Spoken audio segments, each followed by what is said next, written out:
Senate will come to order. The chaplain, Dr. Black, will open the Senate with prayer.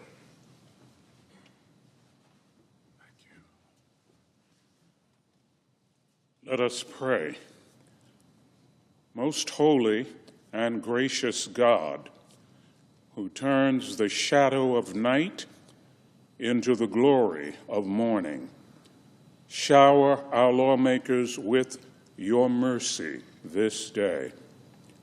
Lord, calm troubled thoughts and guide their feet in the way of peace. Let your strength be more than sufficient to meet and manage their challenges.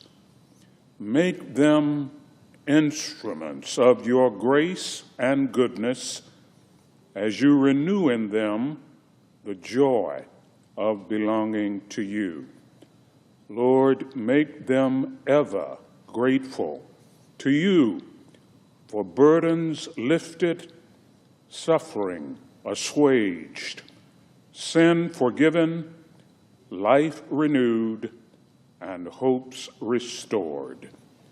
We pray in your gracious name. Amen. Please join me in reciting the pledge.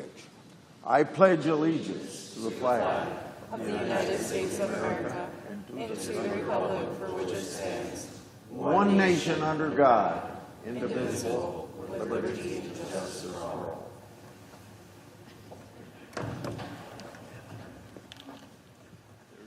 Thank you, sir.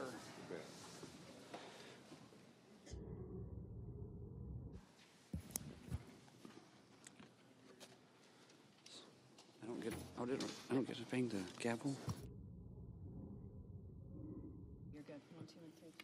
Under the previous order, the leadership time is reserved. Morning business is closed. Under the previous order, the Senate will proceed to executive session to resume consideration of the following nominations, which the clerk will report. Nomination, Department of Defense, Stephen Feinberg of New York to be Deputy Secretary.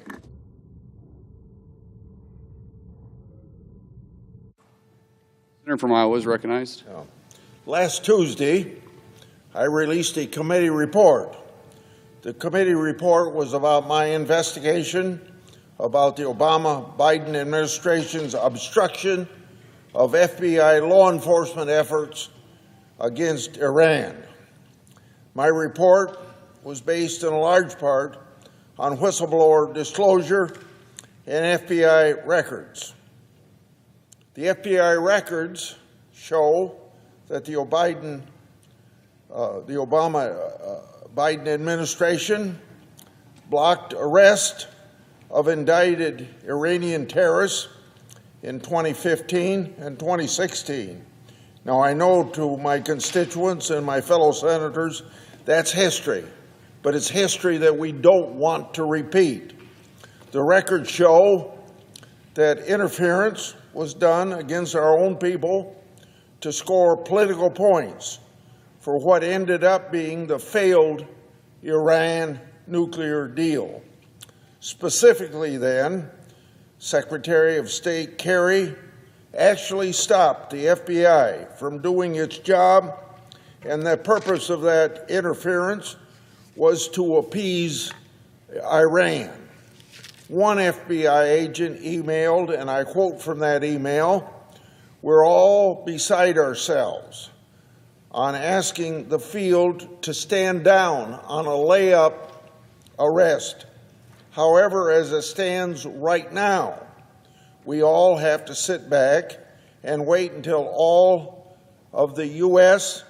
and Iran negotiations resolve themselves," end of quote. The Obama-Biden administration made our country less safe. We don't want history to repeat itself. So, as you might expect, none of this changed until President Trump took office in his first term. Records show international banks stopped financing projects in Iran because of the incoming Trump presidency. Whistleblower disclosures show the Trump administration brought criminals to justice when the Obama-Biden administration did not bring those same criminals to justice. So now we're in a new Trump administration. I encourage President Trump and his new director of FBI, Patel, to take heed of the positive impact in the first Trump term and let the FBI line agents do their job without political rot getting in the way. I yield the floor. Suggests the absence of a war. Clerk will call the roll. Ms. Alsobrooks.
Mr. President, Majority Leader, Mr. President, I would ask unanimous consent the quorum call be suspended.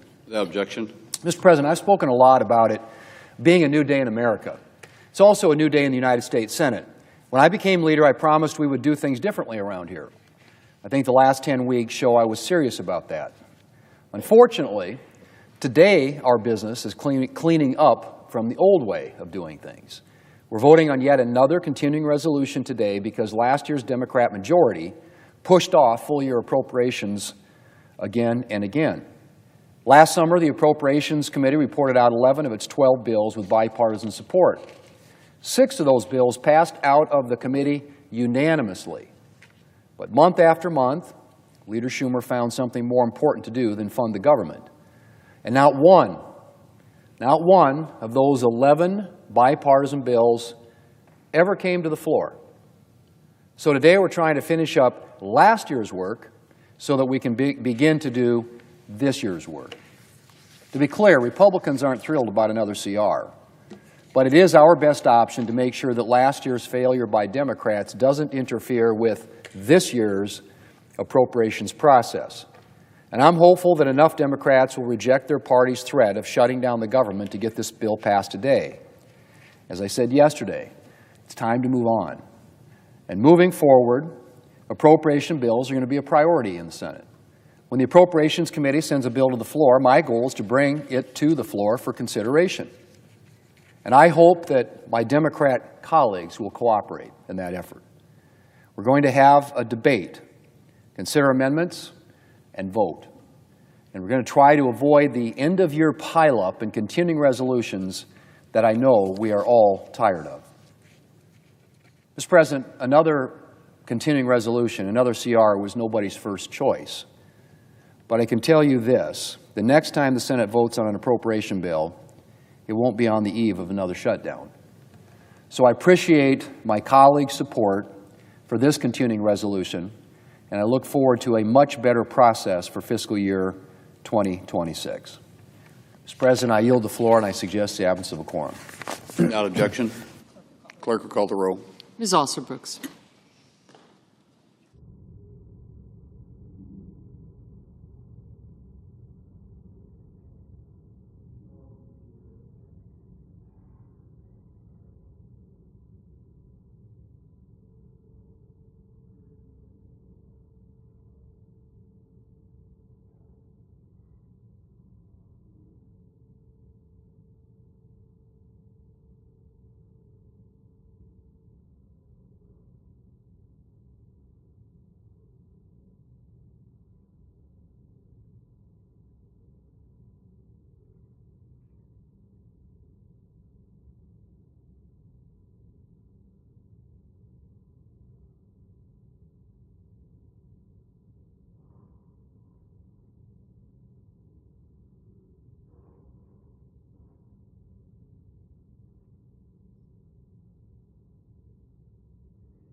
Mr. President, Democrat leader, we in a quorum?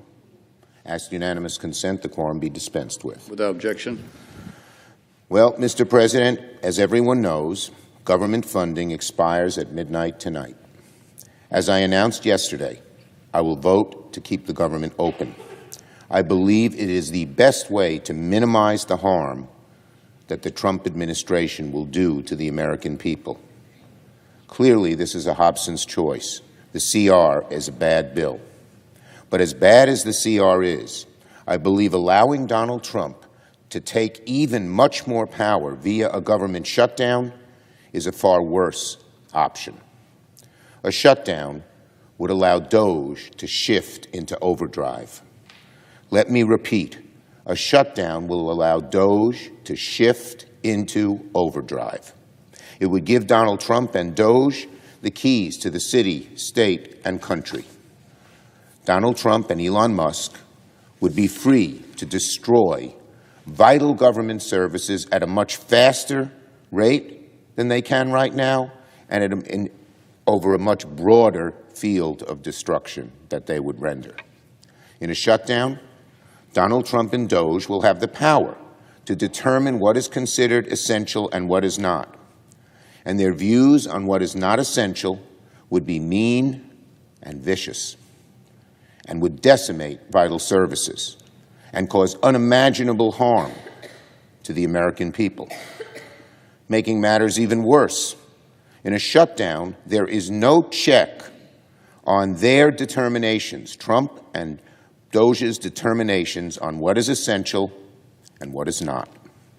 In fact, on February the 26th, OMB, led by Russell Vought, told agencies to work with DOJ to create a list of non-essential workers so that they could reduce staffing even faster in a shutdown. They're already preparing for a shutdown. Musk has told everybody he wants a shutdown because he knows it will help him achieve his horrible goal of just decimating the federal government from one end to the other. In other words, if government were to shut down, DOJ has a plan in place to exploit the crisis for maximum destruction. In a shutdown, American families would be hurt in ways they almost have never been. It could disrupt regional Veterans Affairs offices, curtail mental health services, accelerate plans to slash stash at Social Security offices.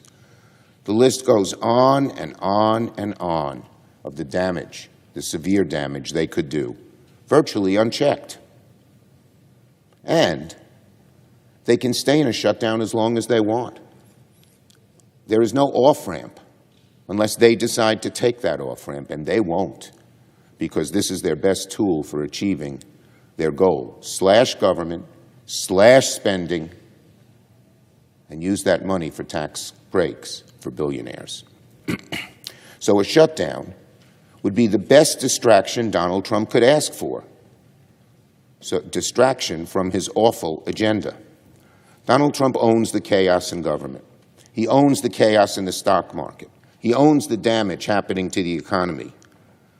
But he knows if government shuts down and all the fighting is over which agencies should be kept and which shouldn't, and Republican senators and congressmen and just obeisance to Trump keep putting bills on the floor to decide that, it will totally distract from the most important fight of all, fighting Republicans for eviscerating Social Security, Medicare, and Medicaid while giving trillions in tax cuts for the ultra-rich. That is the fight. That is the fight American people must know about. A shutdown will be a costly distraction from this all-important fight. Finally, I want to close by reminding everyone it was Republicans who pushed this false shutdown choice. Their inability to govern has led us to this precipice. Our caucus members have been torn between two awful alternatives, and my colleagues and I have wrestled with which alternative would be worse for the American people. Different senators come down on different sides of this question, but that does not mean that any Senate Democrat supports a shutdown. Whatever the outcome, our caucus will be united in our determination to continue the long-term fight to stop Donald Trump's dangerous war on our democracy and on America's working families. I yield the floor and note the absence of a quorum. The clerk will call the roll. Ms. Alsobrooks.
Senator from Michigan.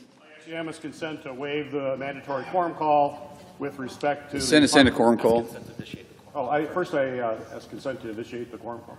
without objection. I ask unanimous consent to waive the mandatory quorum call with respect to the Feinberg nomination. Without objection. The clerk will report the motion to invoke cloture.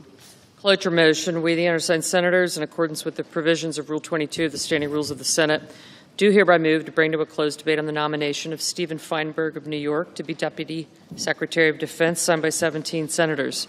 By unanimous consent, the mandatory quorum call has been waived. The question is, it is the sense of the Senate that the debate of the nomination of Stephen Feinberg of New York to be Deputy Secretary of Defense shall be brought to close.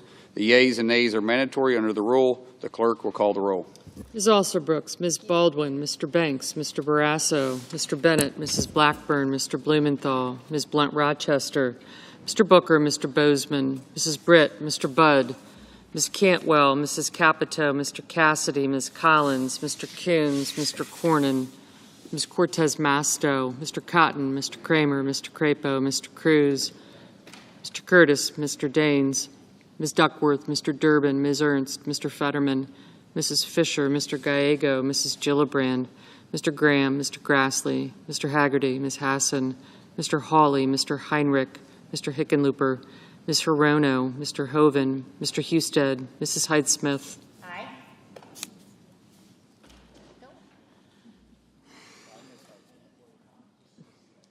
Of course.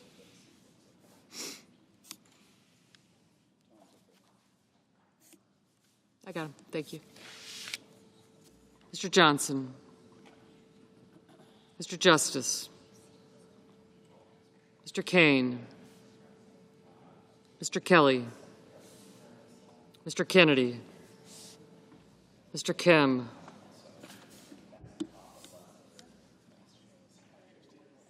Mr. King. Ms. Klobuchar. Mr. Langford. Mr. Lee. Mr. Lujan. Ms. Lemus. Mr. Markey. Mr. Marshall. Mr. McConnell. Mr. McCormick. Mr. Merkley. Mrs. Moody. Mr. Moran. Mr. Marino. Mr. Mullen. Ms. Murkowski. Mr. Murphy. Mrs. Murray. Mr. Ossoff. Mr. Padilla. Mr. Paul. Mr. Peters. Mr. Reed. Thank you. Mr. Ricketts. Mr. Risch. Ms. Rosen. Mr. Rounds. Mr. Sanders. Mr. Schatz. Mr. Schiff. Mr. Schmidt. Mr. Schumer. Mr. Scott of Florida, Mr. Scott of South Carolina. Mrs. Shaheen. Mr. Sheehy. Ms. Slotkin. Ms. Smith. Mr. Sullivan. Mr. Thune. Mr. Tillis. Mr. Tuberville. Mr. Van Hollen. Mr. Warner. Mr. Warnock. Ms. Warren. Mr. Welch. Mr. Whitehouse. Mr. Wicker. Mr. Wyden. Mr. Young.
Senators voting in the affirmative: Capito, Cotton, Hyde-Smith, Mullen, Ricketts, and Scott of South Carolina.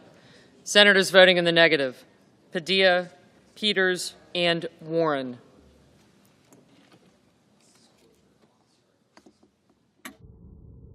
Mr. Risch, aye. Oops.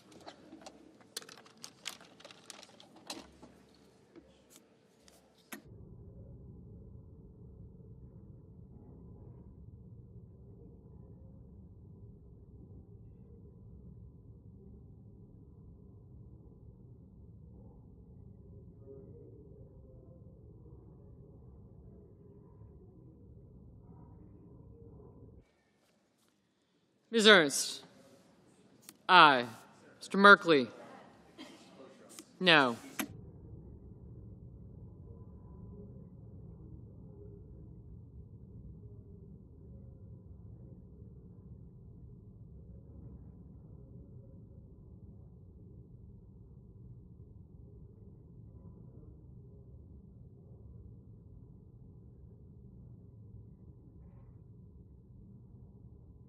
Mrs. Britt, aye.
Mr. Husted, aye.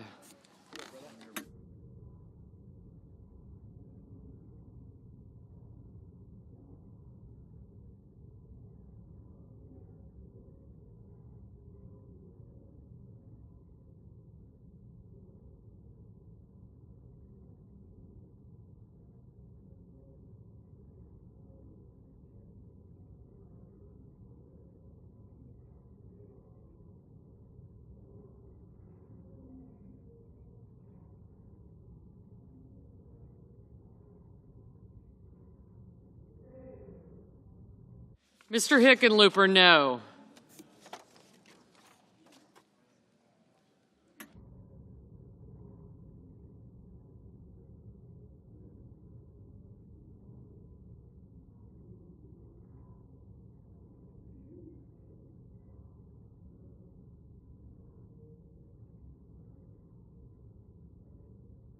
Mr. Kennedy, aye.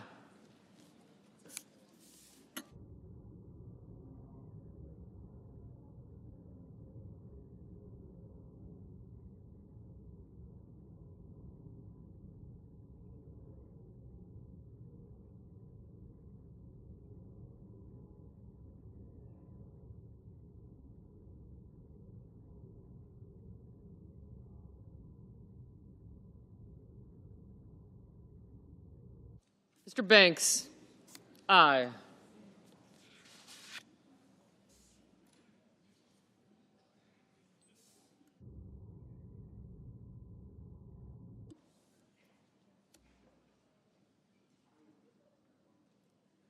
Ms. Hassan, no. Mr. Lee, aye.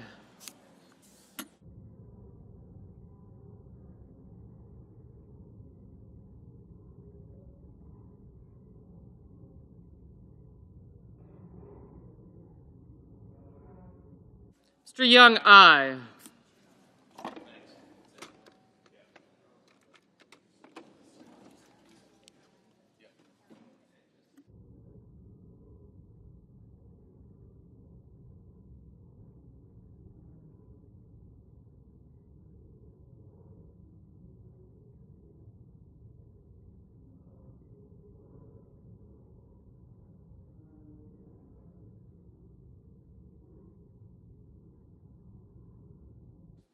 Mr. Hoven, aye.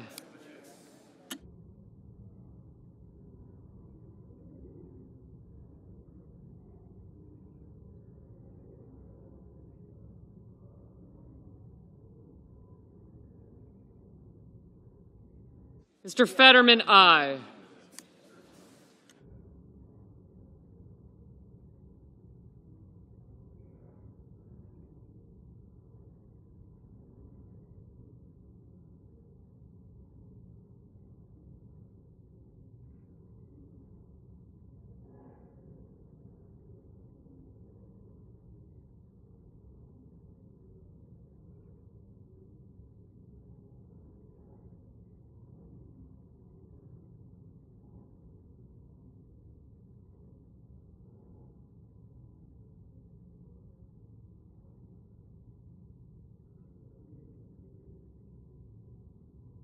Mr. Sheehy, aye.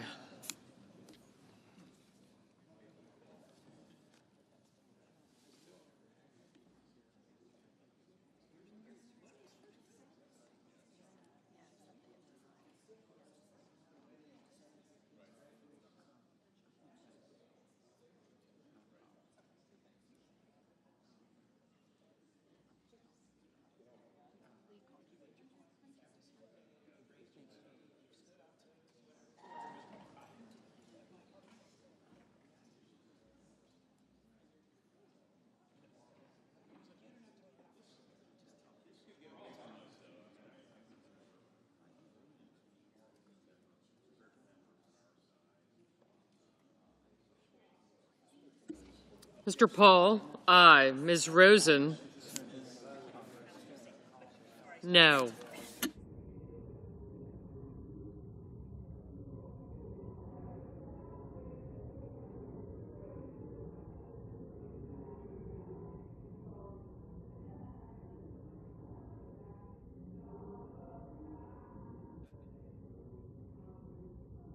Mr. Kramer, aye.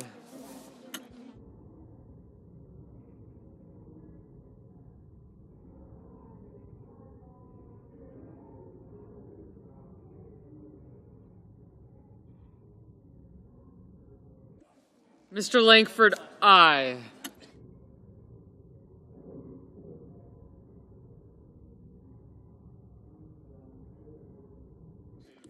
Ms. Murkowski, aye.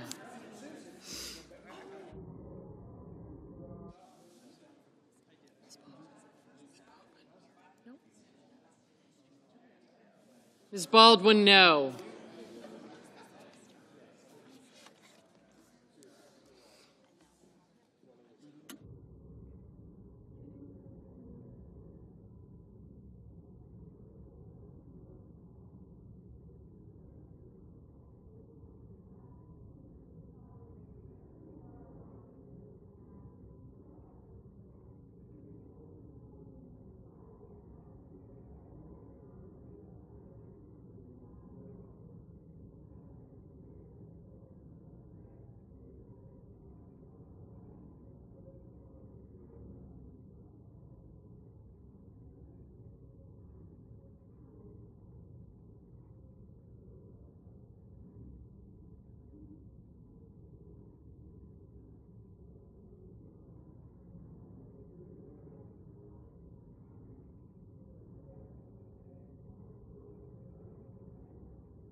Mr. McConnell, aye.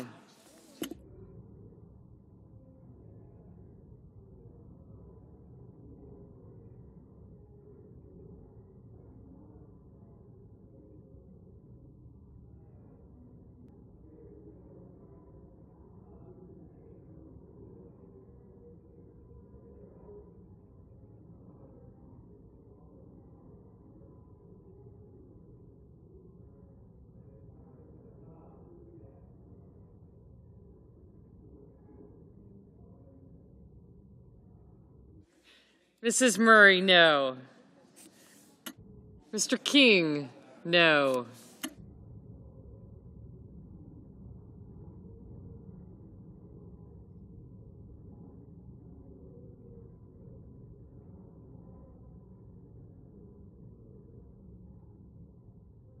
Mrs. Gillibrand, no. Mr. Coons, no.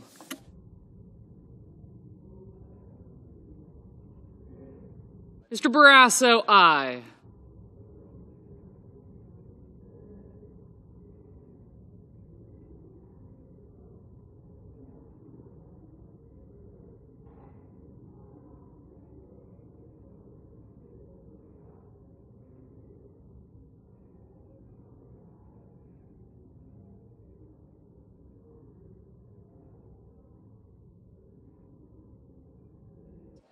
Mrs. Fisher, aye.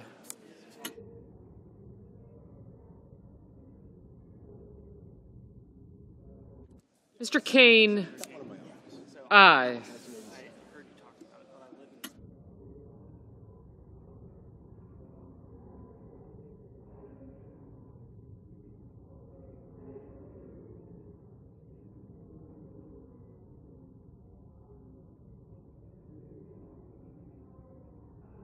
Ms. Cantwell, Ms. Cantwell, no.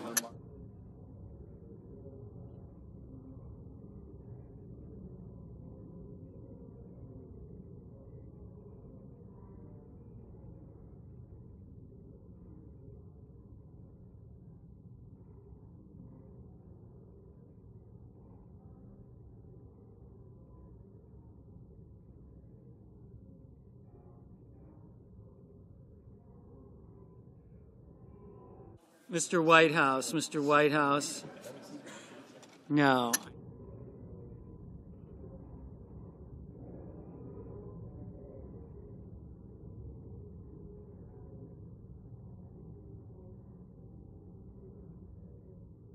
Mr. Moreno, aye. Mr. McCormick, aye.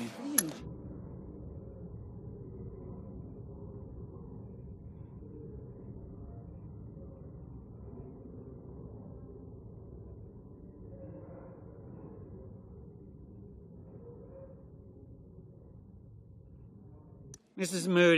Moody, aye.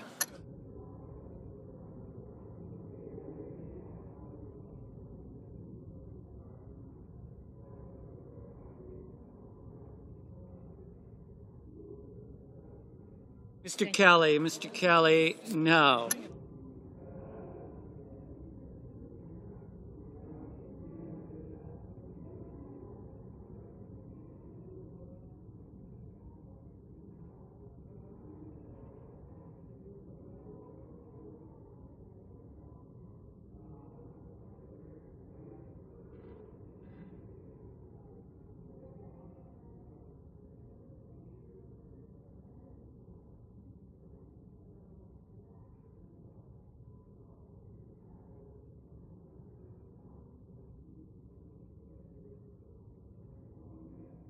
Mr. Budd,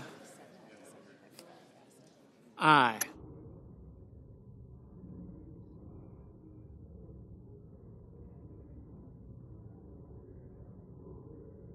Mr.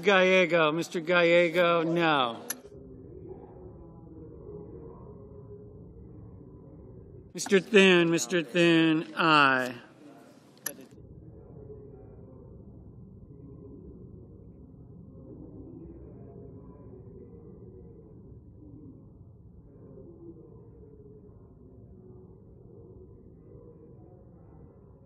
Mr.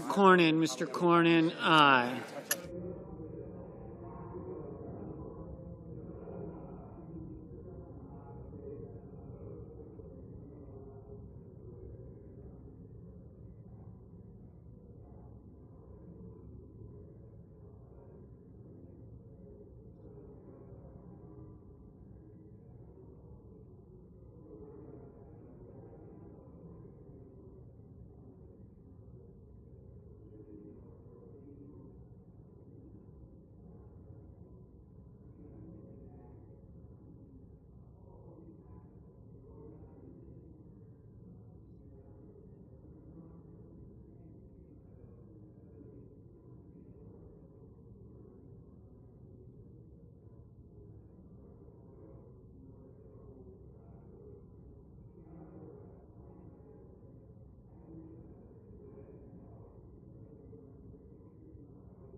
Mr. Moran. Mr. Moran, aye.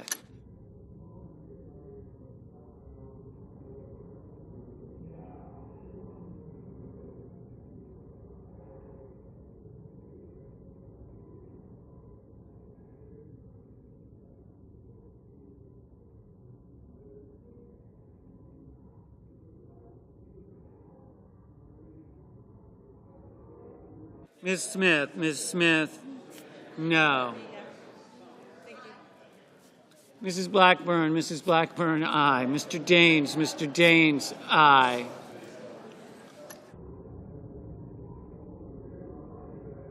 Ms. Hirono, no.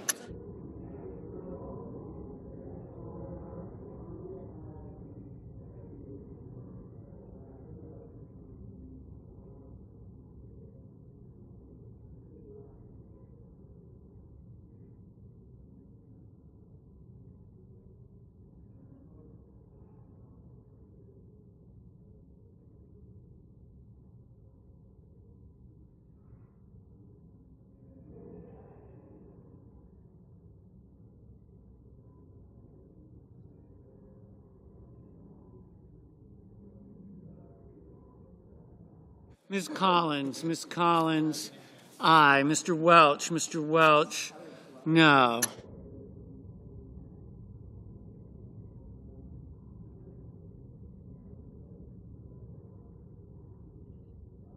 Mr. Haggerty, aye.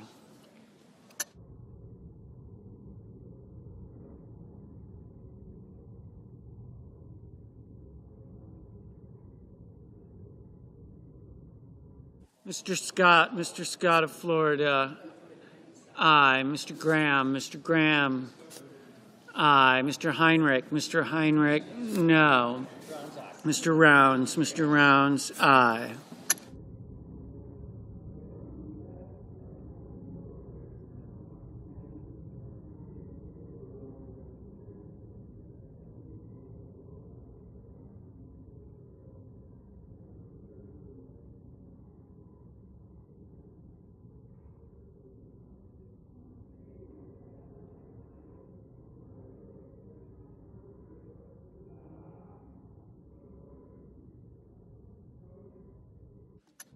Mr. Kim, no.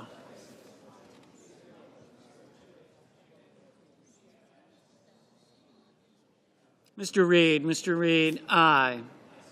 Ms. Cortez Masto, no.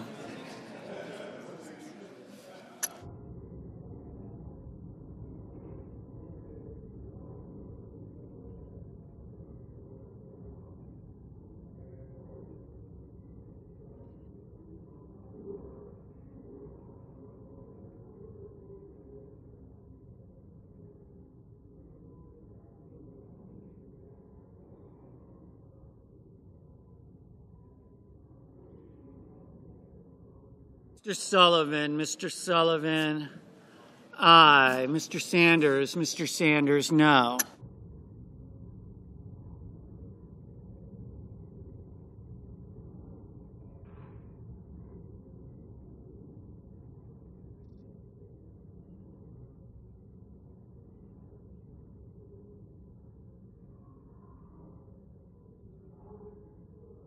Ms. Blunt Rochester, no. Mr. Wicker, aye.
Mr. Crapo, aye.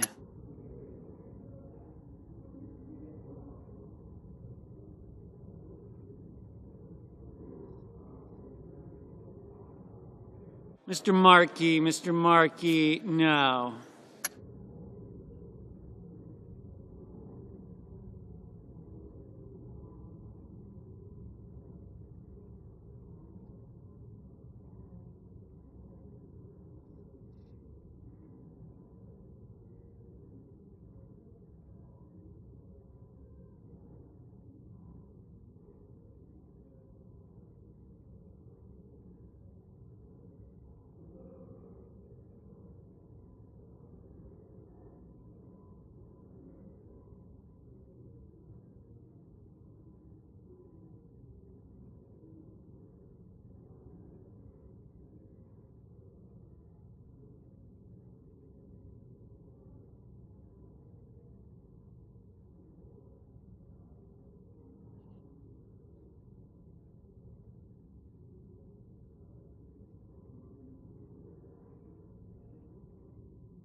Mr. Johnson, aye.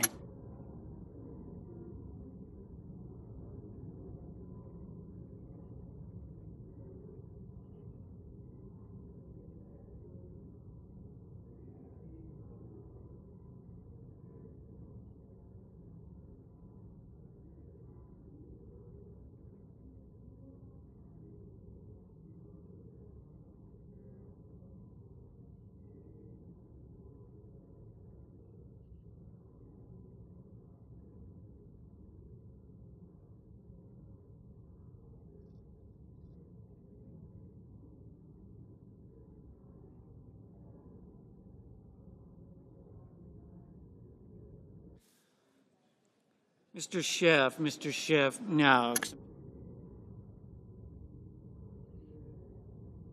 Mr. Bozeman, aye.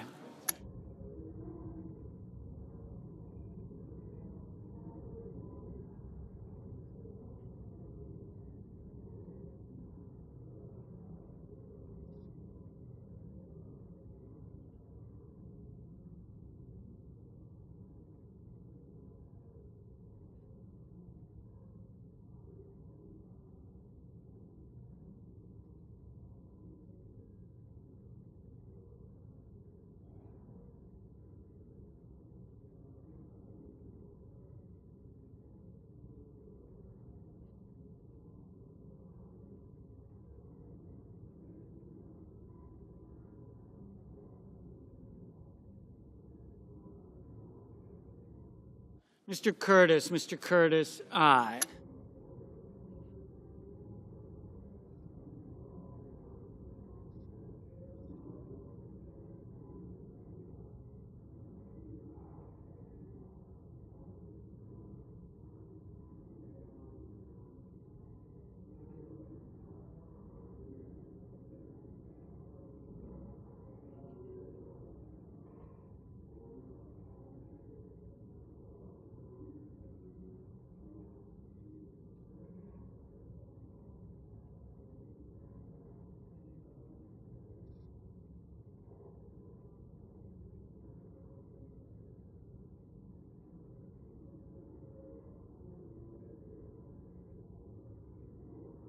Miss Also Brooks, no.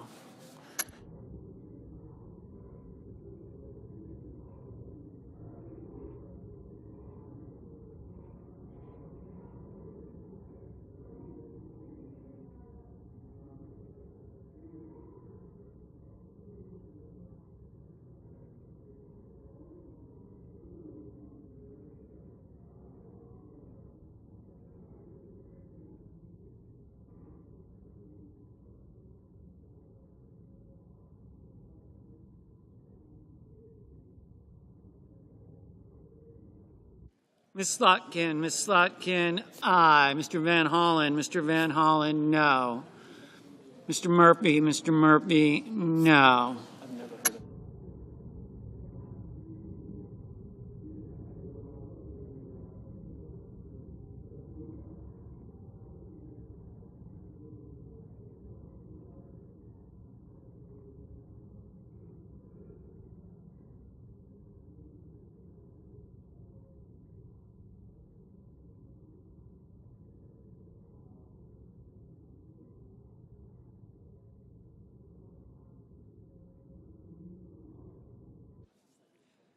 Mrs. Shaheen, aye.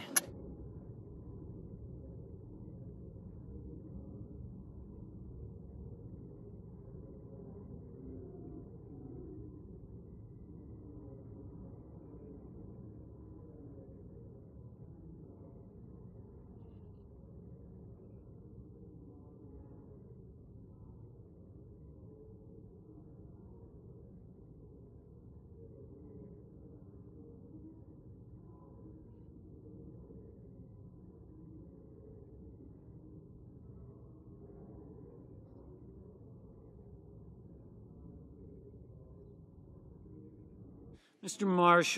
Marshall, aye.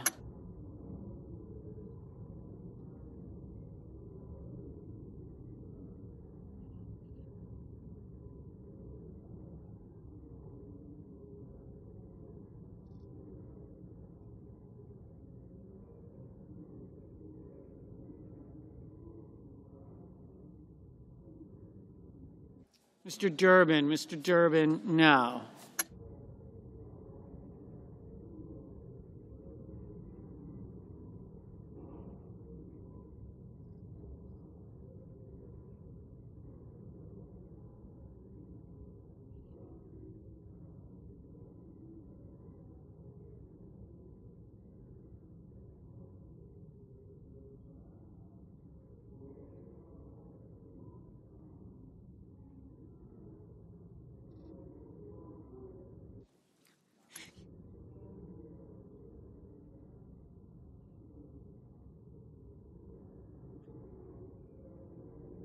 Mr.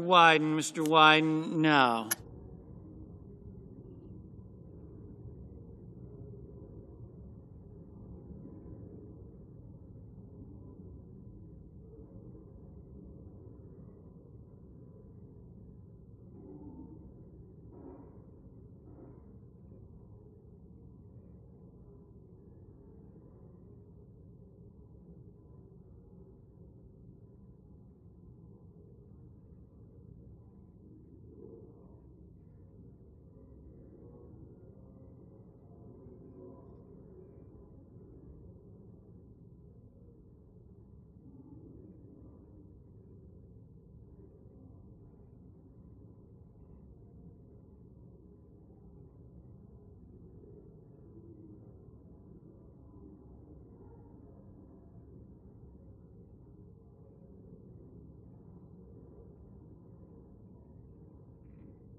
Ms. Klobuchar, aye. Mr. Schmidt, aye.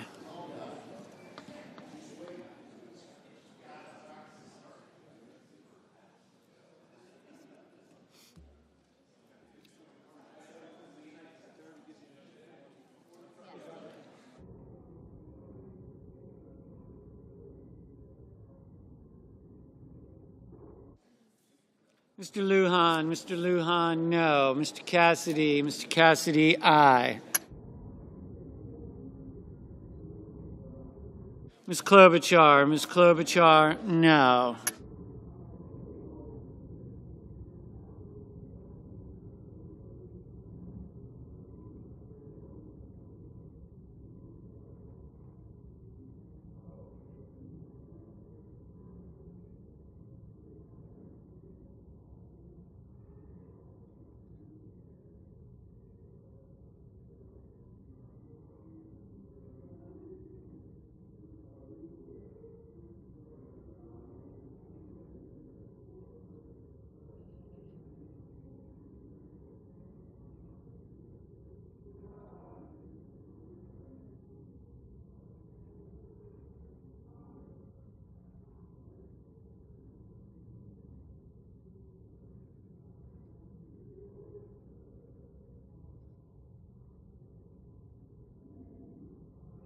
Mr. Tuberville, aye.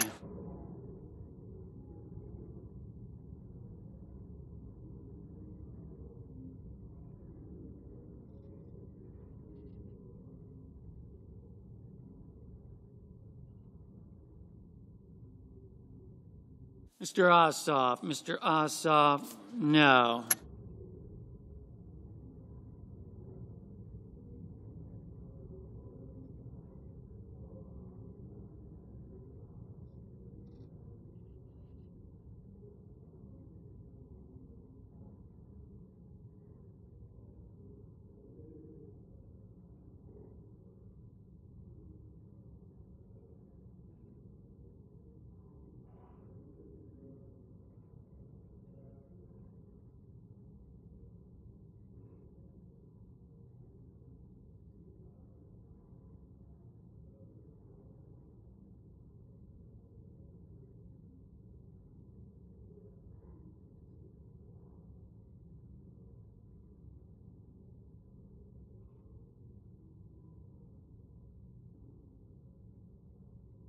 Mr.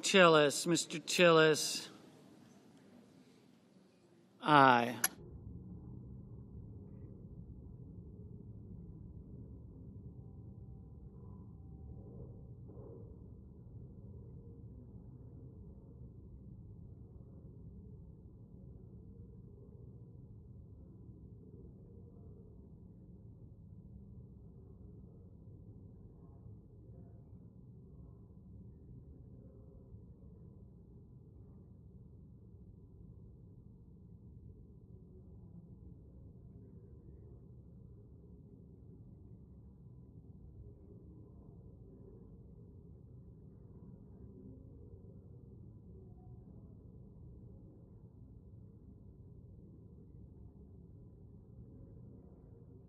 Mr.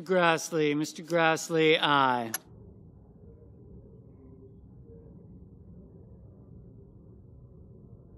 Mr. Warner, aye.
Mr. Warnock, no.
Mr. Cruz, aye.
Mr. Schumer, no.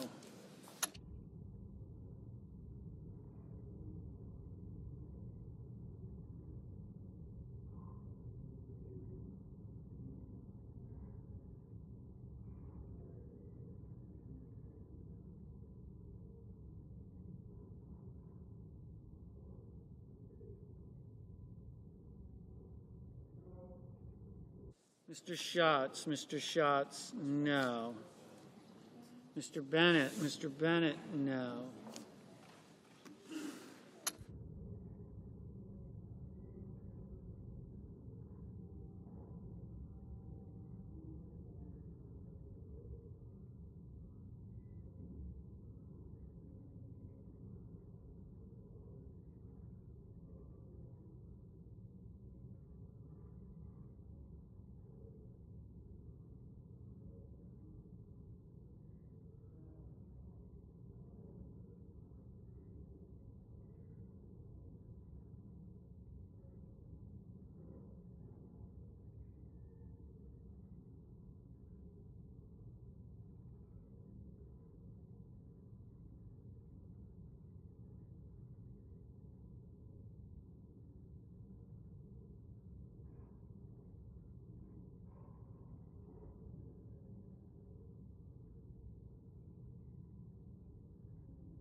Mr. Blumenthal. Mr. Blumenthal, no.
The yeas are 56, the nays are 39, and the motion is agreed to.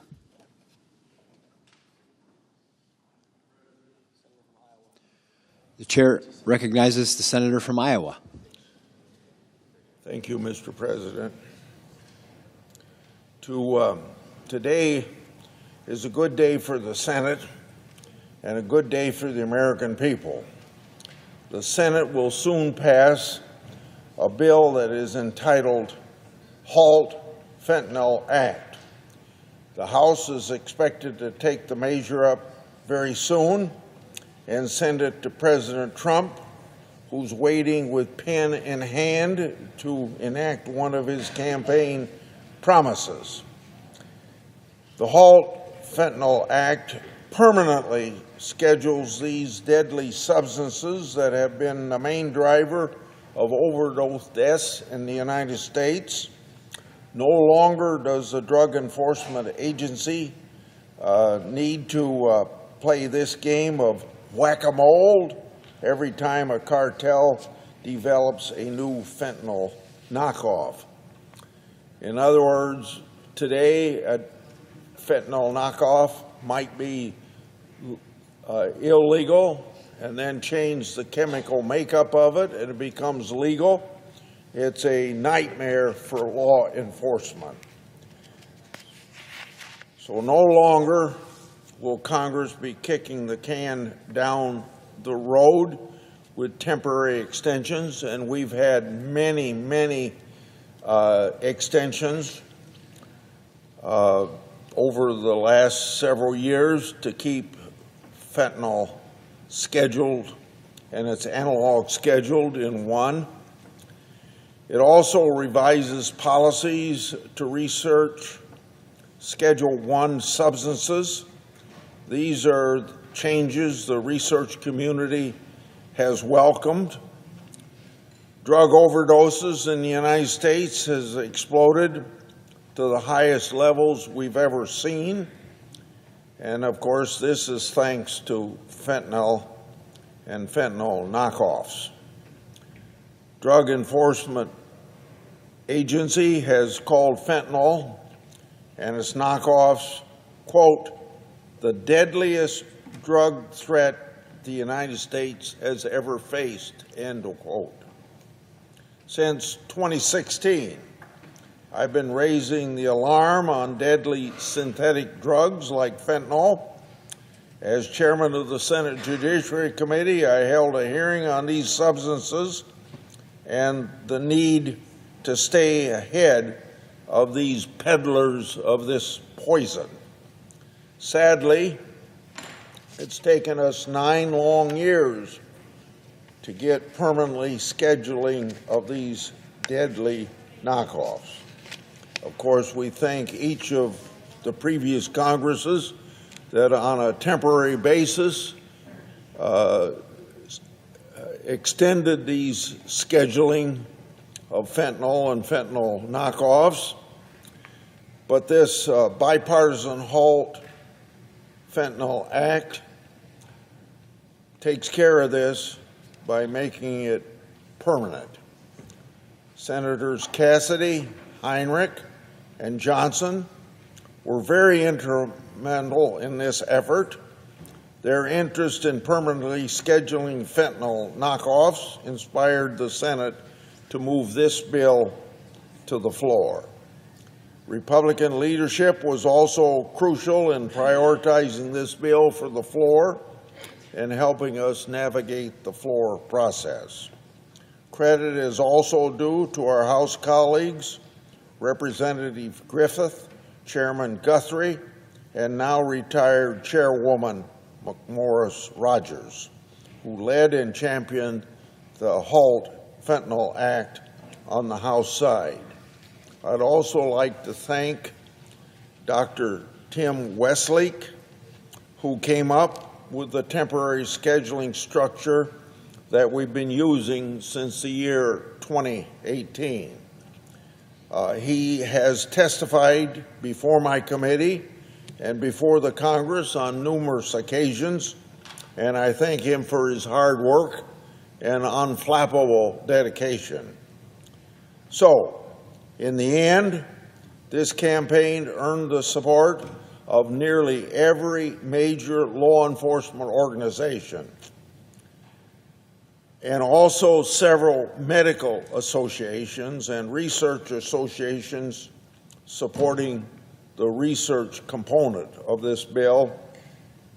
And most importantly, we must say thanks to the countless families organized over a long period of time across the country that have lost loved ones to fentanyl poisoning and not giving up on this type of legislation to make permanent the scheduling.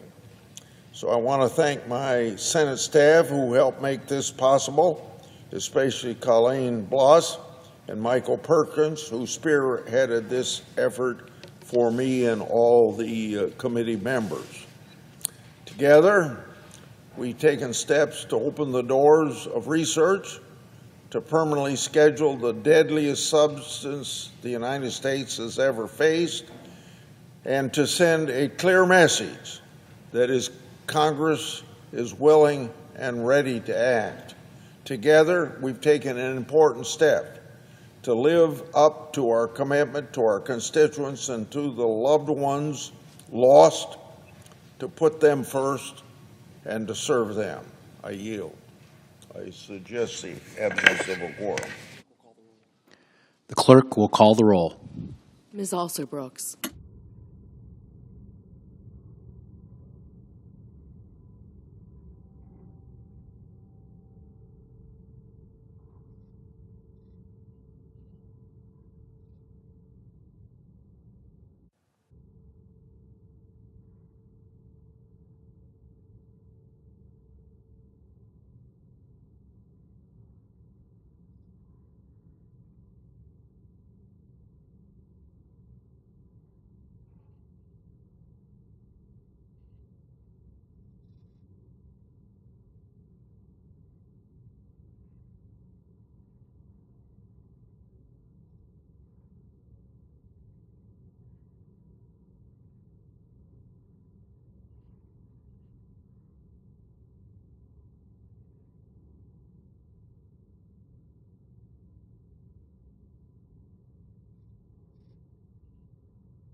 Quorum call?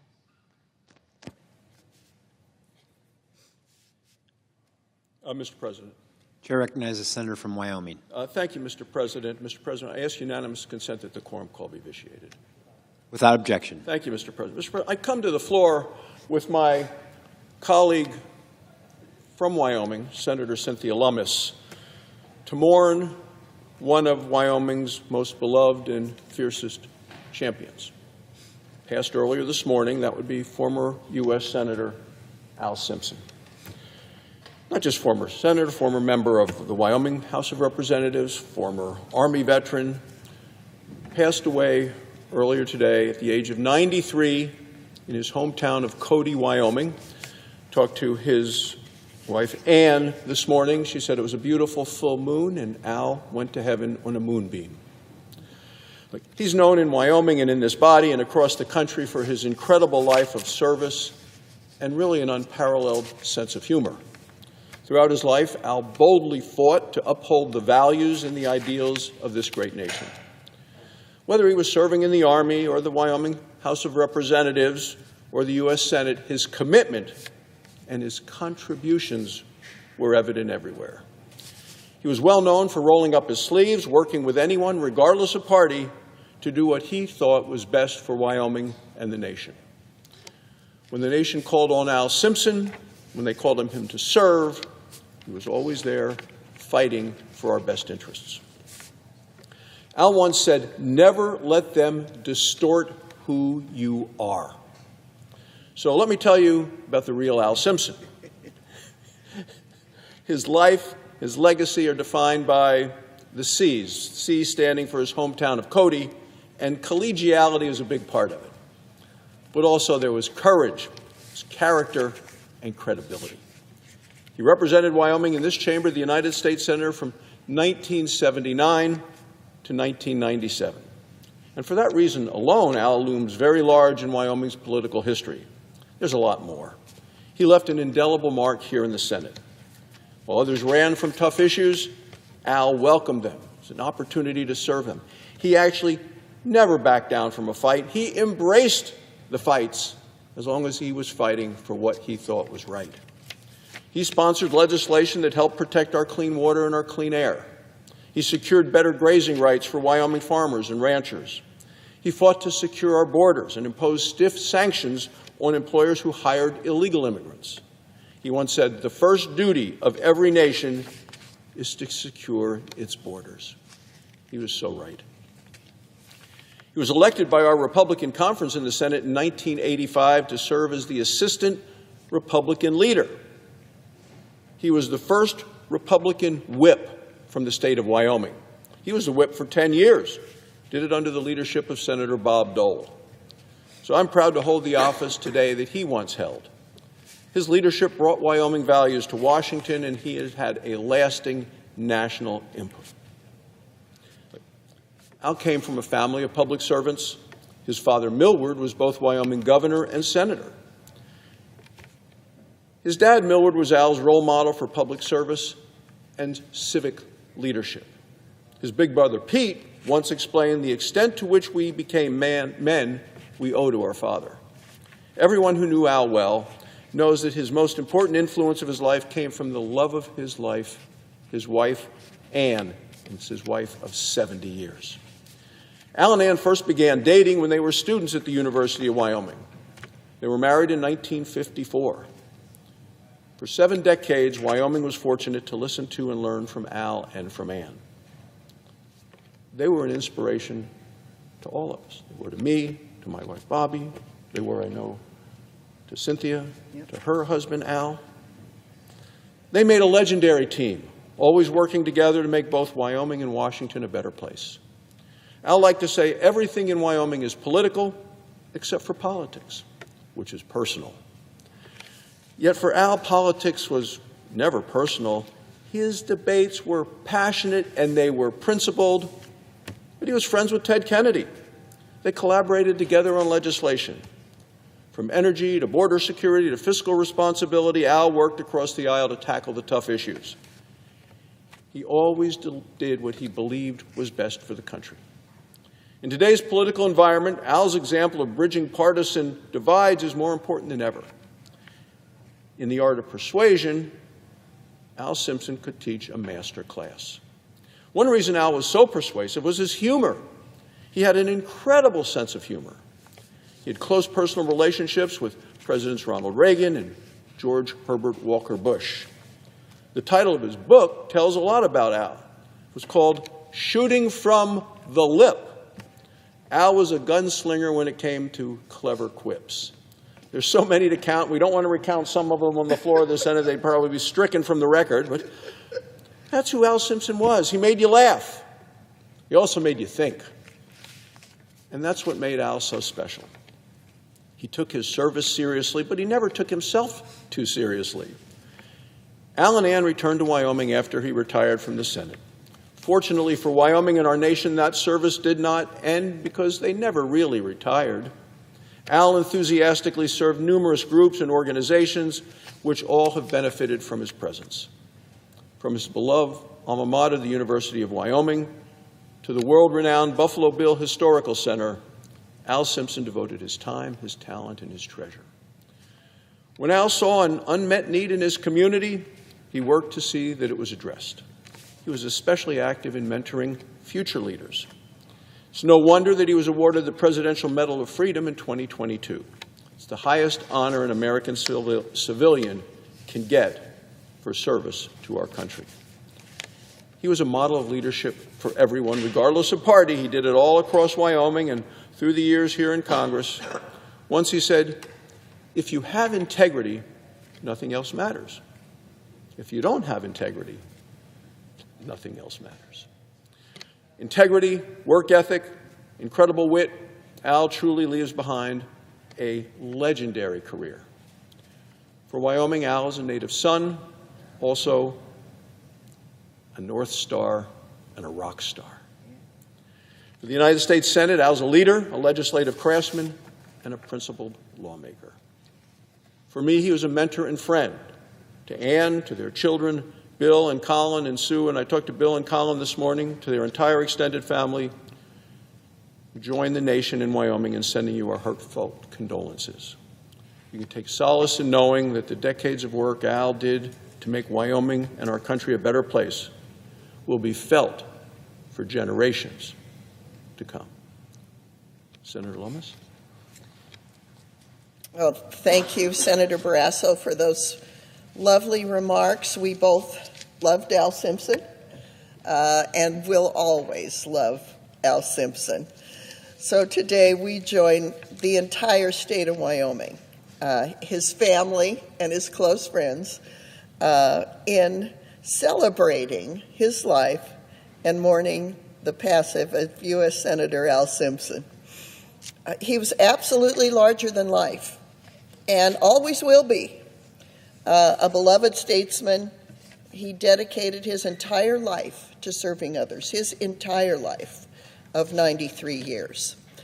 For 18 years here in the U.S. Senate, 12 years in the Wyoming House of Representatives, and 28 years as a very active elder statesman, particularly in his efforts to help and serve our beloved alma mater, the University of Wyoming. He tirelessly advocated for the state of Wyoming, fighting to ensure every corner of our state was not only a great place to work, but a great place to make a home and raise a family. And indeed, he contributed to that as well, with his children and grandchildren and his beloved, beautiful Ann Simpson. My gosh, I saw a picture in the hallway in their home of Ann Simpson when she was in college. She was an absolute knockout. They became the inseparable dynamic duo of Wyoming, she playing the straight woman to his hilarious antics that everyone so loved. There was no stronger advocate for the needs, industries, and interests of Wyoming than Senator Al Simpson. As Senator Barrasso mentioned, during his U.S. Senate tenure, he was repeatedly chosen by his colleagues to serve in leadership as the Republican whip and was a close friend and ally of both Presidents Reagan and George H.W. Bush. Those who met Senator Al Simpson knew he never forgot a face or an interaction, good or bad, and he was happy to remind you of either. And those who were privileged enough to call him friend enjoyed his fierce loyalty, truly fierce loyalty, the kind we all hope we might have with someone in our lives, and his famous sense of humor. I once went to a reception here in Washington, D.C. at a beautiful home, and we walked in, and there's a fireplace in the hallway with an original Pizarro hanging over the fireplace. And he goes, "Oh, look, Cynthia, it's a Pissaroo." And that was classic Al Simpson. Al was well known around the Capitol for his pithy one-liners, and families in Cody looked forward to spotting him towering. He was a very tall man, maybe 6'7" or so. And he would tower above the trick-or-treaters in his costume, by the way, of Frankenstein. He called himself Franken Al, and he would imitate the monster, which he also had perfected over the years. Al loved life. He loved public service. He loved the state of Wyoming, and particularly the University of Wyoming. My gosh, he was so good to the law school, to the trial advocacy clinics. There was just nothing he wouldn't do to help the University of Wyoming excel as an institution. But he never missed an opportunity to praise his beloved Anne, his children, his grandchildren. I was in law school with both Colin and Bill Simpson. The legacy of that family for the practice of law in Wyoming and elsewhere in the country is truly significant, in addition to the many other legislative victories and policy wins and the fabulous museum, the Buffalo Bill Historical Center in Wyoming, which is truly world-class institution, in large part because of Anne and Al's complete dedication to it. Last year, Anne and Al celebrated their 70th wedding anniversary. How did they celebrate it? They held an ice cream social at Cody City Park with family, friends, and neighbors. That was the Simpson way of doing things. At every gathering Al Simpson attended, people flocked to him, and I mean flocked, for a moment with a man each considered one of their closest friends. That's the effect that he had on people. That's the incredible aura that was part of Al Simpson. He truly was a proud son of Cody, Wyoming. Coming from an early pioneer family, Al never forgot his ancestors and the people who came before him. Senator Barrasso just mentioned that his father, Millward, was also a noted Wyoming character, and that trait continues on in the entire family. He never forgot his goals, which were to spread integrity, humor, service, and make sure that the Wyoming he left, the country he left, would be better for the next generation. And I can tell you he accomplished that. He's one of those people you can look to and say he did that in his life. Al's family were his pride and joy, and he was our pride and joy. As a beloved son of Wyoming, a great mentor, a fabulous human being, someone in your life that if you met Al Simpson, it's something you'd say, what was one of my great joys in life? And one would certainly be, I knew Al Simpson. So I ask you all to join us in celebrating the tremendous, extraordinary, curious life of United States Senator Al Simpson. Mr. President, I yield back. Mr. President. Chair recognizes the senator from Illinois. Mr. President, I wanted to join my colleagues from Wyoming when I heard that they were paying a tribute to Al Simpson, who recently passed away. It was my good fortune 15 years ago to be a member of the Simpson Bowles Commission, where Al Simpson, who had then retired from the Senate, co-hosted that with Erskine Bowles in a bipartisan effort to deal with the deficit. I never had a better time and a more educational experience than to be on that commission. And of course, you can't talk about Al Simpson's public service without referring to his sense of humor. I said to a friend the other day on the floor of the Senate, I miss that part of the Senate. There used to be, you could count on several senators to always have a joke, and he was one of them. And good joke tellers, I've found, have two qualities. First, they tell the same joke many times, but it seems like it's the first time. And second, they usually start laughing before the punchline because they're enjoying the joke so much themselves.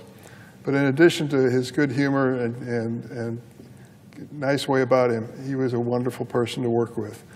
Really bipartisan. Being a Democrat, I didn't know quite how I'd deal with him since we'd never served together in the Senate. But he took me under his shoulder like any member of his own party or family. I might also mention for the record that Al and his wife were close friends, Paul and Jean Simon from Illinois, my predecessor. And Ann Simpson attended the funeral service for Jean Simon in Carbondale, Illinois, which I thought was a nice tribute, family to family. I'm sorry that we don't have people like Al Simpson still serving. Maybe it's incentive for all of us to get a little better at our joke telling. Thank you, Mr. President.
Mr. President.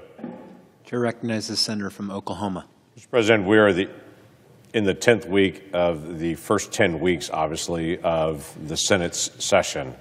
It's been exceptionally productive during this time period. We've not only moved more nominees into confirmation for President Trump than any Senate has done in more than 2 decades. We passed bills like the Laken-Riley Act, which will absolutely help us in trying to be able to remove criminal aliens out of the country.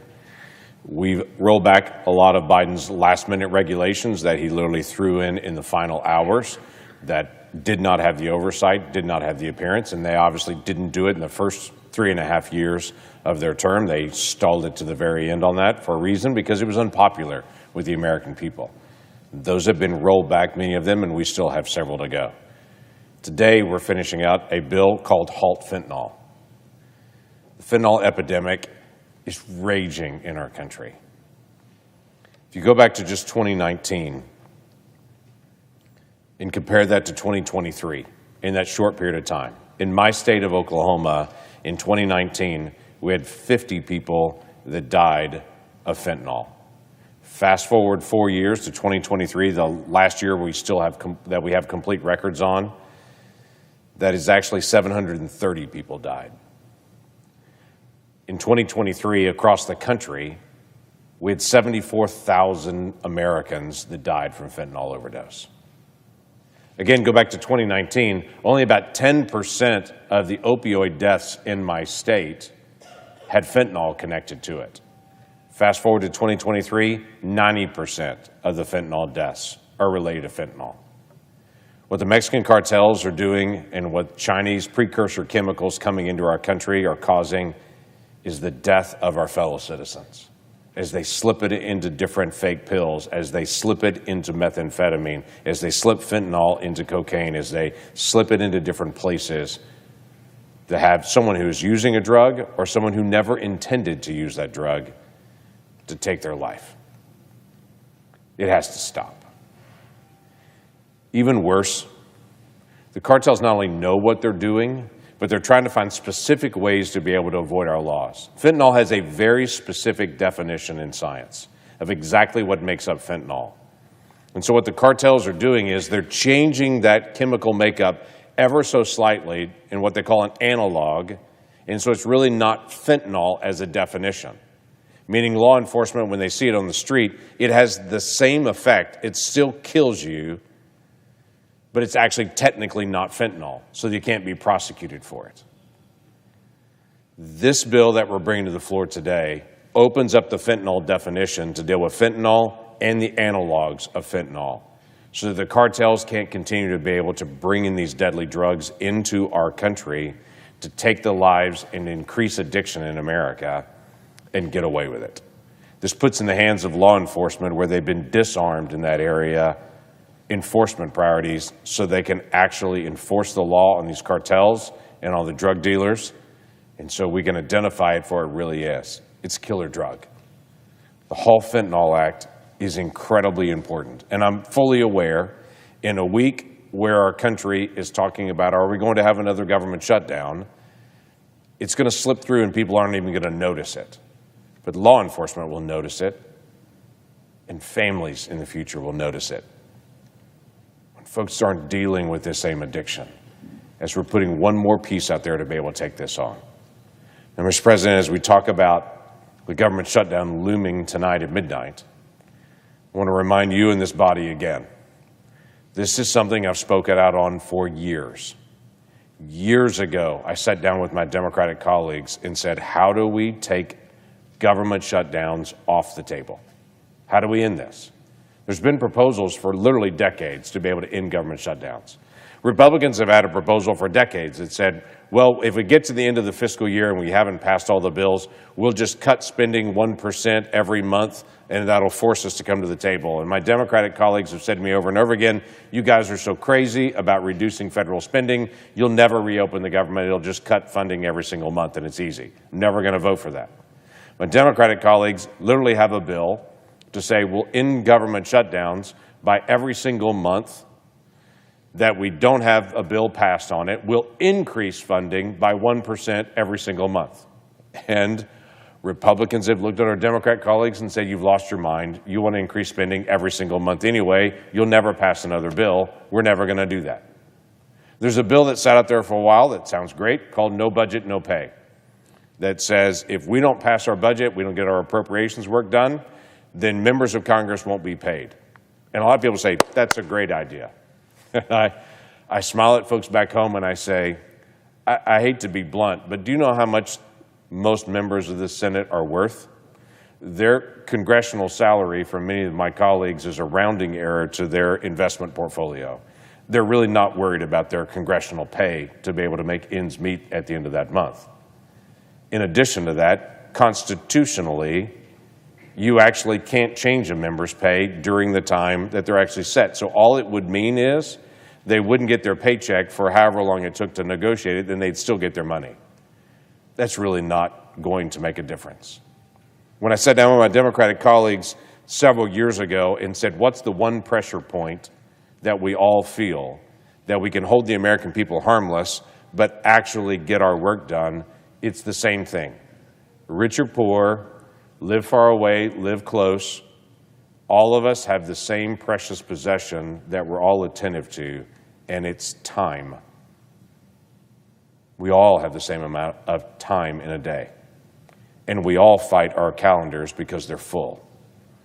So our simple solution to end government shutdowns is, if we get to the end of a fiscal year, like we are at tonight, and we haven't got our work done, like it's happening so far, government stays open, Same year's level as last year. Nothing changes on it. The American people are held harmless. All the agencies are held harmless. But members of Congress, both House and Senate, we stay in session 7 days a week. We have a quorum call at noon every single day, and we can't move to any bill other than appropriations. In other words, if you don't have your work done, you've got to stay until your work's actually done. And we can't go do something else. We have to stay here to be able to get it done. I guarantee you, if this body was in session 7 days a week for 2 weeks, by the end of the second week, we would all be staring at each other saying, I want to go see my family. I want to be able to do the other things that are responsibilities that a senator has. I need to be able to do those things. Let's get this resolved. If you remove all of our time, it puts the pressure on us to be able to actually get our work done. If I can say it just as simple as this, my mom, when my brother and I know it may be shocking to some people that my brother and I didn't always get along every day growing up, but when my brother and I would get into a fight, my mom would send both of us into one of our rooms and say, you guys stay in that room, fight it out. When you're done, then you can come out to the rest of the house. But go settle it in there, but make sure it's settled before you come out here. As silly as it sounds, this government shutdown prevention bill that I've brought year after year is just as simple as my mom's advice. Don't make everybody else have to listen to the fight. Members of Congress should get in the room, fight it out, settle it, and when we're done, we come out and actually vote for it. But in the meantime, the rest of the country shouldn't have to suffer because we didn't get our work done on time. That seems pretty straightforward to me. It's had wide bipartisan support. And there have been lots of moments we've been very close to passing it. There's no trick in it. There's no anything else. It's just, why do we have these crazy government shutdown fight moments that the rest of the world looks at us as Americans and says, why can't the Americans get their act together? And the rest of the country looks at us and says, we have to work out all the details. Why don't you guys have to work out all your details? Those folks are not wrong. We will one day solve this. Apparently, it's not today. Today, there's still a fight over whether we're going to keep the government open for tomorrow. Federal workers that are already dealing with a lot of tension in their life, quite frankly, they've gotten emails and messages. They're hearing about downsizing in federal agencies. They're anxious right now. And there are a lot of folks in my state and, quite frankly, around the country that say we need to reduce the size of the bureaucracy, which we do. The last time we had a major reduction in the size of the bureaucracy was under Bill Clinton. When Bill Clinton was president, he declared we're going to reinvent government. And under Bill Clinton's presidency, they reduced the federal workforce by 400,000 people. It was a big reduction in federal workforce. That's the last time that's occurred, decades ago. We've grown now to a massive size that we've got to reduce again. Everybody knows it, but if you're a federal worker or a family member or a next-door neighbor, you go to church together, you know how agonizing this really is. The last thing those federal workers need is one more thing hanging over their head of a government shutdown at the same time. But it's being debated right now, and my Democratic colleagues are trying to determine if we're going to go into shutdown tonight still. I would simply say, let's get our work done. We disagree on many issues, okay? That's what grown-ups have. We have disagreements. Let's settle our disagreements. Let's keep us operating. Let's take this off the table for good at some point so we don't have this threat hanging over us and some countdown clock on 24-hour news. Here's how many minutes it is until we have a government shutdown. Let's take that off the table and let's get our work done. We have a giant deficit, giant, $2 trillion in overspending this year. We should have budget fights. We should be more efficient. We should allow DOGE and some of those folks to be able to go after some of the wasteful spending. I don't have a lot of people back in my state that are contacting me and saying, I really want to make sure that we're still spending all that money for the grants to go to the transgender opera in Colombia that USAID is funding. or the DEI initiatives in Serbia that USAID is funding. No one's calling me and saying, we need to make sure we keep doing those things. Everyone looks at it and shakes their head and says, what in the world? I want my tax money to go to education, and I want it to go to roads, and I want it to go to national defense. Don't do that. So let's find ways to be more efficient. Let's find ways to be able to reduce waste and fraud. But let's also have the fight during office hours so the American people don't have to feel the effect of a government shutdown. Clock's ticking today. My Democratic colleagues have got to determine if we're going to have this vote today. Let's pass it. I yield the floor.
Chair recognizes the senator from Alaska.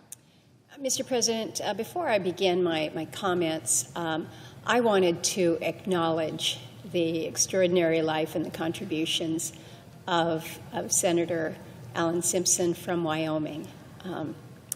I had an opportunity to hear several of my colleagues speak to the accomplishments of Senator Alan Simpson, and while I did not have an opportunity to serve with him, my father served many years with Al Simpson, and he and my mother, Nancy, were very close friends with Al and his wife, Ann. They traveled together, they joked together, and I had an opportunity to occasionally meet with Al Simpson.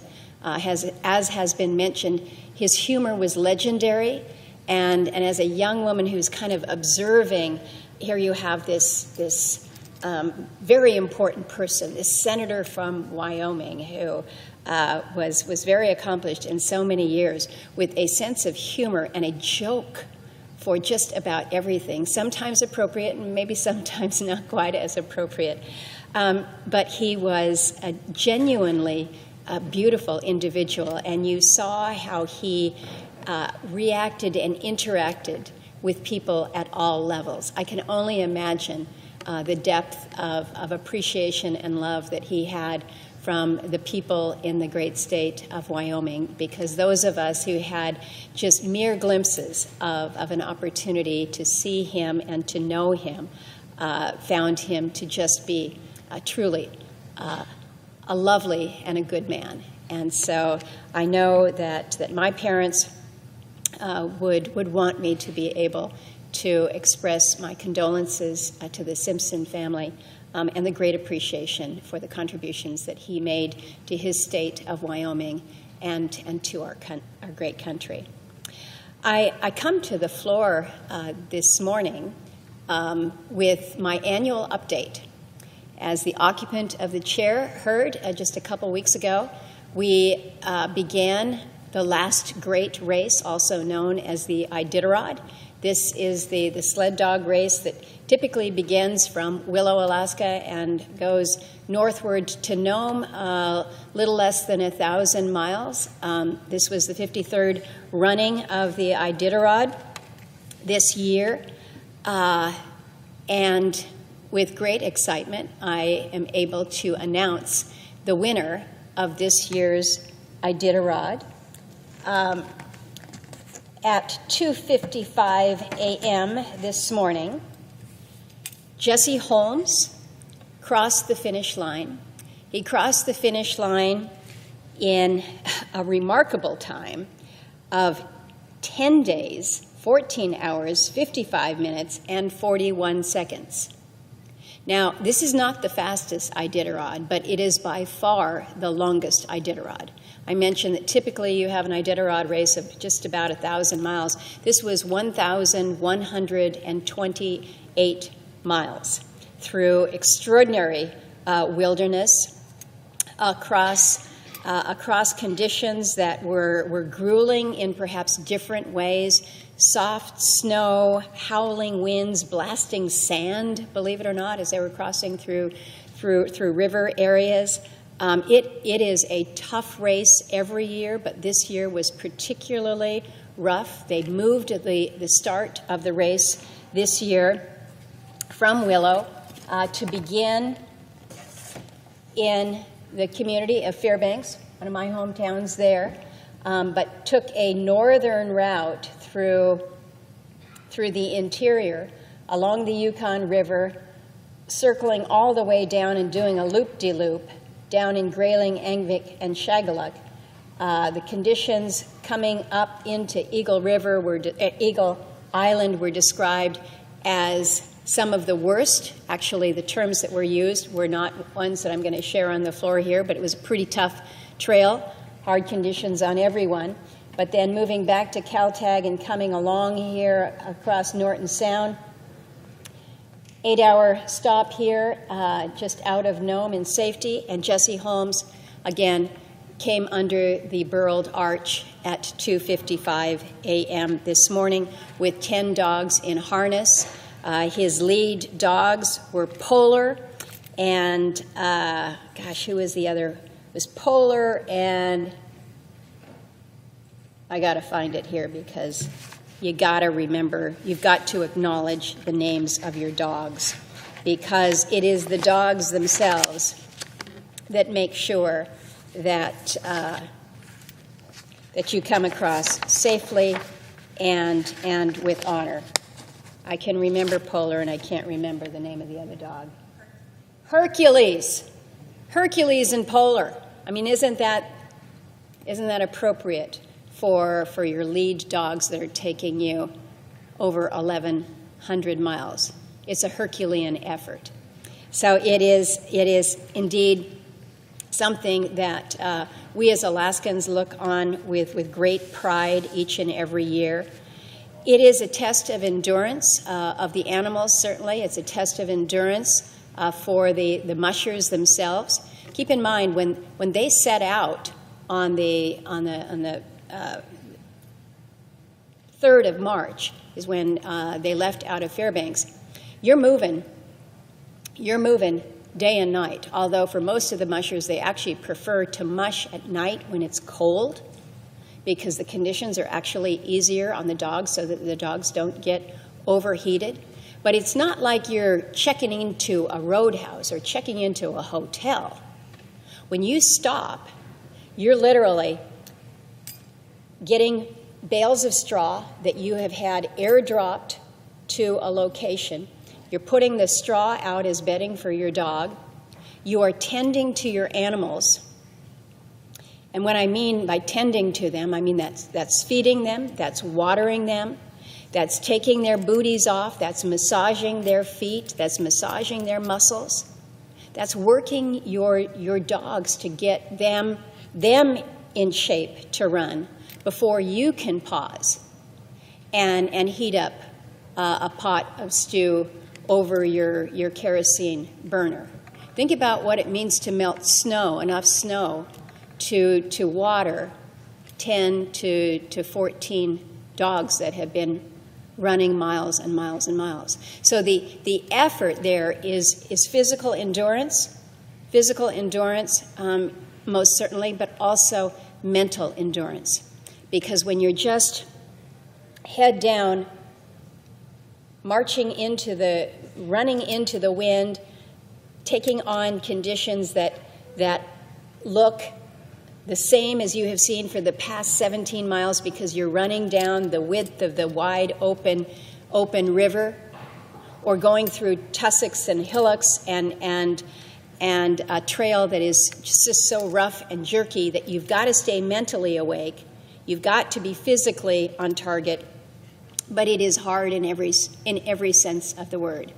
And so there is an appreciation for the athletes, both human, but particularly the dogs themselves. And this is not something where you can have a strategy and say, I'm going to run for the next 43 miles and I'm going to rest my dogs for 4 hours and then we're going to move on. If you're a musher that's a winning musher and a safe musher, you can only go so far as your dogs will tell you. And when the dogs say, it's time to take a pause, you know it's time to take a pause. The third place, the individual who's going to come in third, Paige Drobny here, had a comment just yesterday that she says that she has to make sure that she is watching what her dogs say. And when the dogs give her the look that say, we're not with the CEO right now, she knows, and she says, I'm listening to them. I've got to make sure that they trust me just as I am trusting them. So there is a relationship that is extraordinary when you think about the humans and the canines teaming together. So we have Jesse Holmes, who came in first. Matt Hall has come in second. He's already in Nome, and Paige Drobny is well on her way in. But every single one of these mushers is a winner. Every single one of these 33 teams are winners. And those dogs remind us of that. So people have asked me, what do you get if you win the Iditarod? If this is something that mushers train for day in and day out of each year, it must be some big grand prize. Well, this year, the prize is $52,000, I believe the total sum was. And in addition to that, Jesse Holmes has won several other acknowledgments as he has entered different checkpoints ahead of the rest of the pack here. So his winnings, in addition to the first place finish, total $4,500 in cash, okay, on top of what he is receiving, $4,500 in gold nuggets, 25 pounds of fresh Bristol Bay salmon, and multiple trophies to commemorate each event. So it's not just about the money. It's not just about the accomplishment. But getting some good old Bristol Bay salmon is also not a bad way to be recognized. A little bit about our first place winner this year, Jesse Holmes. I was able to share with my colleague from Alabama. Jesse Holmes hails from Alabama. Alabama is a far piece from Alaska. The temperatures are a little bit different, but Jesse came to Alaska in 2004. He's been there ever since. He fell in love with Alaska. He found that running dogs on a remote trap line along the Yukon River was the lifestyle that he wanted to adopt, and he has embraced it. Some of you may recognize the name. He was a regular between 2015 to 2023 on the Alaska reality TV show, Life Below Zero. I don't know, maybe some of the people follow Life Below Zero. A lot of you follow Alaska reality TV shows, but let me tell you, Jesse Holmes is the real deal. You may see him on reality TV, but he is the real deal. He's raced in the Iditarod every year since 2018. He placed 7th then as a first-time runner and became the 2018 Iditarod Rookie of the Year. So this guy has just been cruising. He has placed in the top 10 now 5 times. So again, an extraordinary musher, but a gentleman who has been proving his worth all along for years now, and we're just honored to be able to congratulate him. This race is one that my colleagues know I get excited about it. This is March Madness, I know, but for us, it's also about the excitement that comes with this amazing race. And it is a reminder to us that Alaska is a place that does not yield to those who are unprepared. It rewards those who respect it, who understand its power, and who find strength when faced with some pretty impossible obstacles. And most people would say it's impossible to run 1,128 miles on a dog sled across these conditions. But the Iditarod is a living tribute to the pioneering spirit and a reminder that hardships are not something to be feared, but just faced with courage. Just run into the storm. So I want to recognize the values that it upholds, the perseverance in face of adversity, the partnership that transcends words, and really the unbreakable will to keep it going no matter what the storm is. So I wanted to share that with colleagues. And before I conclude my time here on the floor, I just want to acknowledge kind of the place that we are at here today on the 14th of March, a day that we have seen coming, not just on the calendar, but we here in the Congress have known that this is the day that our continuing resolution was going to run out. The clock runs, and we had a choice. We have a choice that we've got to make, and that choice is: does the government shut down at 11:59 tonight, or do we keep it open? And I think most of us would say a shutdown is never, ever a good idea. But you want to be able to have an option that is tenable. And I stood here earlier this week and I described what a Morton's fork is. It is a phrase that basically refers to a choice between 2 equally untenable positions. And that's exactly where we are. We have 2 equally untenable positions, in my view. We have a shutdown, which we cannot do. And we have a long-term CR in front of us, meaning a continuing resolution that continues the operations of the government until the 30th of September. People would say that is good, but it doesn't allow for the good work that those of us that have tried to shepherd the appropriations bills through this process. It doesn't allow for that direction from the Congress. It basically continues FY24 levels, but without the parameters that the Congress, that we have directed, not just those of us on the Appropriations Committee, but along with all of our colleagues. And so I do not like a long-term continuing resolution. If we had the ability to move our appropriations bills through the floors as we should have, as we set ourselves up to do, but as we were not allowed to do, we were not able to bring those completed appropriations bills, even though the vast majority of them were not only bipartisan, but overwhelmingly supported through the committee. And the Democratic leader didn't bring them to the floor. Didn't happen. And so we didn't have the chance to finish our work. We need to be able to make sure that the work that we do here is concluded. Why? Because that's the responsibility that we have.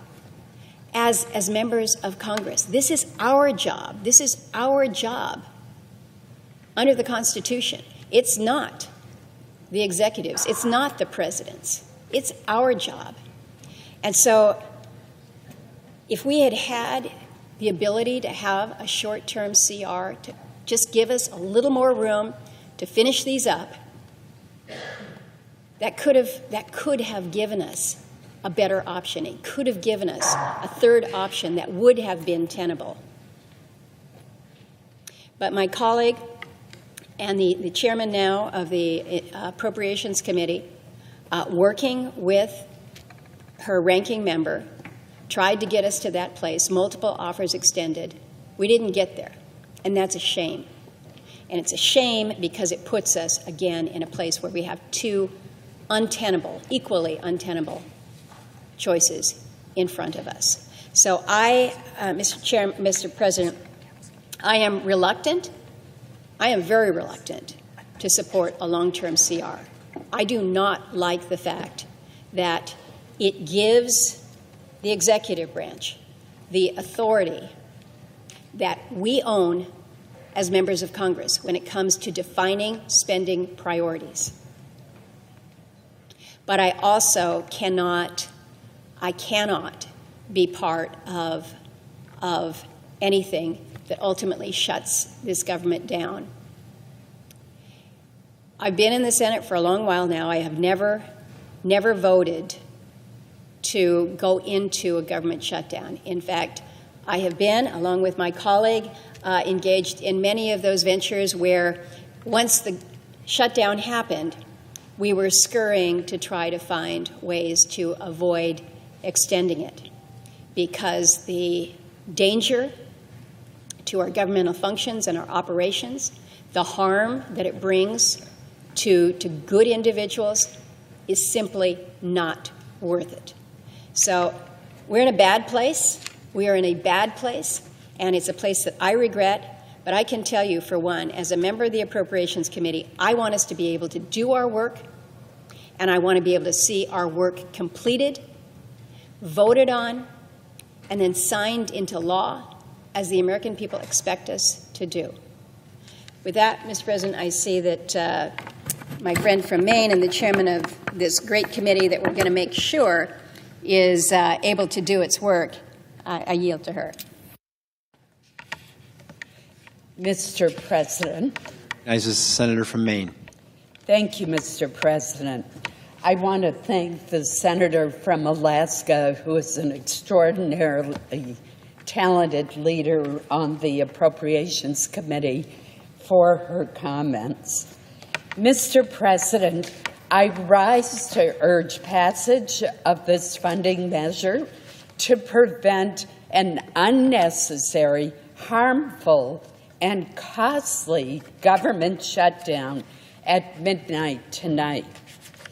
Mr. President, government shutdowns are inherently a failure to govern effectively and have negative consequences all across government.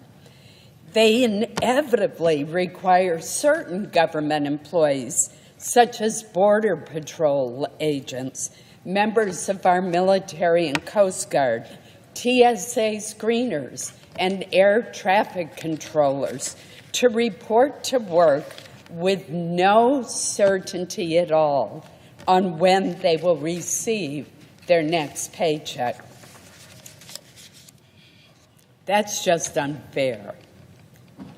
Shutdowns also put critical investments in our national defense on hold. Training exercises would be limited, which could hurt our nation's readiness. New programs would be paused, delaying new capabilities from getting to our warfighters. That's why we have always in the past avoided CRs for the Department of Defense. At our borders, the men and women performing vital law enforcement activities would have to do so without pay and without the assistance of support staff, putting more pressure on frontline operators. Other harmful potential impacts include curtailed operations for the Veterans Benefits Administration, resulting in the closure of education and GI Bill call centers and the suspension of career counseling and transition assistance for our veterans. The closure of our wonderful national parks to visitors, increased travel delays as the onboarding of additional TSA agents would stall, and some FAA employees would face furloughs, and costly delays for projects at the Army Corps of Engineers and critical water infrastructure projects. That is just a very partial list of the harm that would be done from a government shutdown. This unfortunate situation that we're in with a continuing resolution should, however, have been avoided. The Senate should have finished these bills last year, and I called for that repeatedly, as did many other members. Senator Murray and I worked as a team, provided leadership, consulted with the members of our Senate Appropriations Committee. Each of us worked so hard to report 11 of the 12 bills with overwhelming bipartisan support, including 6 which came out of our committee unanimously.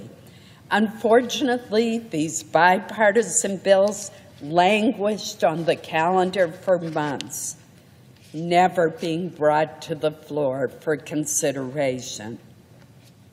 This decision by the then Senate Majority Leader denied senators the opportunity to debate and amend our reported bills, and denied the House and the Senate the chance to go to conference and work out the differences among the bills. Similarly, attempts since January by House Chairman Tom Cole and I to reach agreement with our Democratic counterparts regrettably were not successful, despite my making 5 good faith offers. Now, Madam President, that opportunity is gone. A year-long CR is by no means my first choice, but our focus now, given where we are, must be on preventing a government shutdown. For the most part, this is a straightforward CR that simply continues fiscal year 2024 funding levels. Now, it does include, and this is important, a number of needed anomalies that are aimed at addressing pressing needs. For example, the CR realigns funding in the appropriations accounts for the Department of Defense to meet current global threats and cover the cost of pay raises for junior enlisted personnel. It provides increased funding for housing assistance and for what is known as the WIC program for women, infants, and children to maintain support for these vulnerable families. Within the Department of Homeland Security, the continuing resolution includes targeted increases to support ICE operations, avoid furloughs of TSA airport screeners, and to fund much-needed pay raises for members of our Coast Guard. It also includes increased funding for the FAA so that more air traffic controllers can be hired to make our nation's airspace safer. Madam President, We can delay no longer. It is essential that the continuing resolution be adopted today in order to prevent a harmful government shutdown. I urge its adoption. And Madam President, let each and every one of us here commit to working together on the FY 2026 budget so that we enact appropriations bills prior to the start of the new fiscal year. Thank you, Madam President. Madam President.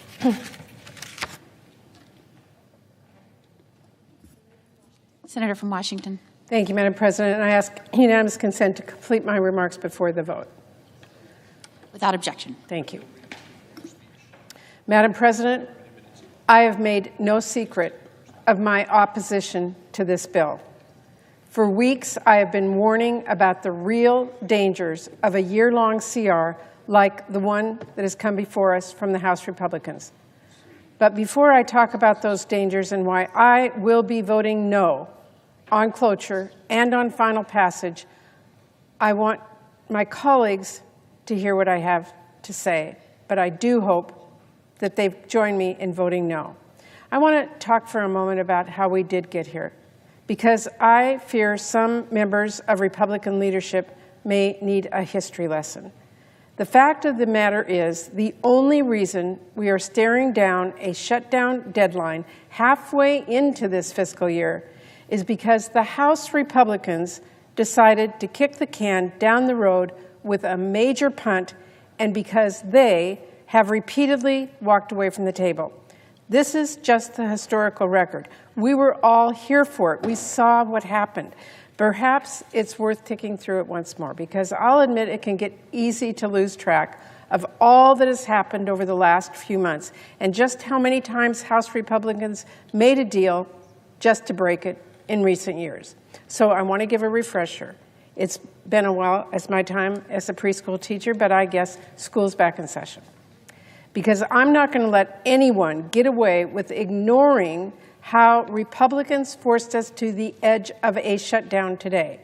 Remember, last year, after a bruising FY24 process in which House Republicans made one ridiculous demand after the next and caused one delay after the other, as Appropriations Chair, I worked hard alongside my colleagues, including Senator Collins, who's here today, within our committee to write and pass serious bipartisan spending bills for this current fiscal year.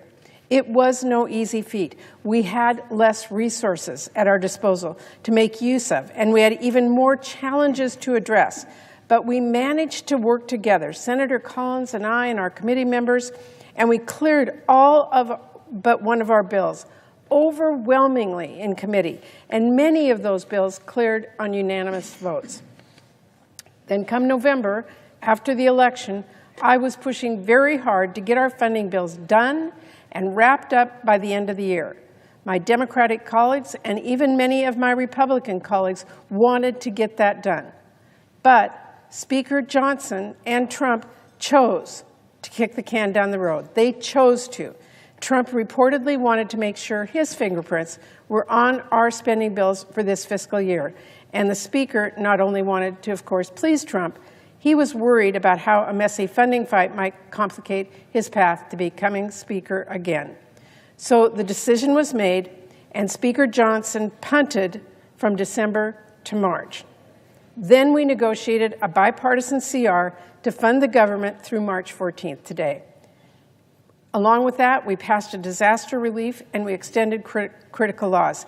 And we reached a bipartisan, bicameral deal, and then House Republicans walked away and blew that deal up at the last minute. Why? I'll tell you.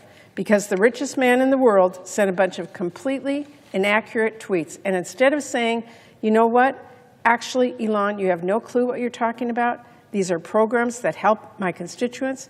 House Republicans said, let's put this guy in charge.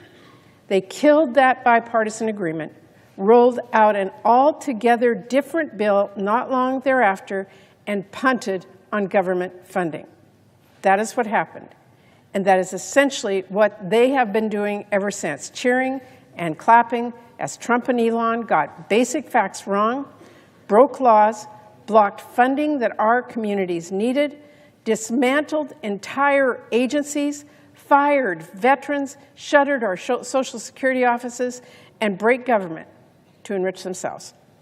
And while Trump and Republican leadership were fixating on whether they passed one bill or two for their plan to cut health care for kids, to pass more tax cuts for billionaires, a fast-approaching deadline was on its way to us, one that's here now. For the next several months, Madam President, I have remained at the table, ready to negotiate funding bills. My Democratic counterpart in the House, Rosa DeLauro, and I never left the table, not once. We made an offer after an offer, as did our Republican counterparts.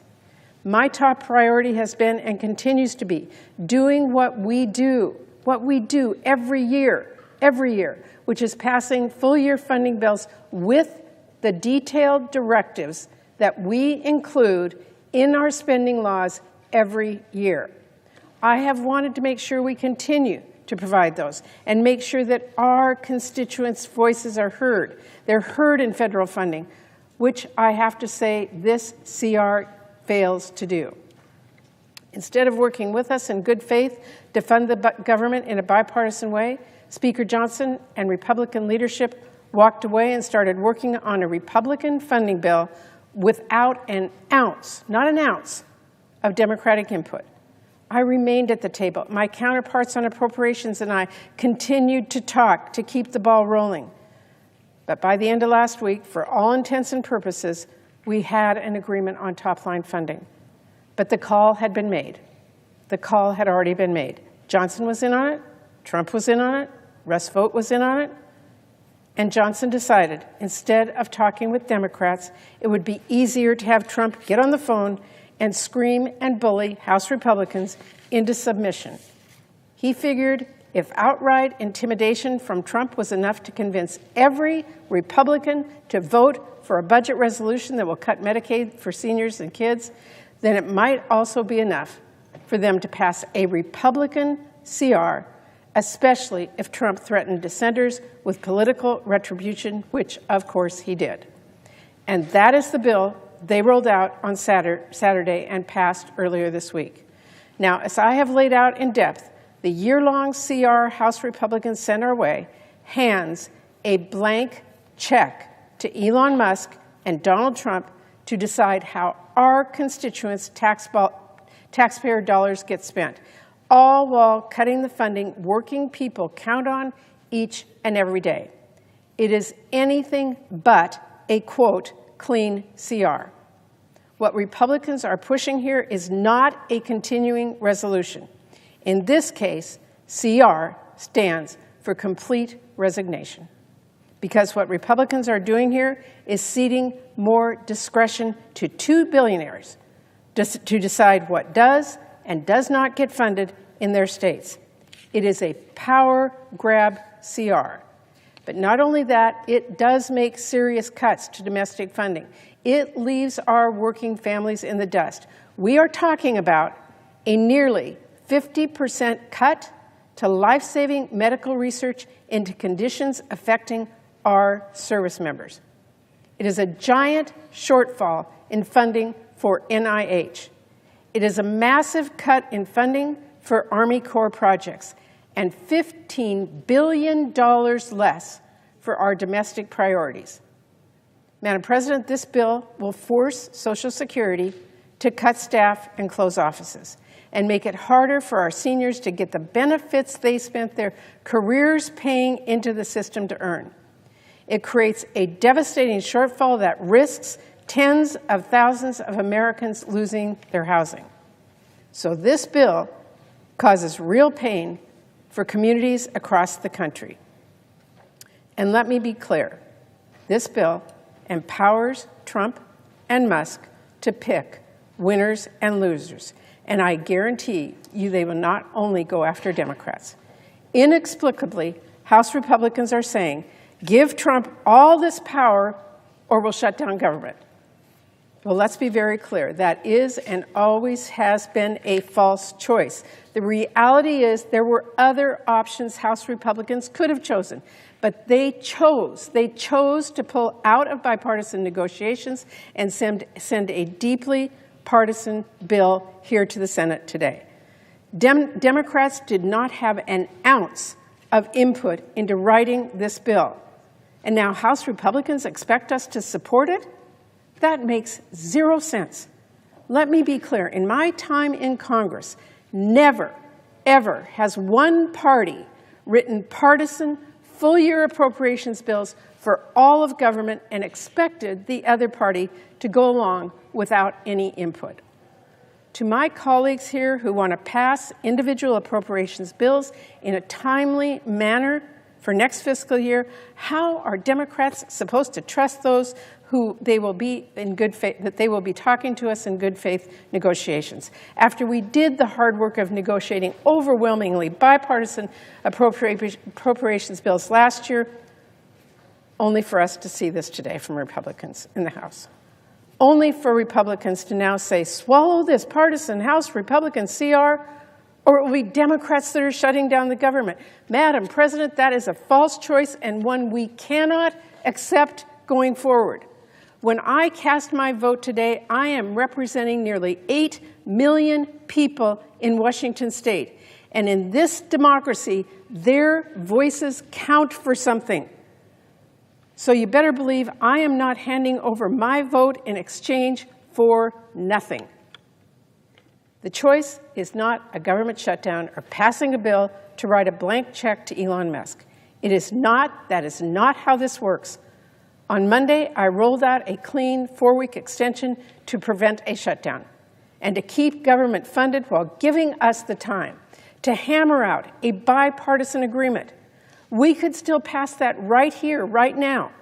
If any member has any suggestions on what they want to see in the CR, I am all ears. Now, House Republicans may have already left town, but I'm pretty sure they know how to get on a plane. That's their job. Show up and vote. The bottom line is this bill will mean more pain and chaos for our country. I cannot support it. And please let's remember, Republicans control the House, the Senate, and the White House. If you refuse to put forward an offer that includes any Democratic input, you don't get Democratic votes. That's on Republicans. If you don't get any input from Democrats, it's a Republican vote. A shutdown is on Republicans. The American people rightly understand that Republicans have pushed this country towards a shutdown. They do understand that Donald Trump has created a massive economic uncertainty and is putting us on track for a Republican recession. With his indiscriminate layoffs, his illegal funding freeze, his incoherent trade war, and now by threatening a Republican shutdown. Democrats did not write this bill. We did not have any input. But if we had, we sure wouldn't have handed over more of our power to 2 billionaires. You can bet we would not have cut our domestic investments by billions. Democrats did not write this bill. But if we did, we would have protected our public schools. Democrats did not write this bill, but if we did, we would have put our veterans first. And you can bet we would not have prevented the District of Columbia from spending its own taxpayer dollars and be forced to lay off police and teachers. Democrats did not have any say on this bill. But if we did, we would have protected our public lands and your health care and life-saving cancer research. So I hope my Democratic and, yes, my Republican colleagues as well will join me on voting no on this bill and swiftly passing a 4-week extension so we can hammer out a better bipartisan solution. I am voting no because my constituents should have a say in how their tax dollars are spent. I am voting no because Congress, each one of us, not Elon Musk, should decide which schools or which hospitals get funding. I'm voting no, and I hope my colleagues will join me. And before I close, Madam President, I want to say to my constituents, who are frightened and scared. I understand your fears. Some days I share them. But your voice matters. Speaking out matters. You elected me to be your voice, and you better believe I will keep fighting for you. So, shoulders up. Keep the faith. We stand strong, but we do not stand down. We're going to keep fighting for the America we love. Thank you, Madam President. I yield the floor. Senator from Mississippi. I ask unanimous consent to speak for up to 5 minutes prior to the scheduled roll call votes. Without objection. Thank you, Madam President. I have the greatest respect for the previous speaker and also for the distinguished chair of the Appropriations Committee. If she gets her way this afternoon or later tonight, the government will shut down. We'll have to call the House back in. It will be a long period of uncertainty and a shutdown, and that's the choice we're faced with.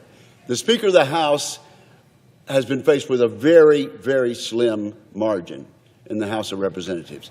He's had to do a deal that none of us likes, but he's decided that we have a responsibility to govern, and the better choice is to keep the government open. The previous Speaker has had 6 months to try to negotiate the deal, which she says we can do now in 30 days. It's not going to happen. But we're here to make tough choices. Today, Senator Collins and I and others will make tough choices.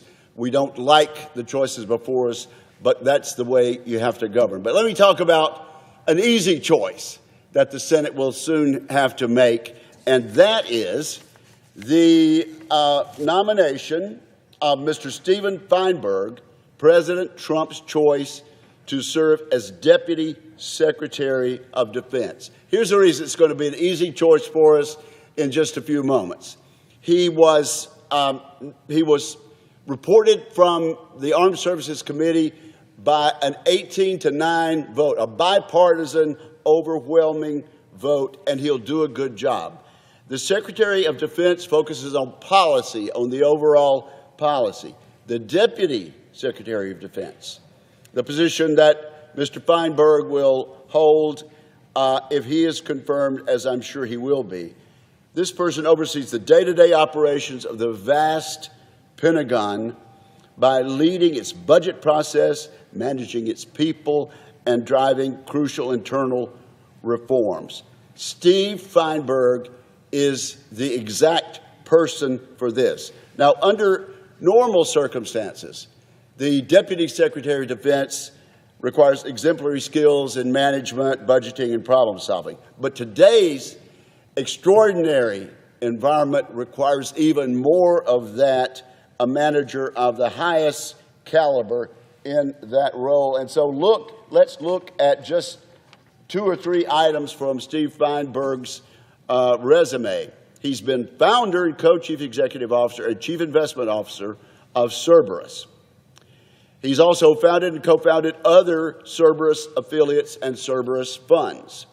He's managed separate pools of capital for Gruntel and Company, and he's also had high responsibilities in Drexel, Burnham, and Lambert. He knows how to manage huge billion-dollar operations and to manage people. He's also a perfect person for this role.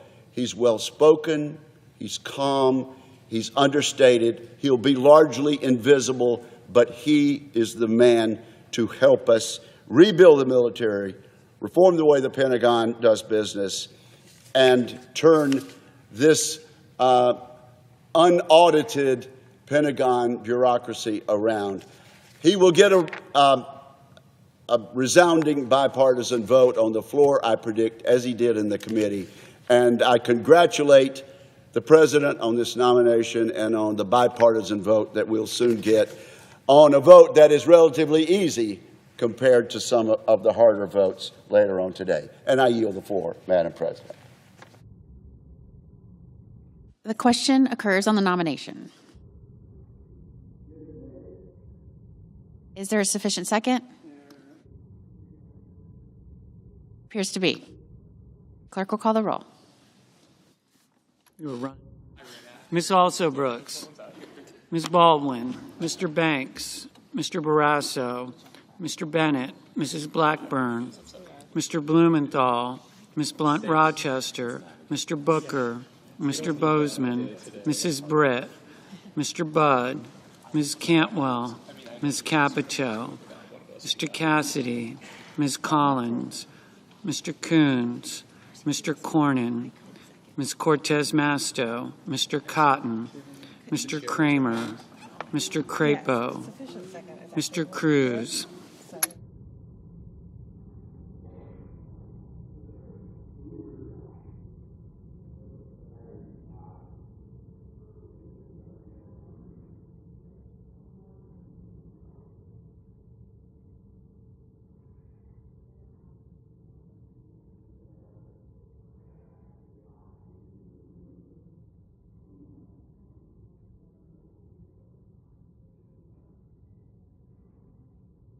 Mr. Curtis.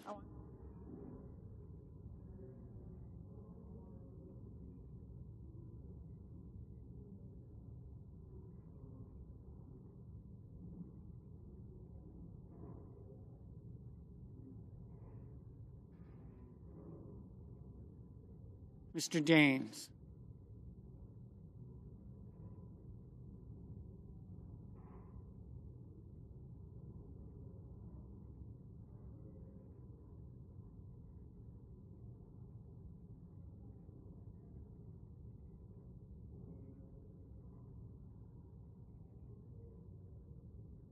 Ms. Duckworth.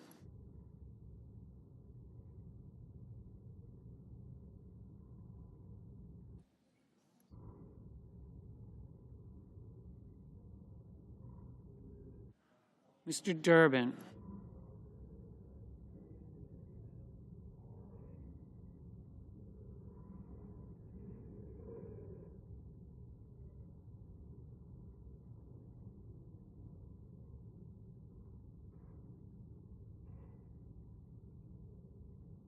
Ms. Ernst.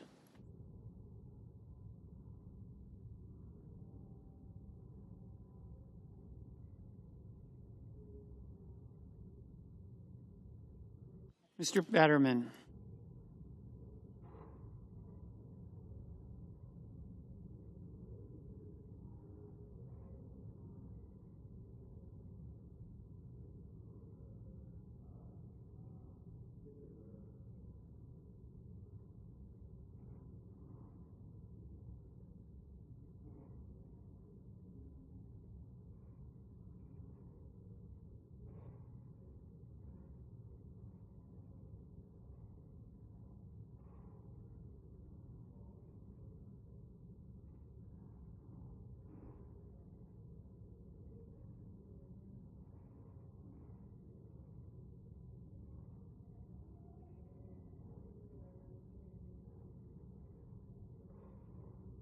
Mr. Fetterman, Mrs. Fisher, Mr. Gallego, Mrs. Gillibrand.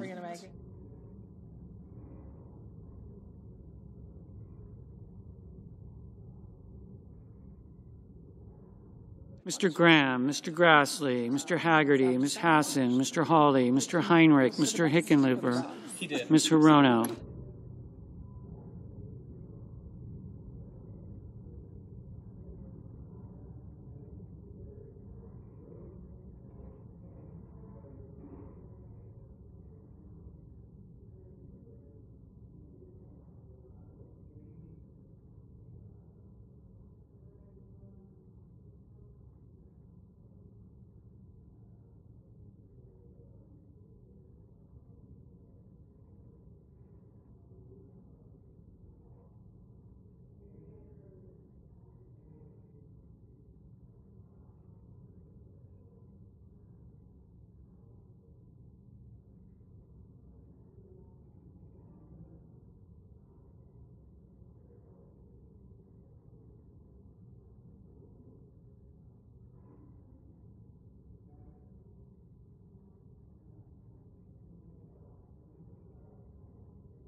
Mr. Husted,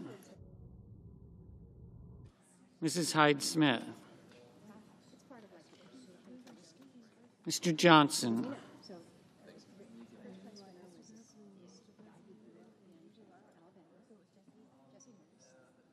Mr. Justice.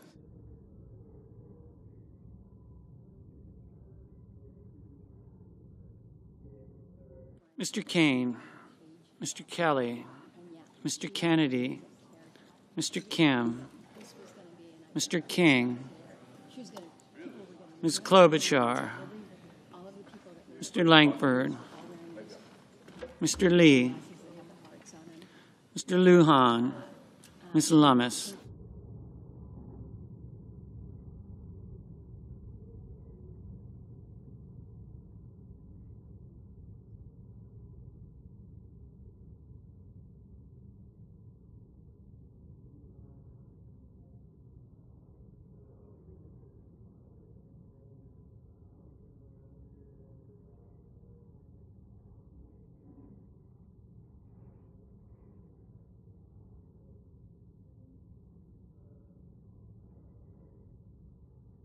Mr. Markey, Mr. Marshall, Mr. McConnell,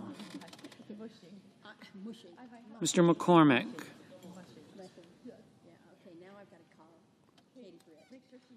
Mr. Merkley, Mrs. Moody,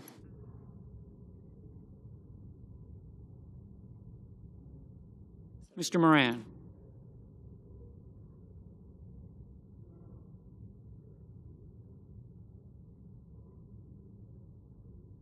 Mr. Moreno. Mr. Mullen. Ms. Murkowski. Mr. Murphy. Mrs. Murray. Mr. Ossoff. Mr. Padilla.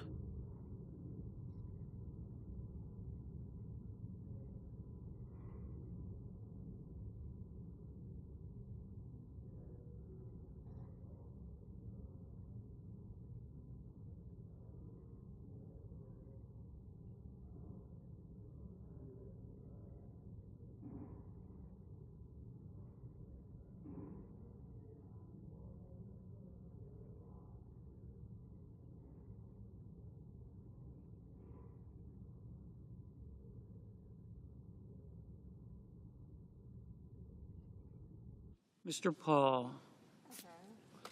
Mr. Peters. Mr. Reed. Mr. Ricketts.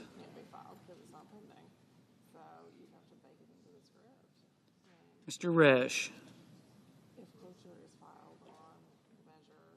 Ms. Rosen. Mr. Rounds. Mr. Sanders. Mr. Schatz.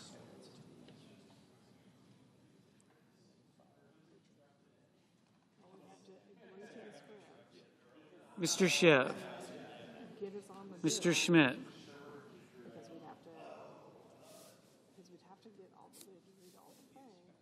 Mr. Schumer. Mr. Scott of Florida. Mr. Scott of South Carolina. Those are like the standards around here for signing stuff. Mrs. Shaheen. Ms. Sheehy. Ms. Slotkin. But we'd still have to do all the steps before you file the closure. But if you wanted to, you have to. Ms. Smith. Mr. Sullivan.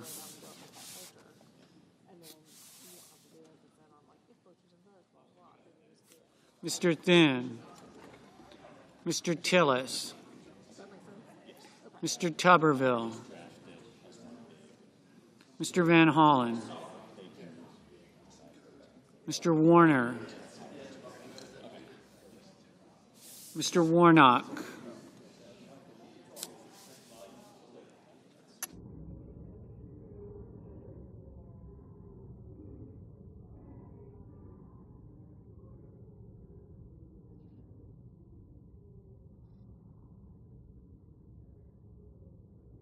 Ms. Warren.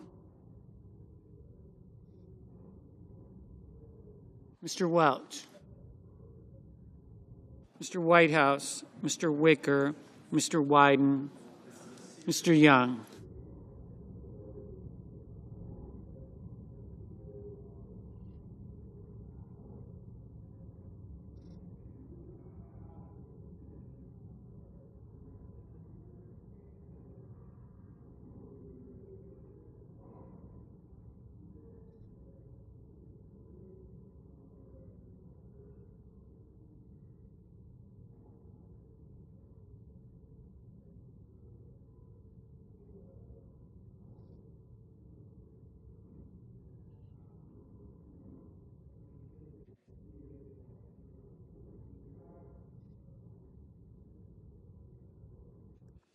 Senators voting in the affirmative: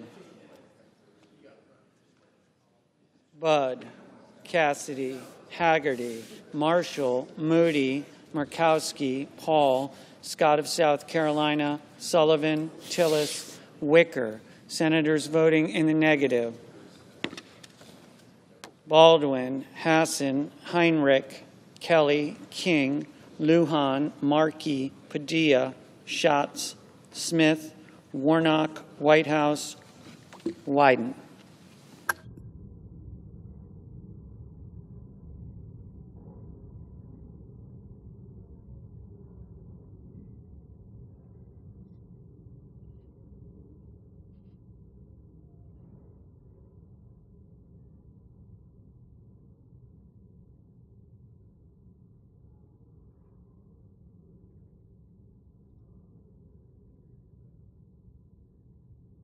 Mr. Tuberville, aye.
Mr. Cotton, aye. Mr. Sheehy, aye.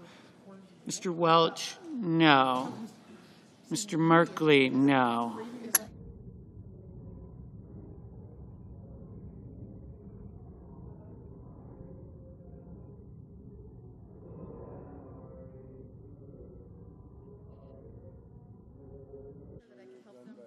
Mr.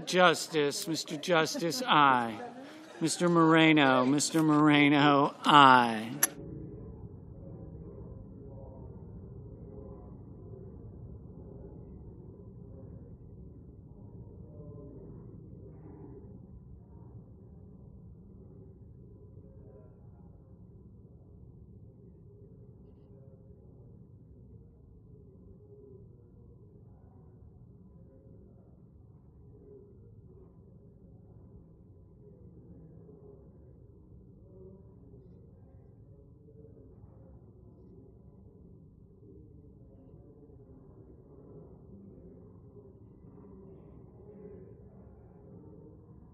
Mr. Ricketts, aye.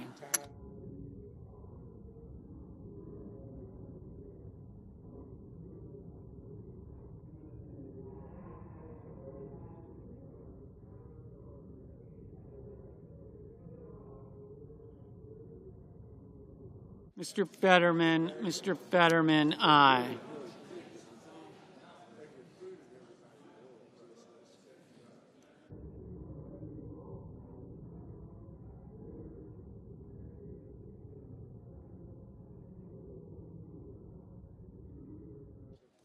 Ms. Hirono, no.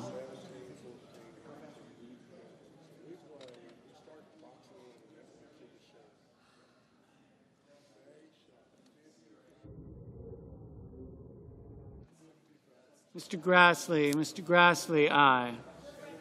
Mrs. Gillibrand, no.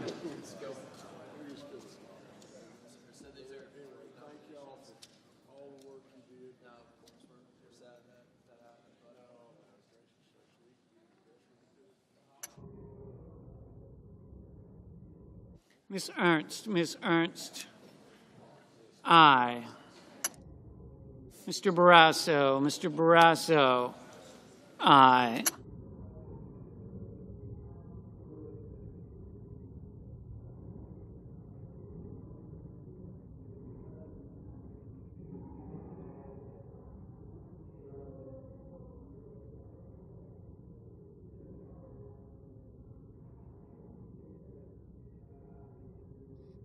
Ms. Collins, aye. Mr. Daines, aye.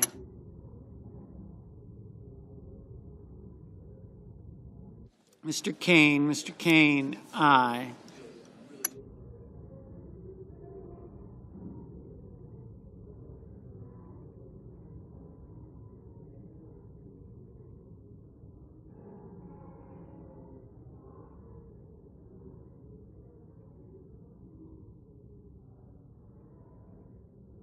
Mr. Blumenthal, no.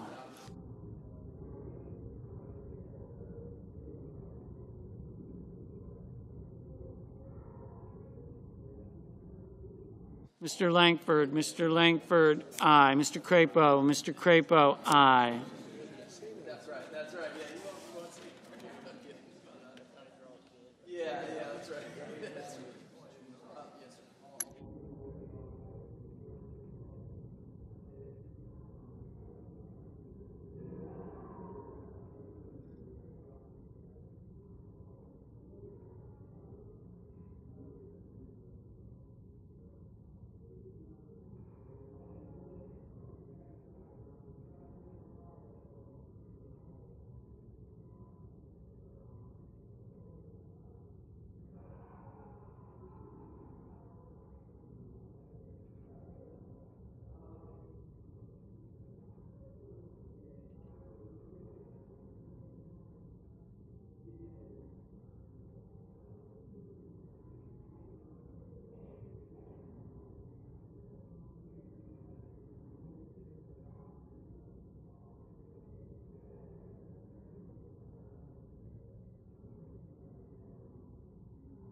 Mr. Rounds, aye.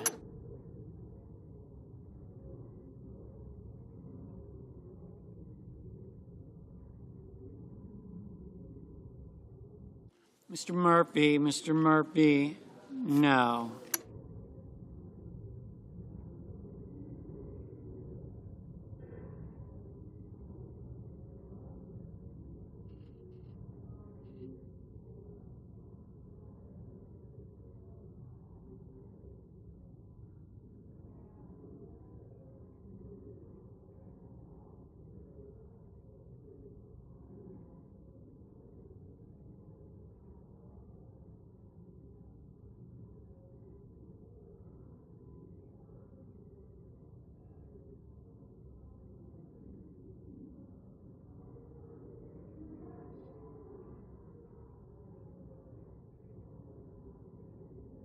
Mr. Bozeman, aye.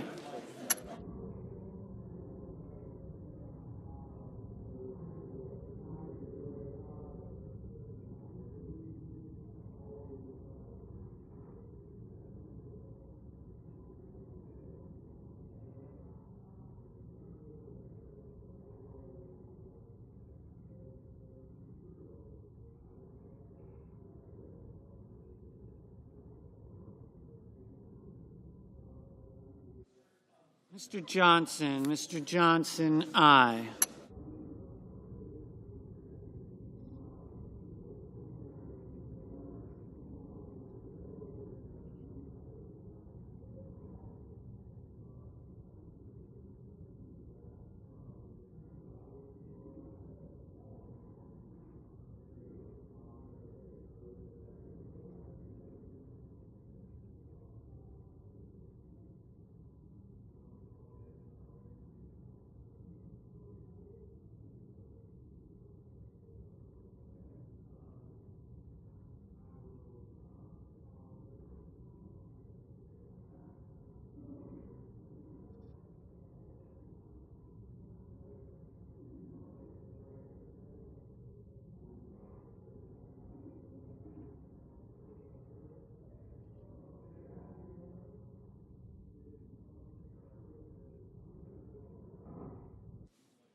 Ms. Blunt Rochester. Ms. Blunt Rochester, no.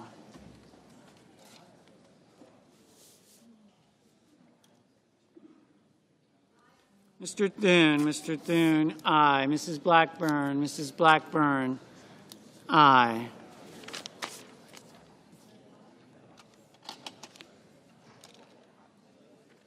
Mr. Moran, aye.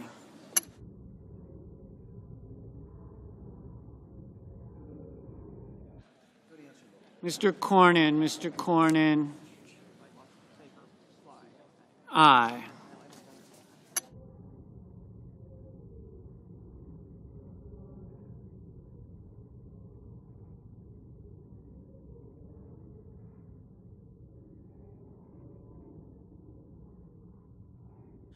Mr. Reed, aye.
Mr. Hawley, aye. Ms. Lummis, aye. Mr. Kramer, aye.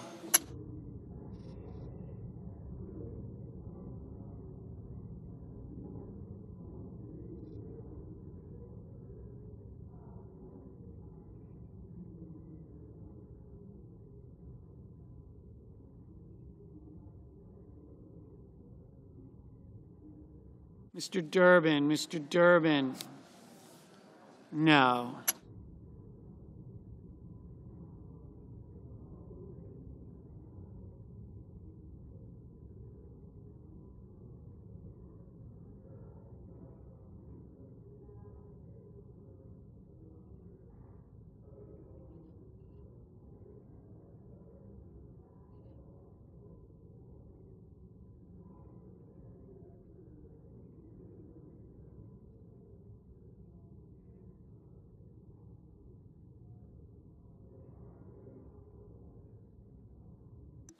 Ms. Alsobrooks, no.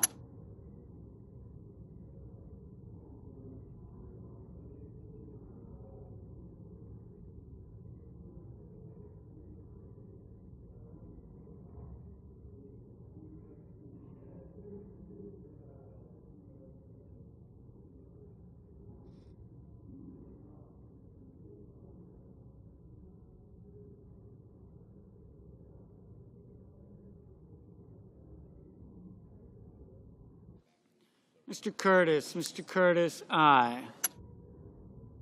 Mrs. Murray, aye.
Mr. Kim, Mr. Kim, no.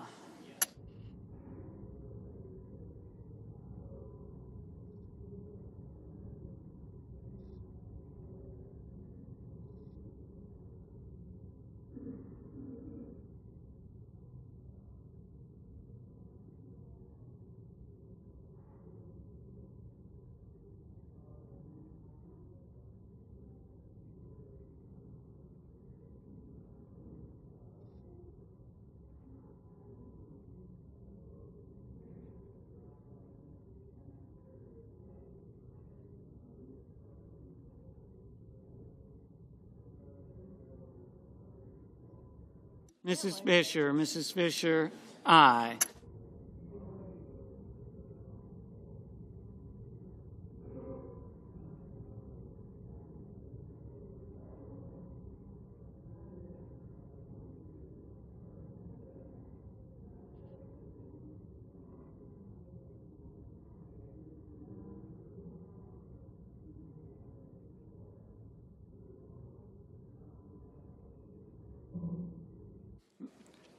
Mrs. Shaheen, aye.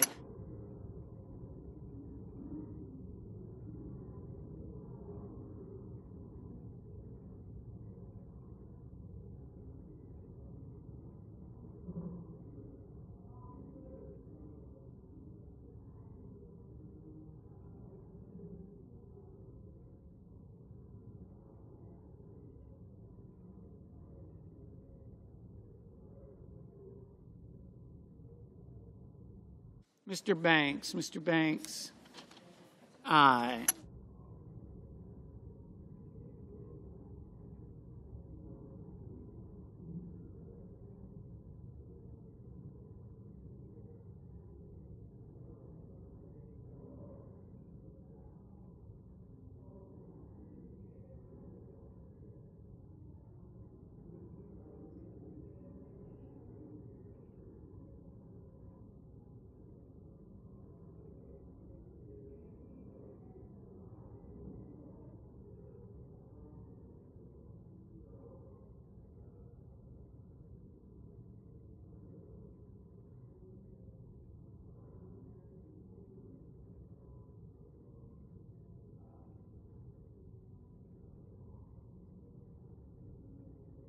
Mr.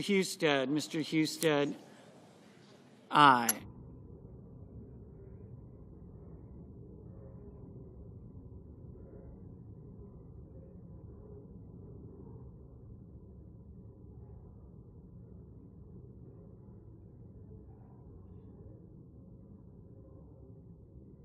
Mr. Mullen, aye.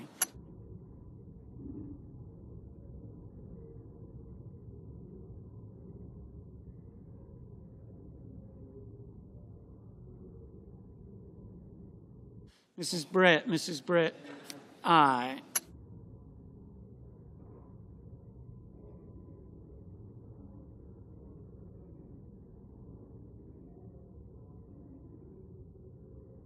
Mr. Peters, no.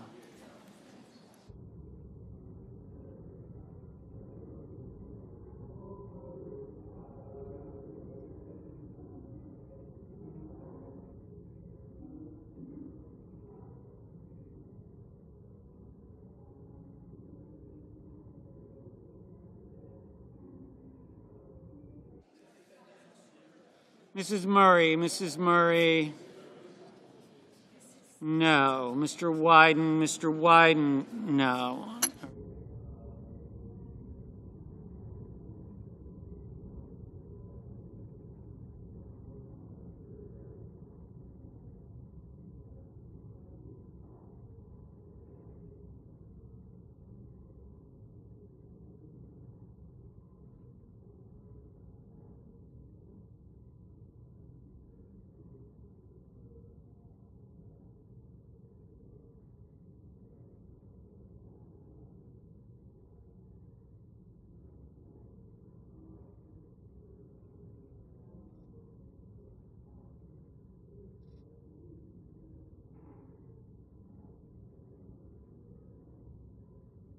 Mr. Graham, aye.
Ms. Cantwell,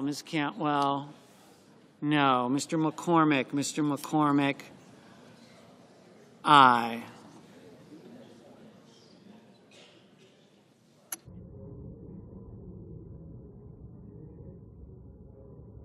Mr. Shipp, no.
Mr.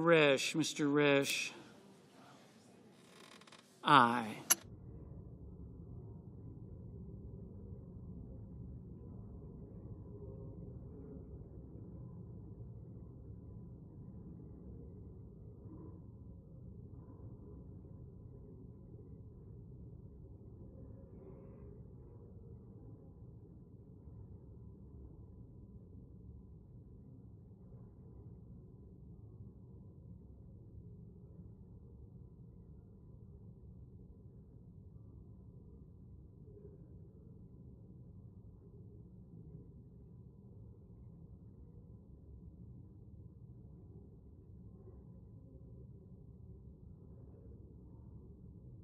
Ms. Slotkin, aye.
Mr. Gallego, no.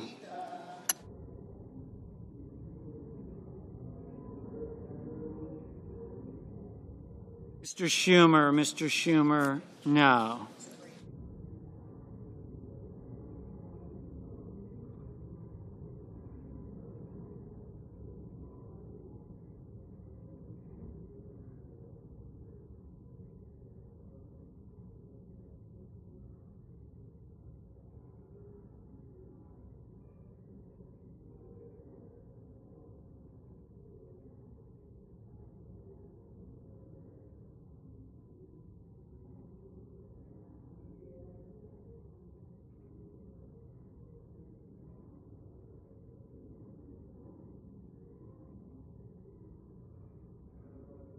Mr. Young, aye.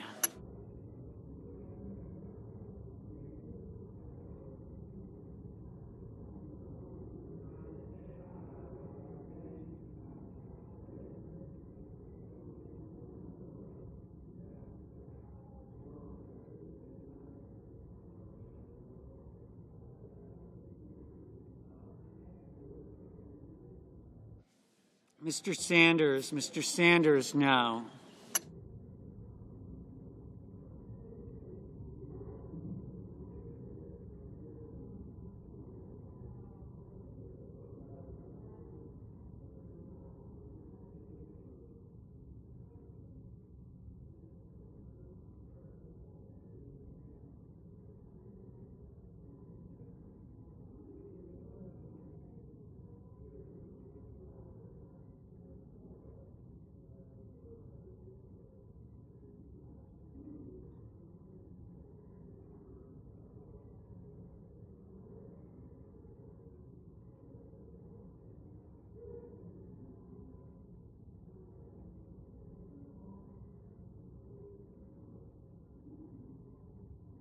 Mr. Van Hollen, no.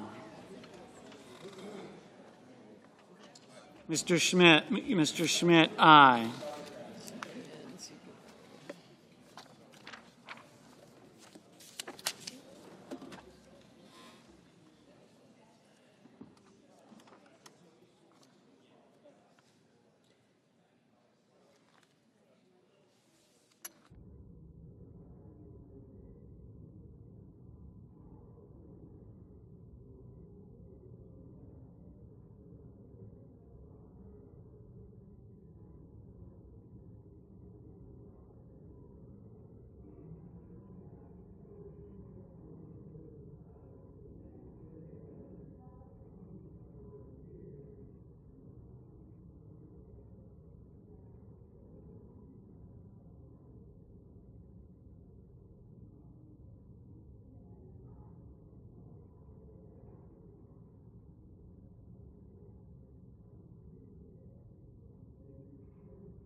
Mr. McConnell, aye.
Ms. Warren, no.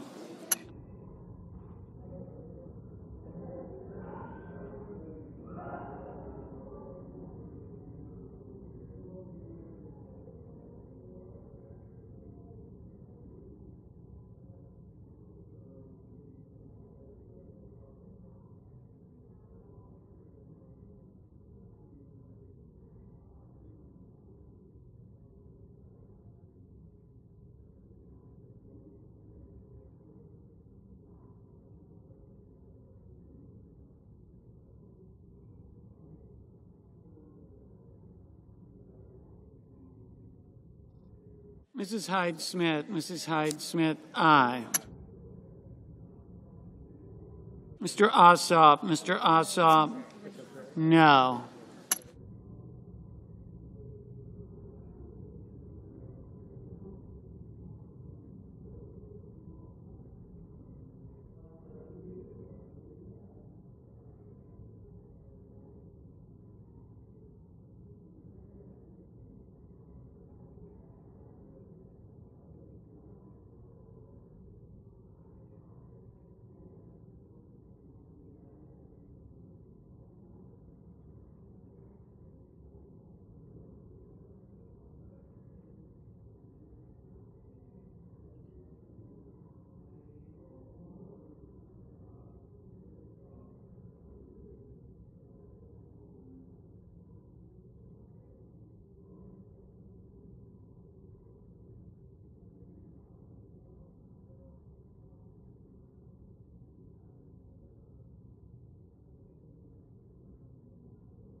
Mr. Lee, aye.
Mrs.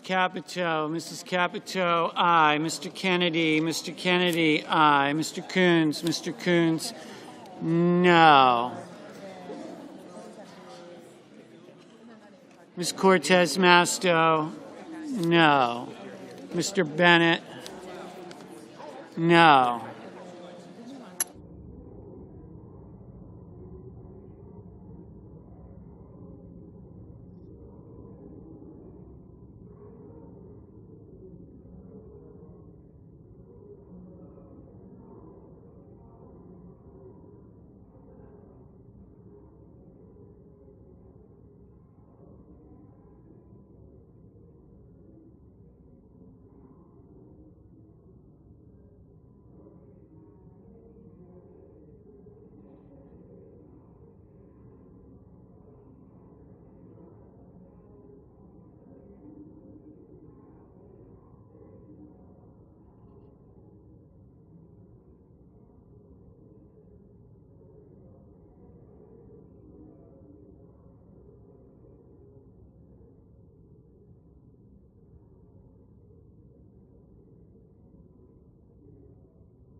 Mr. Warner, Aye.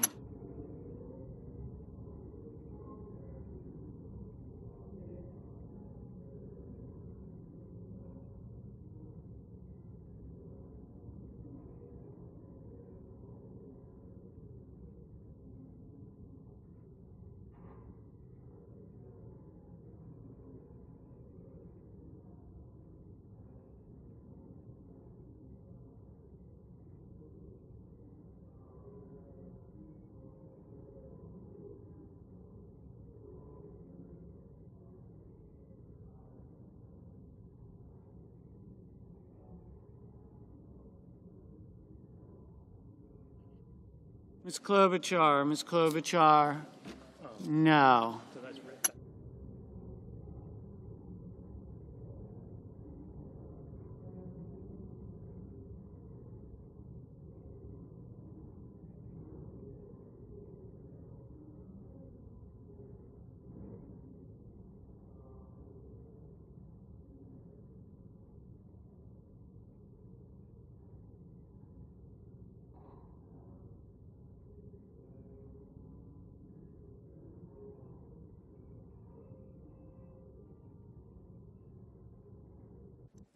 Mr. Hoven, aye.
Ms. Rosen, no.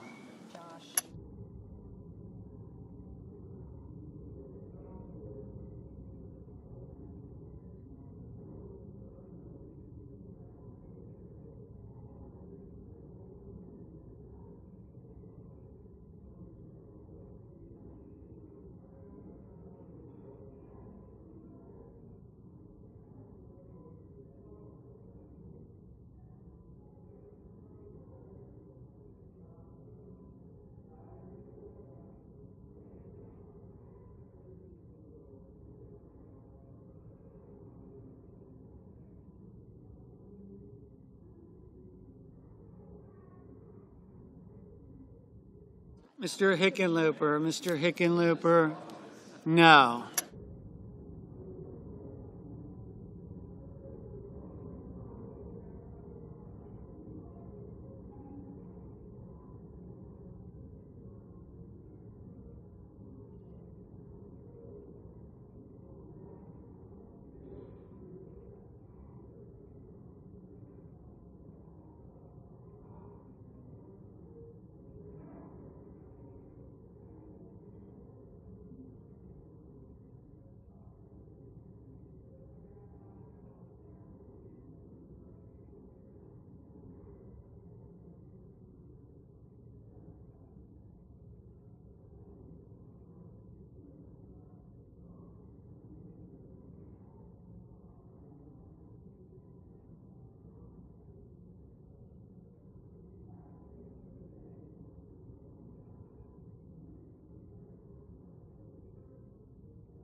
Mr. Cruz. Aye. Ms. Duckworth. No.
The yeas are 59, the nays are 40. The nomination is confirmed. Under the previous order, the motion to reconsider is considered made and laid upon the table, and the President will immediately be notified of the Senate's action. Under the previous order, the Senate will resume consideration of will resume legislative session and resume consideration of Senate Bill 331, which the clerk will report. Calendar number 18, S331, a bill to amend the Controlled Substances Act with respect to the scheduling of fentanyl-related substances and for other purposes.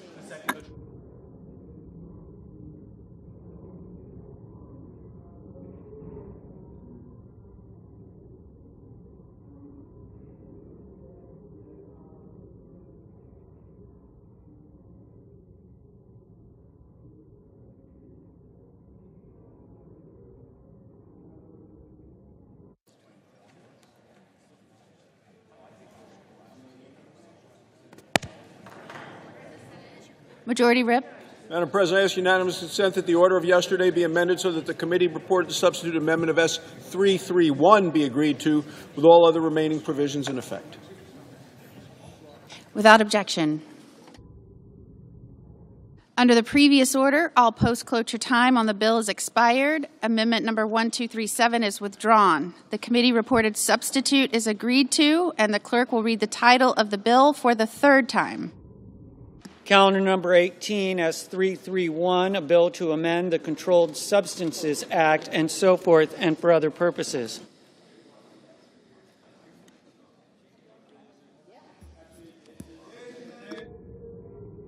Is there a sufficient second? There appears to be. Clerk will call the roll. Ms. Alsobrooks, Ms. Baldwin, Mr. Banks, Mr. Barrasso, Mr. Bennett,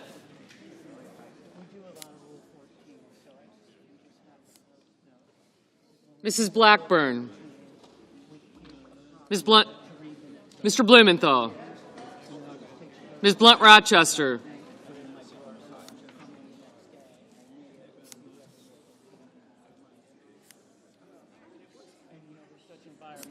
thank you, Mr. Booker. I got you, Sheehy, Mr. Sheehy.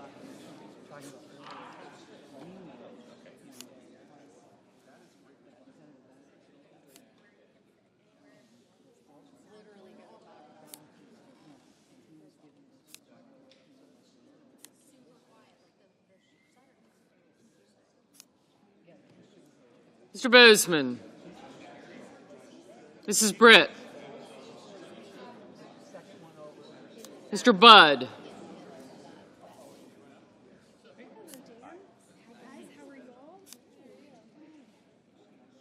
Ms. Cantwell,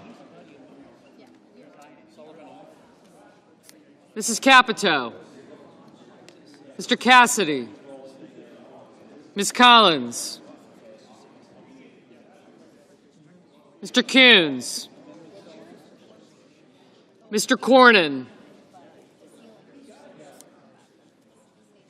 Ms. Cortez Masto.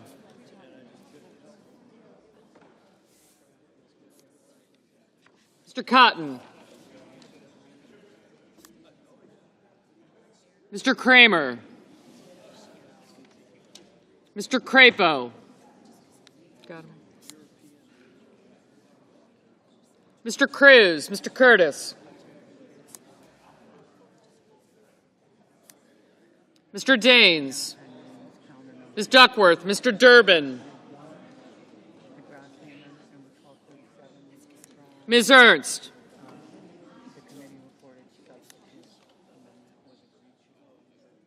Mr. Fetterman.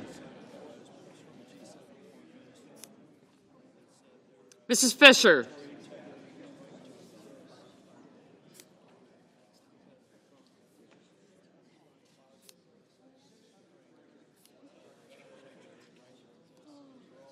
Mr. Gallego. Mrs. Gillibrand.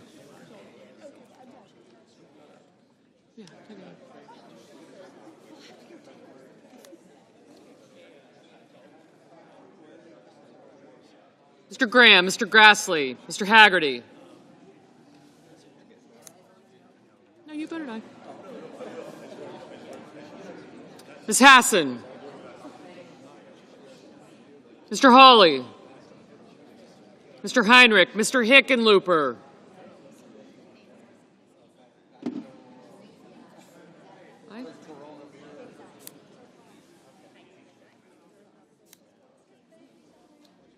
Ms. Hirono. Madam President.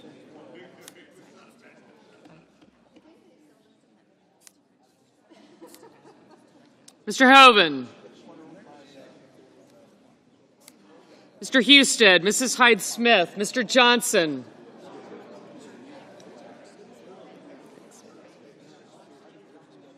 Mr. Justice, Mr. Kane. Mr. Kelly. Mr. Kennedy.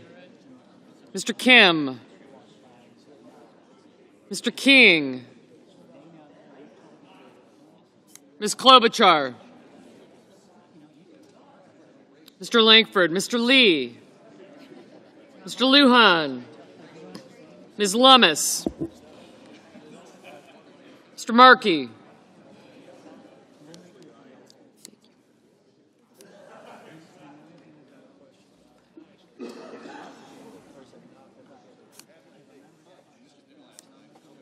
Mr. Marshall. Mr. McConnell, Mr. McCormick, Mr. Merkley, Mrs. Moody, Mr. Moran, Mr. Marino, Mr. Mullen,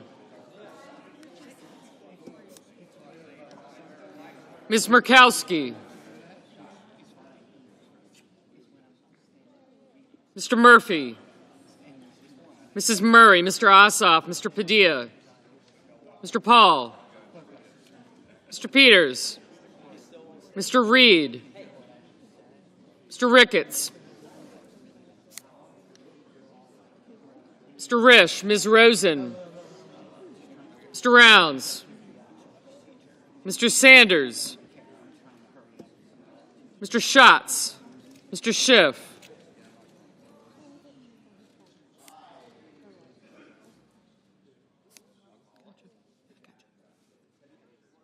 Mr. Schmidt, Mr. Schumer, Mr. Scott of Florida, Mr. Scott of South Carolina, Mrs. Shaheen, Mr. Sheehy, Ms. Slotkin, Ms. Smith, Mr. Sullivan, Mr. Thune, Mr. Tillis, Mr. Tuberville, Mr. Van Hollen, Mr. Warner, Mr. Warnock, Ms. Warren, Mr. Welch, Mr. Whitehouse, Mr. Wicker, Mr. Wyden, Mr. Young,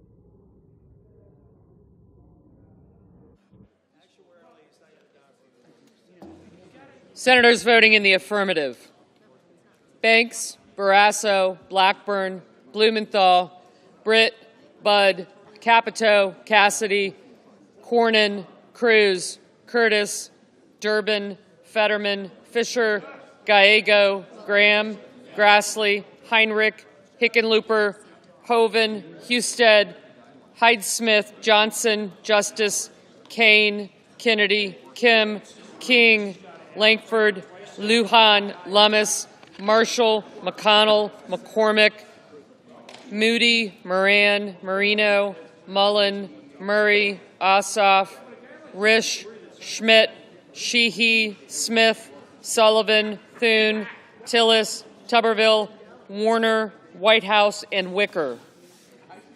Senators voting in the negative: Blunt Rochester, Booker, Duckworth, Padilla, Sanders, Schiff, Van Hollen, Warren, and Welch. Mr. Peters, aye.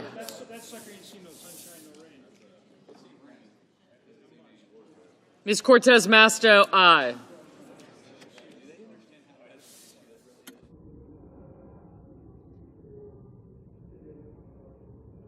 Mr. Lee, aye.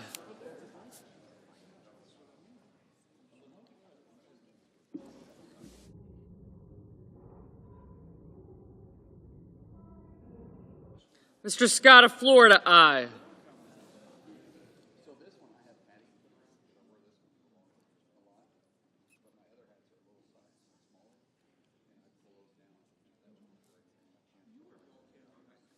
Mr. Crapo, aye.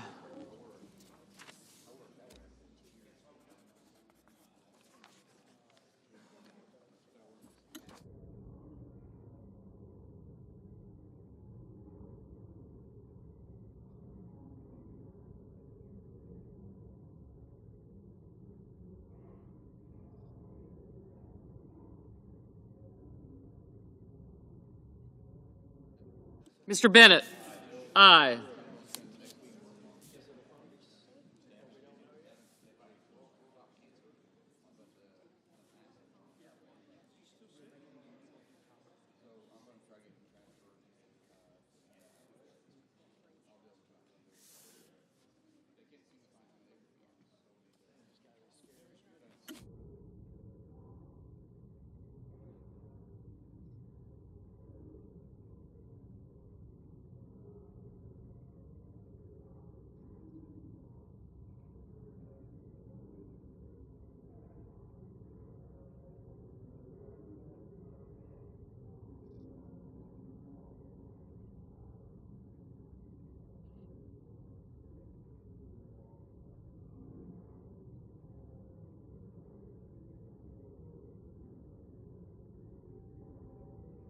Mr. Ricketts, aye.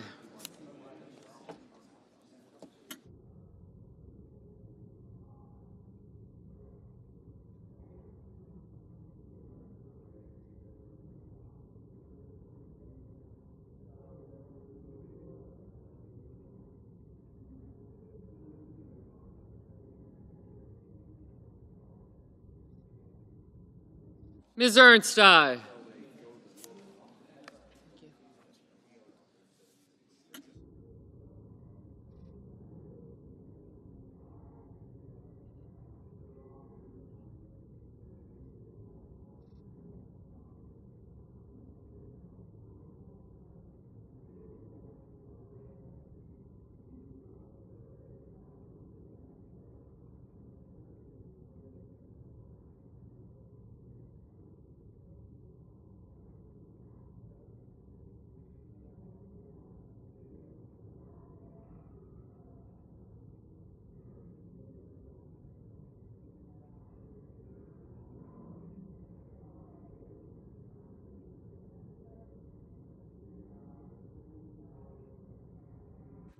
Mr. Coons, aye.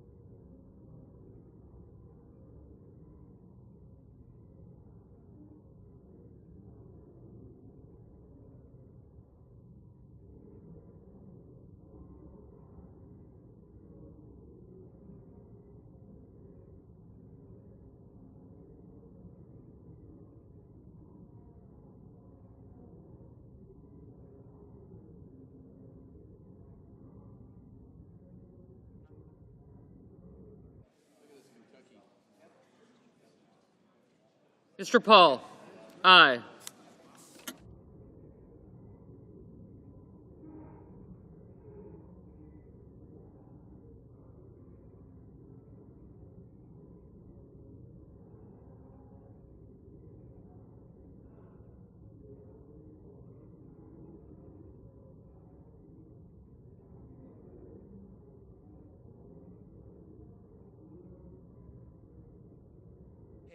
It's on tape. Ms. Hassan, aye.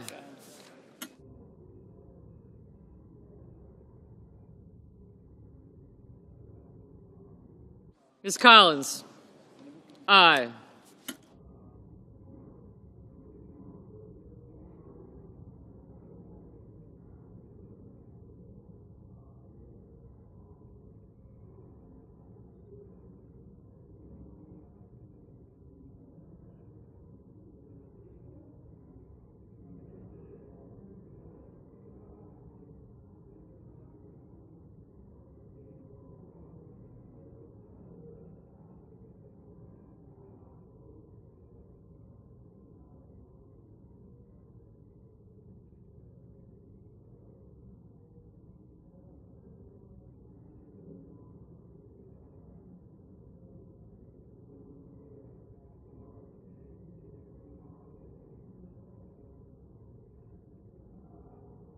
Mr. Cotton, aye.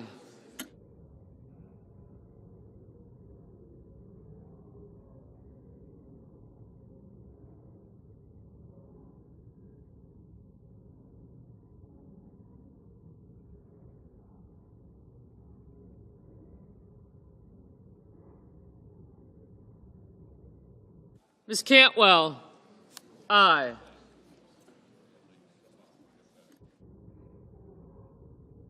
Mr. Rounds? Aye.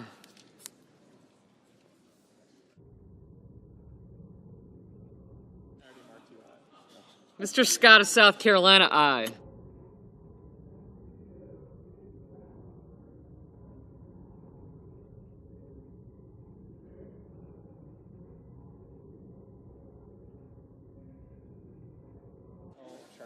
Mr. Schatz, aye.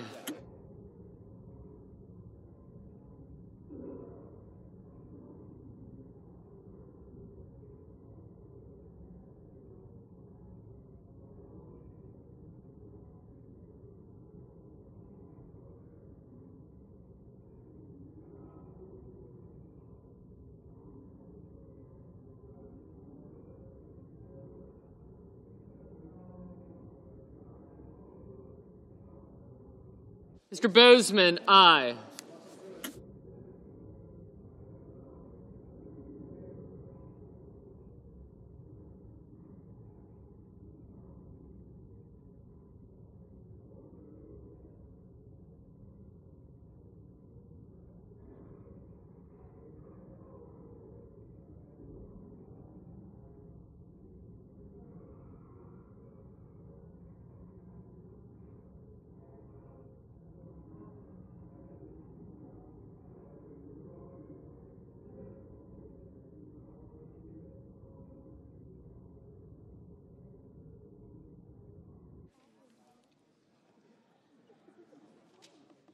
Ms. Rosen? Aye. Ms. Klobuchar? Aye.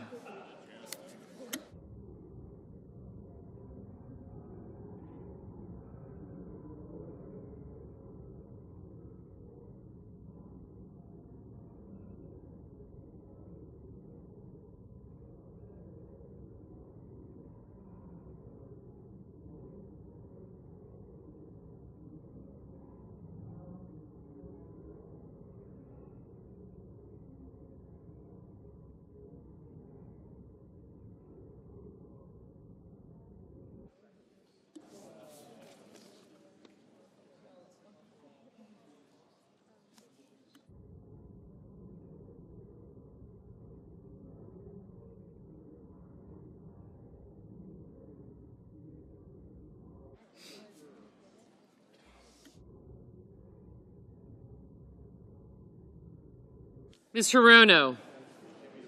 No.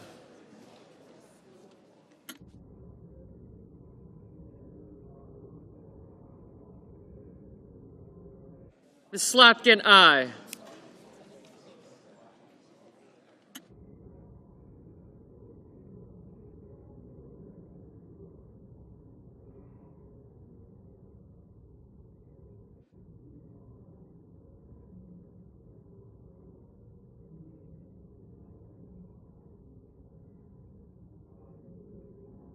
Ms. Also Brooks, no.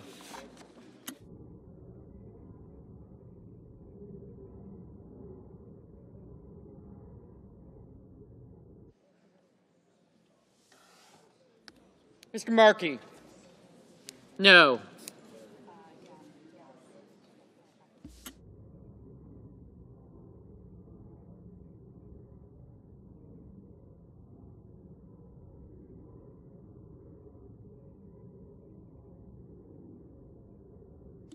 Ms. Murkowski, aye.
Mr. Murphy, no.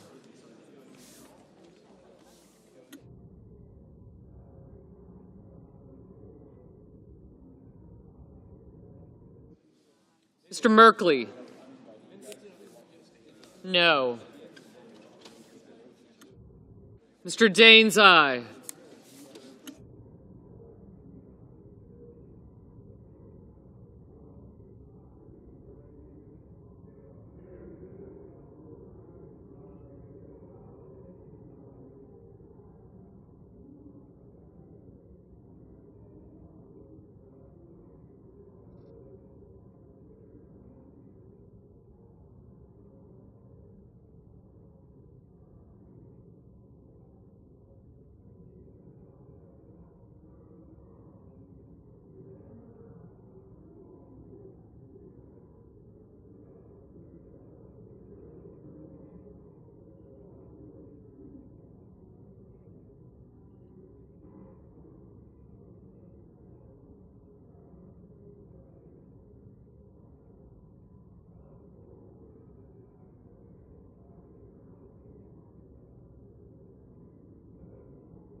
Ms. Baldwin. Aye. Mr. Young, aye.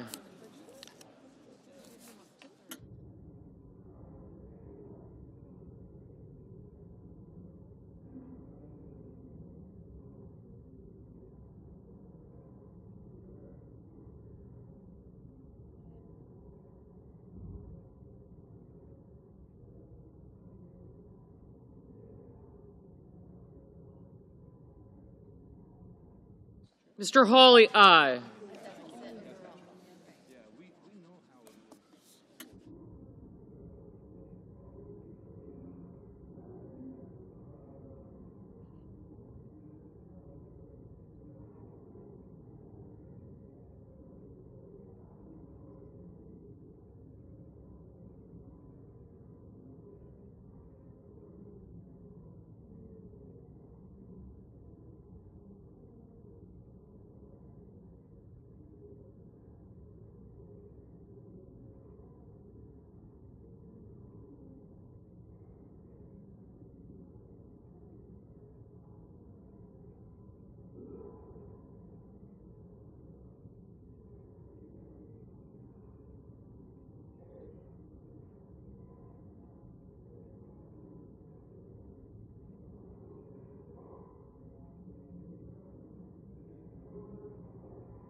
Mr. Kramer, aye.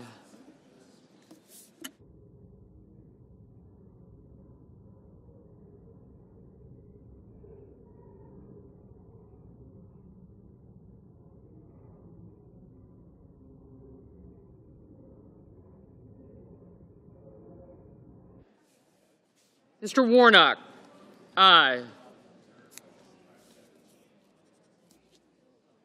Oh, I'm so sorry. Mr. Warnock, no.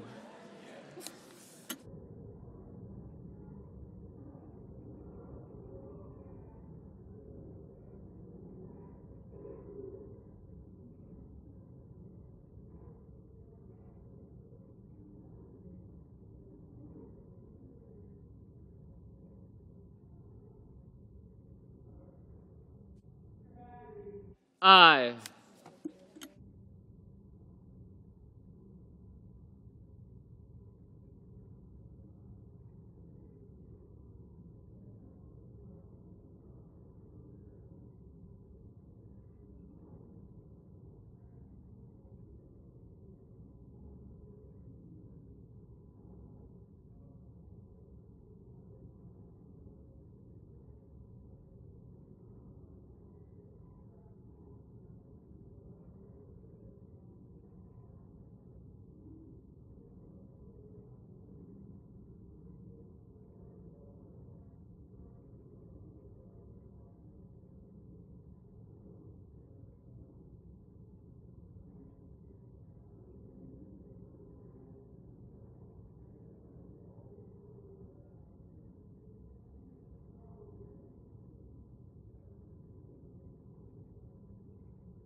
Mr. Wyden, no.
Mr. Kelly, aye.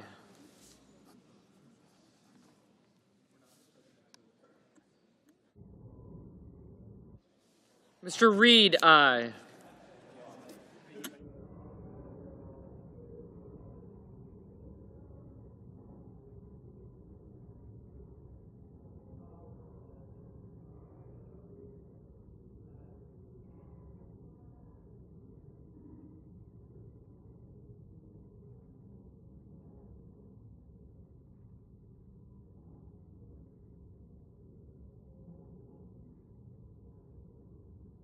Mrs. Shaheen, aye. Mrs. Gillibrand, aye.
Mr. Schumer, aye.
vote, the yeas are 84, the nays are 16, and the bill as amended is agreed to. It's passed. I'm sorry. On this vote, the yeas are 84, the nays are 16. The bill is passed. As amended is passed. President. Under the previous order, the motion to reconsider is considered made and laid upon the table. Mr. Paul's going to come out once it's locked in. He wants the agreement locked in before he speaks. Can you note the absence of a quorum, please? Mr. President, I note the absence of a quorum. The clerk will call the roll. Ms. Also Brooks.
Mr. President.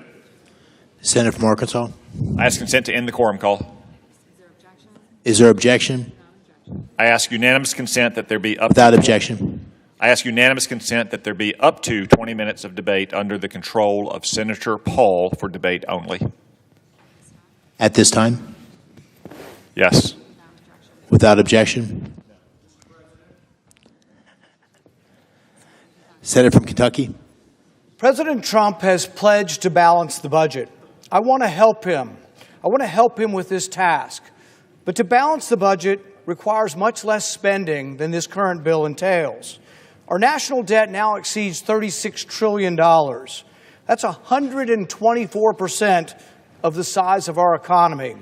That should not be a surprise. We're adding $2 trillion every year to the debt, this year included. Critics of excessive federal spending have rightly argued that we should return spending to pre-pandemic levels. This is something I could support. The spending bill before us, though, spends $400 billion more than we were spending before the pandemic. Spending went through the roof during the pandemic, and it never came back down, and the deficits are out of control. In order for this bill to get back to pre-pandemic levels, it would have to be $400 billion less. That's something I could support. 3 months ago, when the current continuing resolution was passed at the end of last year, we were told that we just needed to clear the decks. President Trump was going to come in and the Republicans would be in charge, and then everything would be okay. Just wait. Pass it along in December. Come March, Republicans will be in charge and something will happen. And yet the bill before us doesn't change anything. The bill before us keeps the same Biden spending levels. We were told with relentless fury that we would fight for the taxpayers come spring, and we are given a bill that doesn't change. It doesn't change the course of accumulating $2 trillion in debt every year. The powers that be, I believe, waved the white flag of surrender when they presented the American people with this bill that fails to make the cuts that are necessary to slow down the accumulation of our debt. The malpractice is made even worse this time around. Presidents of both parties pay lip service to the idea that the national debt must be addressed. Despite tough talk, deficits and debt inevitably keep rising. We now have over $36 trillion in debt. Unlike past presidents, though, President Trump created the Department of Government Efficiency, affectionately known as DOGE, to identify wasteful programs and eliminate them. Despite DOGE working around the clock, identifying appalling waste of taxpayers' dollars, this bill continues to fund the same programs that are funding the waste and fraud that's been located. How can that be? If we've located the waste and fraud, why are we not telling them reduced foreign aid? If the foreign aid budget is full of all kinds of crazy left-wing advocacy and nonsense, reduce the amount of money you give him. This bill will give them the same amount of money they got last year. This bill allows foreign aid to continue. It doesn't incorporate any of the DOGE cuts. It doesn't cut waste. This bill embraces the waste. It allows the waste to continue. This bill doesn't respect the taxpayer. It continues to throw their money away.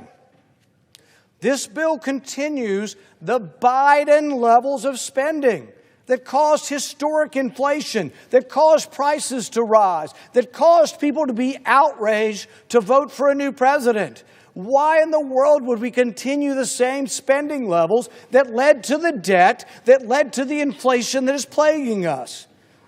This malpractice is compounded by the fact that President Trump and DOGE made it easy for Congress to fix. They actually told us where the waste was and where the waste and abuse was, and told us how to root it out, how to remove it. The waste found by DOGE truly shocks the conscience. Taxpayers paid $25,000 for an LGBT trans opera in Colombia. They spent $2 million on sex changes in Guatemala. They spent $1.5 million advancing DEI initiatives in Serbia. They spent $6 million on tourism in Egypt. They spent $32,000 for a transgender comic book in Peru. Some of the USAID's programs have actually gone beyond woke absurdity into pouring money and support to people who are the enemies of the United States. The agency provided millions of dollars to EcoHealth, which funded the dangerous research in Wuhan, which in all likelihood created and caused the pandemic. From this account, also millions of dollars went to support agriculture in Afghanistan, including fertilizer for the poppy fields grown by the Taliban. And yet, even after all that DOGE has uncovered, and I commend them, Congress is still on the verge of passing a bill that fully funds foreign aid. Many in this chamber think it's wasteful to do all these things, and they say, well, why should we keep spending money on foreign aid that is paying for sex changes in Guatemala, and yet the funding levels in this bill stay the same. These are the same funding levels for the foreign aid that were occurring under the Biden administration. Let me say that again and clearly. This bill fully funds the outrageous foreign aid programs that Elon Musk and Doge have exposed. Something doesn't make sense here. While Congress seems slow to open its eyes to waste and abuse, Secretary Rubio has acted. He recently said that the United States is canceling 83% of the foreign aid contracts. I'm for that. And in fact, that's what my amendment will do. My amendment will take the contracts, the dollar amount of the contracts that President Trump and Secretary Rubio have canceled, and put them into language so they don't get funded. Why in the world would we not be for getting rid of the funding for the crazy programs we're trying to get rid of? Something doesn't make sense here. President Trump and his team identified the cuts that need to be made, but it is ultimately Congress, not the executive, that has the power of the purse. Congress has to act to make the cuts identified by the administration a reality. And on that score, the bill under consideration today is a disappointment. The bill is a disappointment to those who believe that congressional leadership should have used the 3 months since they came into office, since Doge and Elon Musk have identified this waste. They should have used that waste and incorporated it into the spending bill. None of the Doge cuts, none of Elon Musk's suggestions have been incorporated into the spending bill. The spending bill continues spending at the Biden levels. The spending bill will be, when everybody wakes up and scratches their head and says, what happened here? The spending will lead to $2 trillion in debt. People will wake up and say, well, what about all those cuts? What happened? I thought we were cutting out waste and fraud. And come September, the deficit for the year will be $2 trillion because we're not actually cutting the spending. Congress has to do the heavy lifting. We owe the American people an answer to this question. Exactly how many Republican seats are required in Congress to achieve a majority that will actually fight to lower government spending? I don't think the taxpayers need to wait for that fight any longer. I'm not willing to say, oh, just wait, young man, wait for another day. We'll be fixing this in 6 months from now. It never comes. This is the story of this place. Wait till another day. Wait till the sun shines. We'll finally cut some spending. Never comes. Someone must make a stand and fight.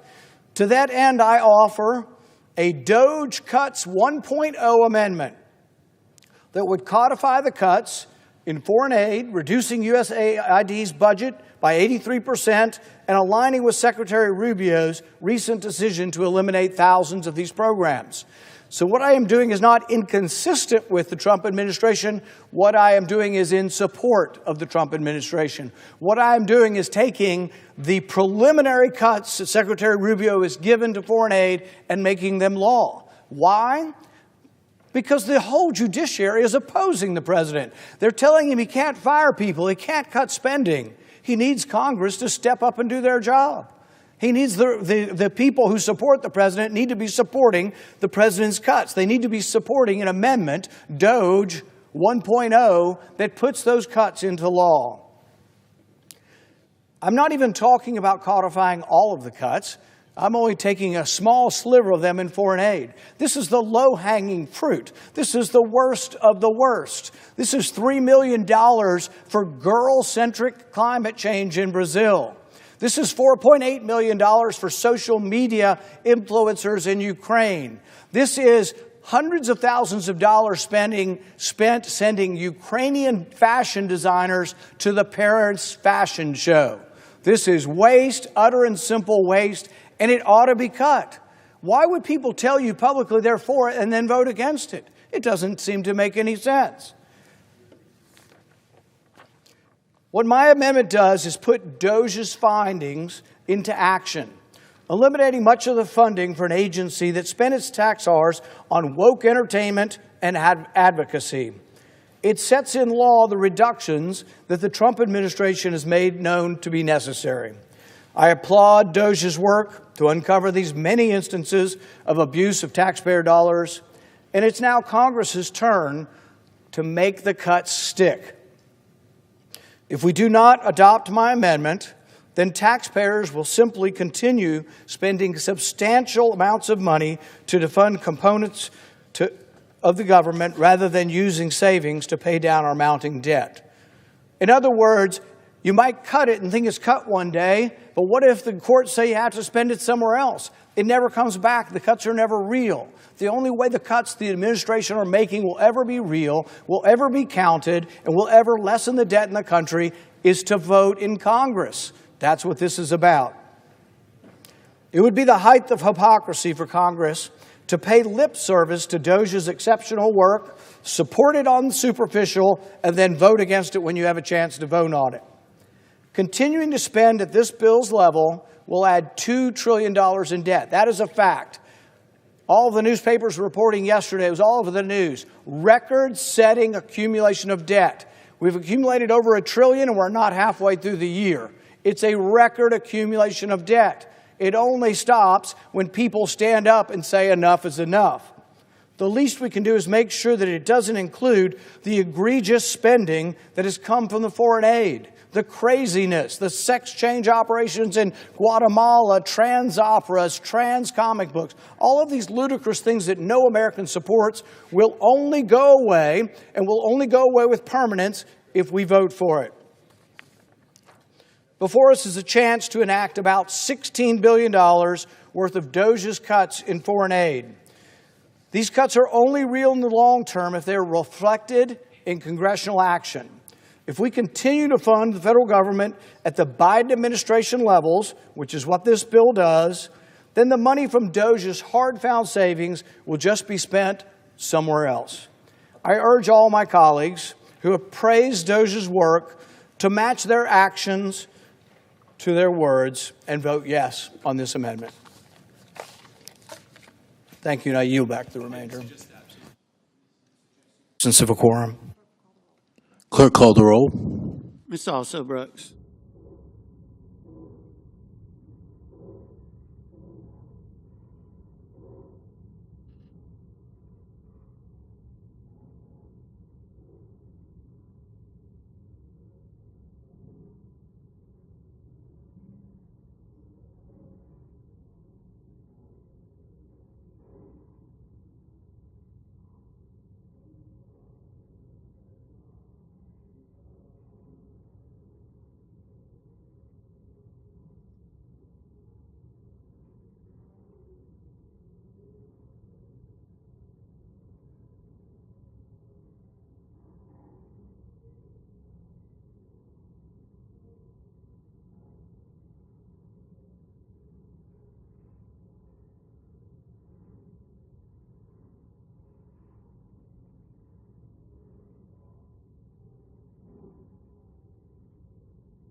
How about should I say 15?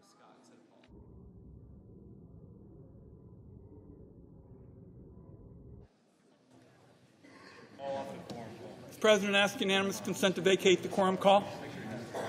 Without objection. Mr. President, Senator Morgan. Notwithstanding Rule 22, I ask unanimous consent that Senator Wyden, Senator Sanders, and Senator Scott be recognized for up to 25 minutes, and that following the remarks, the Majority Leader be recognized. Is there objection? Mr. President, I come Without objection. Thank you, Mr. President. I come to the floor, my colleague from Vermont, Senator Sanders, to pass a set of critical improvements to Americans' health care system. This legislation is overwhelmingly bipartisan, fully paid for, and targeted at two objectives every senator ought to support: improving health care for Americans and cracking down on the middlemen who take advantage of the system.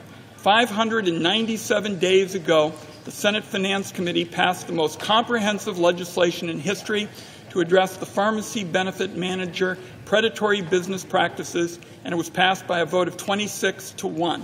493 days ago, the Senate Finance Committee passed another piece of health care legislation that improves mental health care for Americans with Medicaid, expands and strengthens telehealth, and more PBM policies by a vote, again, of 26-0. Since that time, negotiations about how to sign these policies into law have been fatally intertwined with the dysfunctional debate over congressional appropriations, as the public can see on full display this week. These policies are too important to leave behind due to an unrelated disagreement. Community pharmacists are counting on this legislation.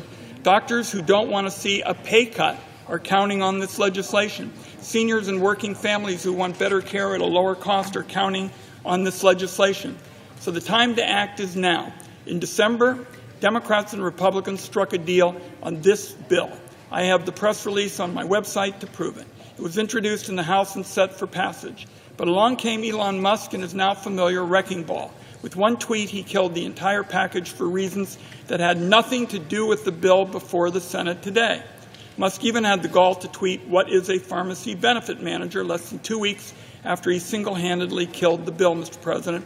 While this unelected billionaire rifles through Americans' private information and earned benefits, claiming to be looking for waste, fraud, and abuse, he doesn't even know about the middlemen who skim billions off the federal government.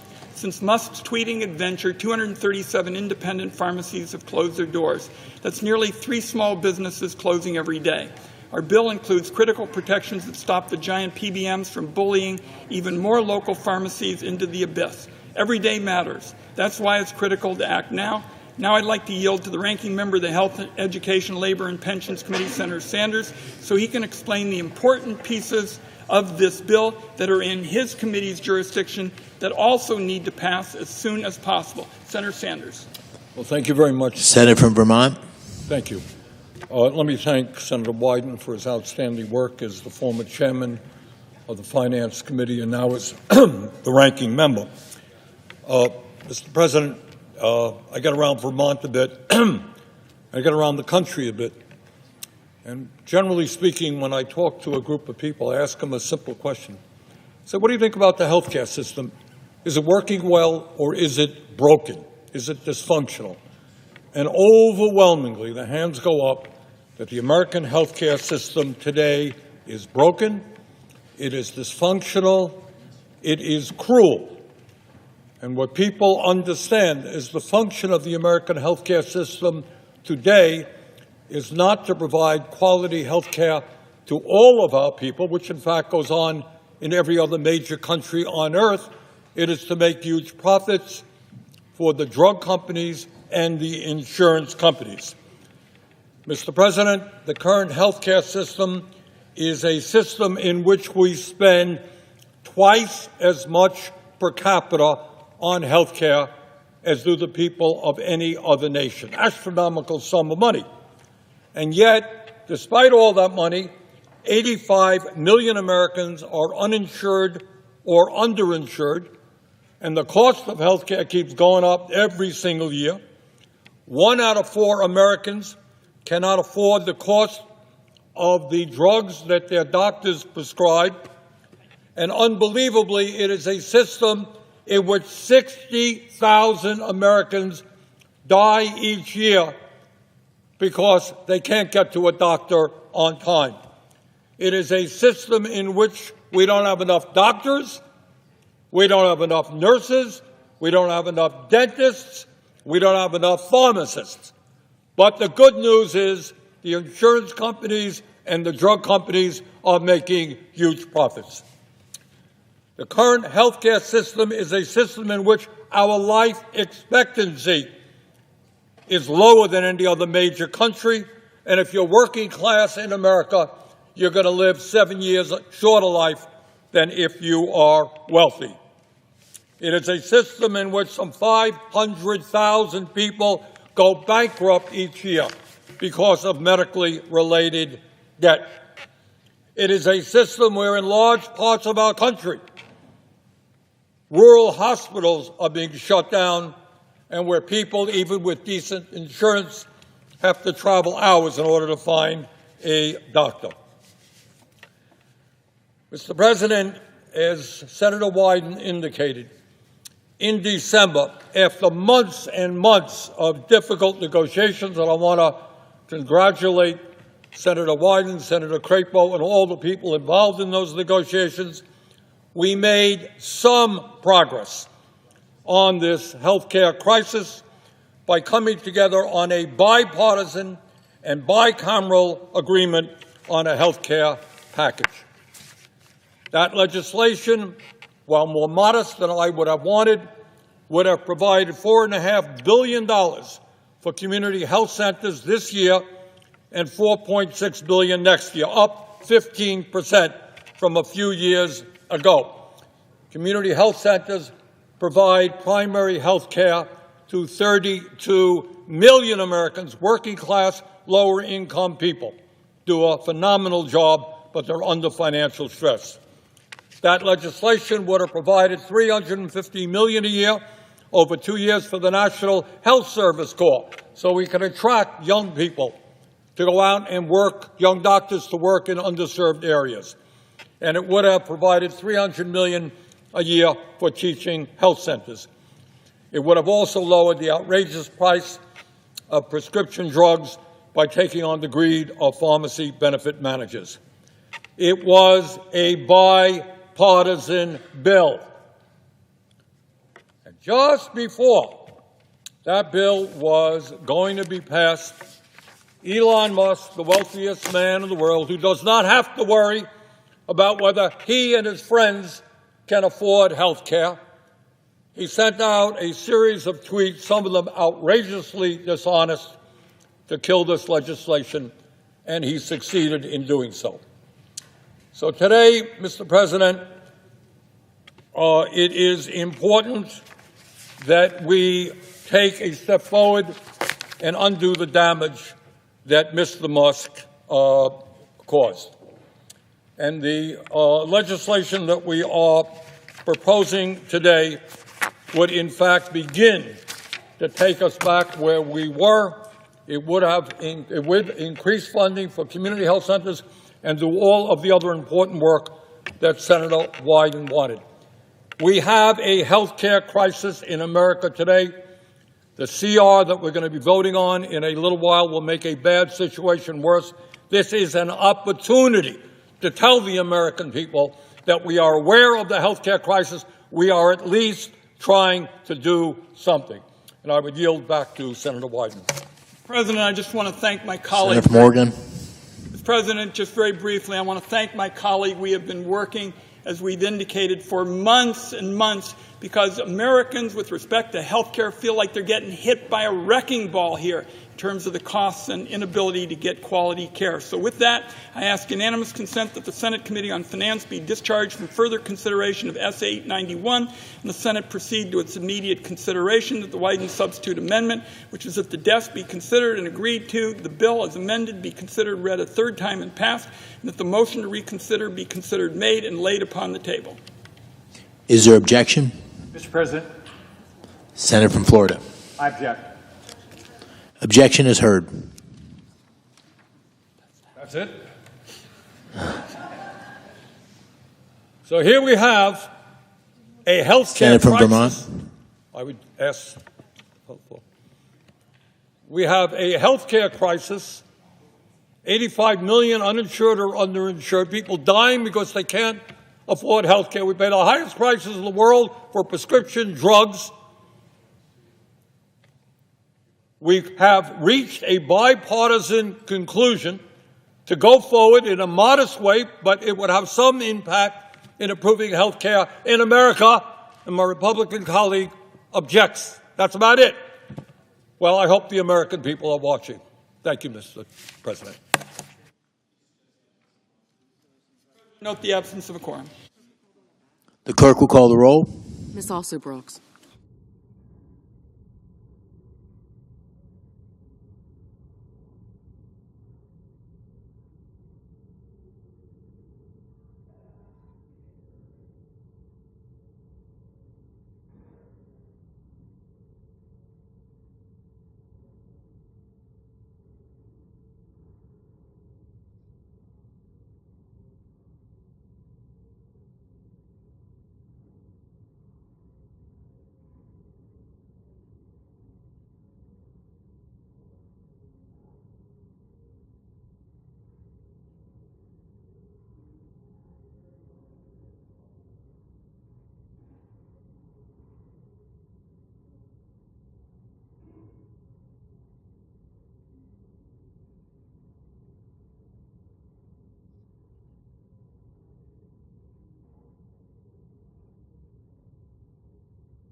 Mr. President.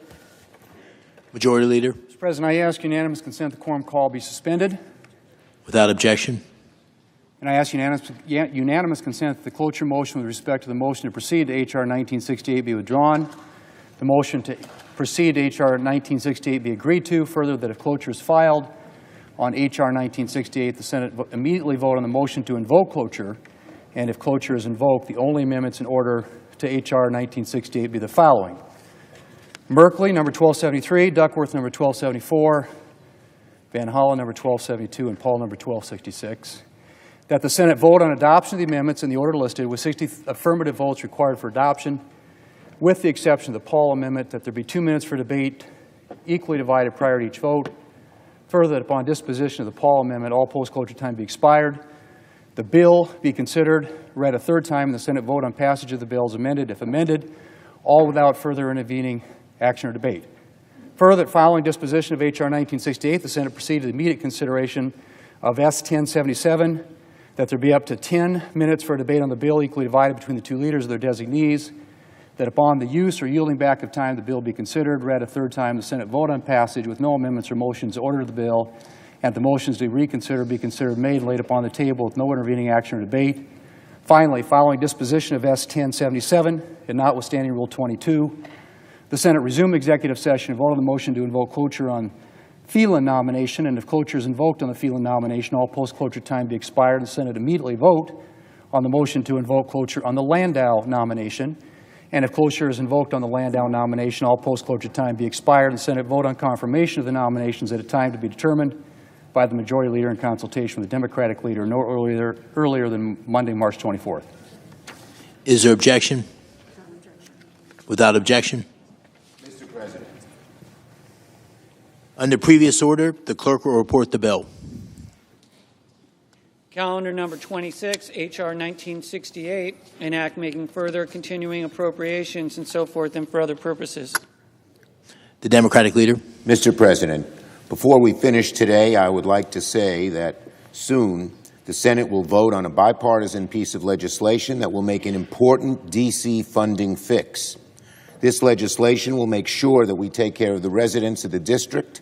It will support law enforcement and firefighters and teachers and city services. The legislation is very good news for the residents of the District of Columbia. I'm happy we're passing the bill today. I thank my colleagues for working quickly to bring this bill to the floor. Once the Senate acts, we urge the House to act quickly. Now, government funding expires at midnight tonight, and the votes before us is a Hobson choice. The CR bill is a bad bill. But as bad as the CR is, I believe that allowing Donald Trump to take even more power via a government shutdown is a far worse option. A shutdown would allow DOJ to shift into overdrive. It would give Donald Trump and DOJ the keys to the city, the state, and country. And that is a far worse alternative. Now, I want to remind everyone that it was Republicans who pushed this false shutdown choice. Their inability to govern has led us to this precipice. Our caucus members have two bad choices. Different senators will come down on different sides of the question, but that does not mean that any Senate Democrat supports a shutdown. Whatever the outcome, our caucus will be united in our determination to continue the long-term fight to stop Donald Trump's dangerous war on our democracy and on America's working families. And now I want to be clear about what this bill does and does not do. The full-year CR is a law that sets funding levels for the full year, and the President and executive branch have a legal and constitutional duty to faithfully execute the CR. The CR does not change the underlying law, making the Trump administration's impoundments and mass firings illegal. This is true as a matter of law. Nothing in the CR changes the Impoundment Control Act, the foundation of Congress's appropriations authority, and the authorization laws that require USAID and other agencies to exist and to operate the programs Congress has assigned to them. Nothing changes Title V, governing the civil service, the Administrative Procedure Act, and so on. One of the reasons I'm voting for cloture is for the very reason that these actions are illegal and no new law is needed to declare that. I yield the floor. Mr. President, I send a cloture motion to the desk for calendar number 26, H.R. 1968. The clerk will report. Cloture motion. We, the undersigned senators, in accordance with the provisions of Rule 22 of the Standing Rules of the Senate, do hereby move to bring to a close debate on calendar number 26, H.R. 1968, an act making further continuing appropriations and other extensions for the fiscal year ending September 30th, 2025, and for other purposes, signed by 17 senators as follows. Mr. President, I ask consent the reading of the names be waived. Without objection. And I ask consent that the mandatory quorum call be waived. Without objection. Mr. President, for all the information of all senators, there will be up to 9 roll call votes. And I will ask unanimous consent that all votes following the first vote be 10 minutes in length, and that if senators will stay in their seats, we should be able to get them done even more quickly than that. So everybody be here after this first vote. These are going to be 10-minute votes. Without objection. The clerk will report the motion to invoke cloture. Cloture motion. We, the undersigned senators, in accordance with the provisions of Rule 22 of the Standing Rules of the Senate, do hereby move to bring to a close debate on calendar number 26, H.R. 1968, an act making further continuing appropriations and other extensions for the fiscal year ending September 30th, 2025, and for other purposes, signed by 17 senators. By unanimous consent, the mandatory quorum call has been waived. The question is it the sense of the Senate that debate on H.R. 1968, an act making further continuing appropriations and other extensions for the fiscal year ending September 30th, 2025, and for other purposes shall be brought to a close? The yeas and the nays are mandatory under the rule. The clerk will call the roll. Ms. Alsobrooks, Ms. Baldwin, Mr. Banks, Mr. Barrasso, Mr. Bennett, Mrs. Blackburn, Mr. Blumenthal, Ms. Blunt-Rochester, Mr. Booker, Mr. Bozeman, Mrs. Britt, Mr. Budd, Ms. Cantwell, Mrs. Capito, Mr. Cassidy, Ms. Collins.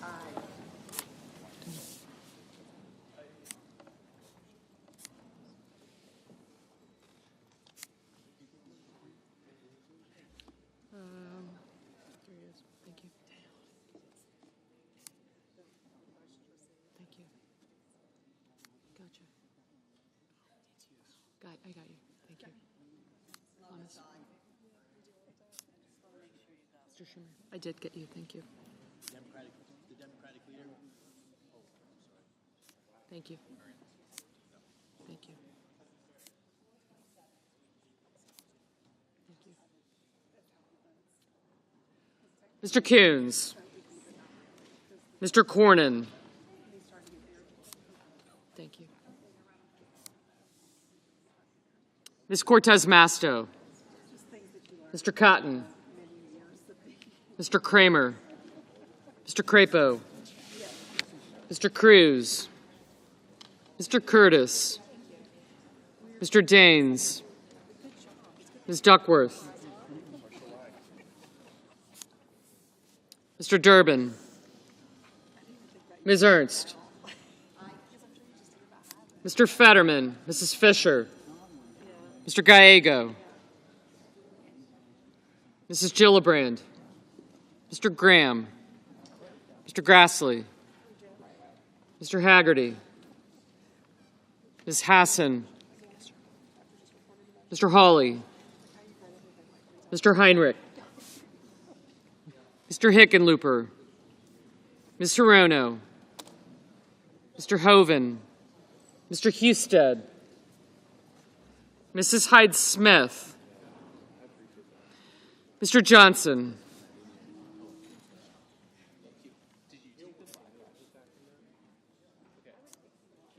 Mr. Justice, Mr. Kane, Mr. Kelly, Mr. Kennedy, Mr. Kim, Mr. King, Ms. Klobuchar,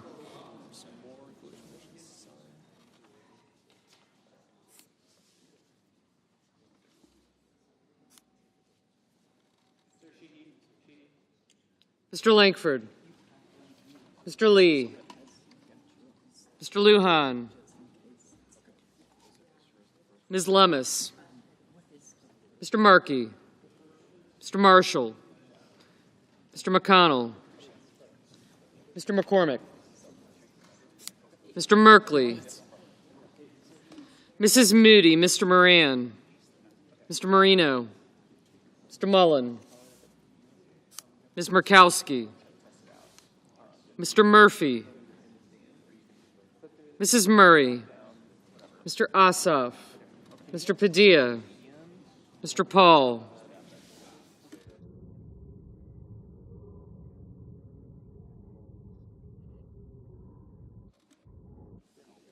Mr. Peters, Mr. Reed, Mr. Ricketts, Mr. Risch,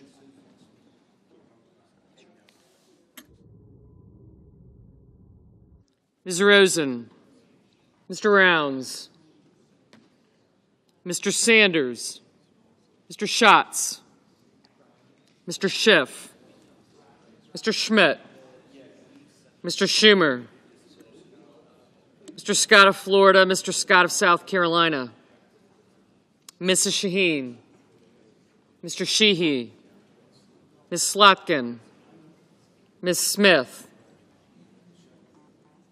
Mr. Sullivan, Mr. Thune, Mr. Tillis, Mr. Tuberville,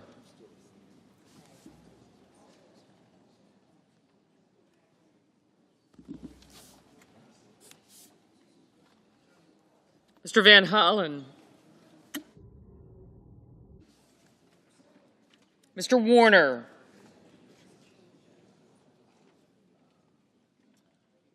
Mr. Warnock,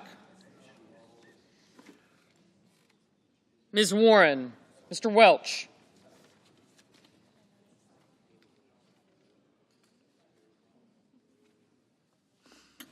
Mr. Whitehouse, Mr. Wicker, Mr. Wyden, Mr. Young,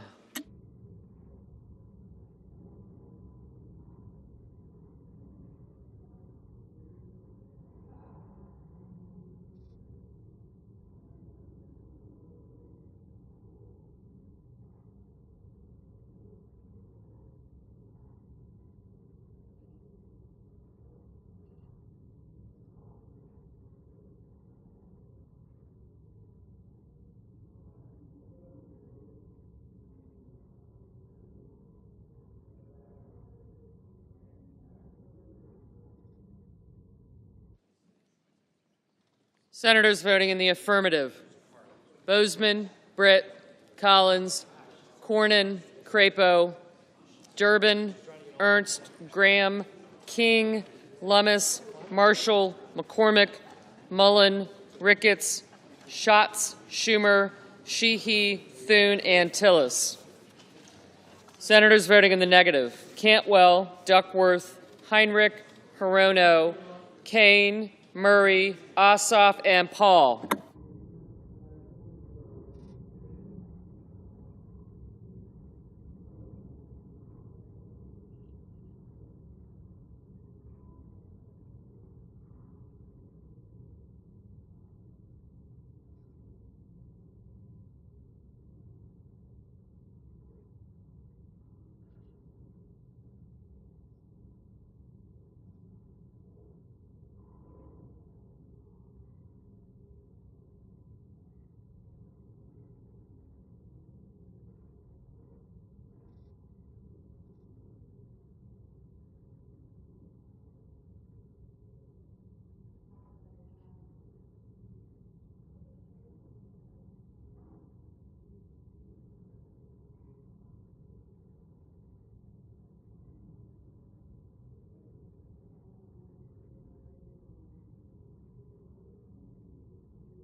Ms. Cortez Masto, aye.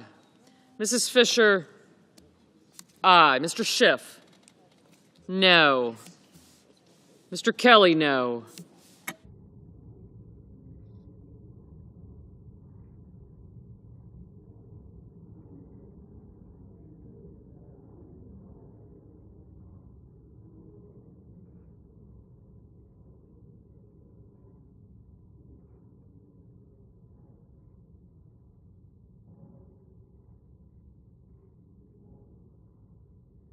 Mr. Cotton, aye.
Mr. Padilla, no.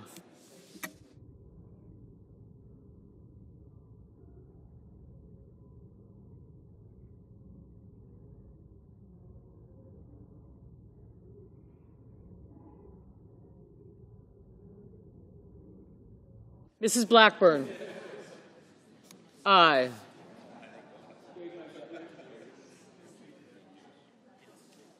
Mr. Tuberville, aye. Mr. Cassidy, aye. Mr. Grassley, aye.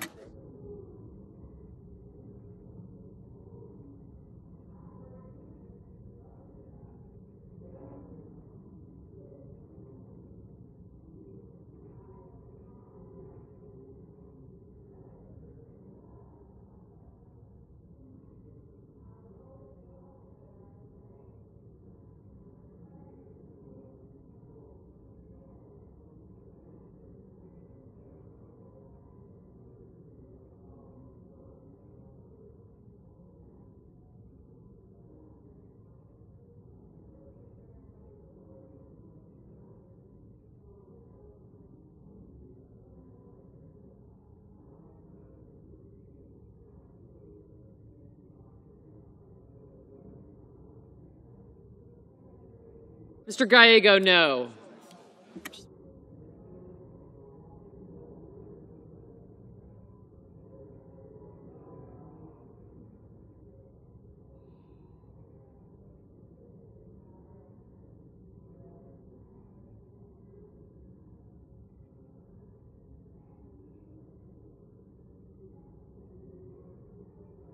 Mrs. Hyde-Smith, aye. Ms. Alsobrooks, no. Mr. Rounds, aye.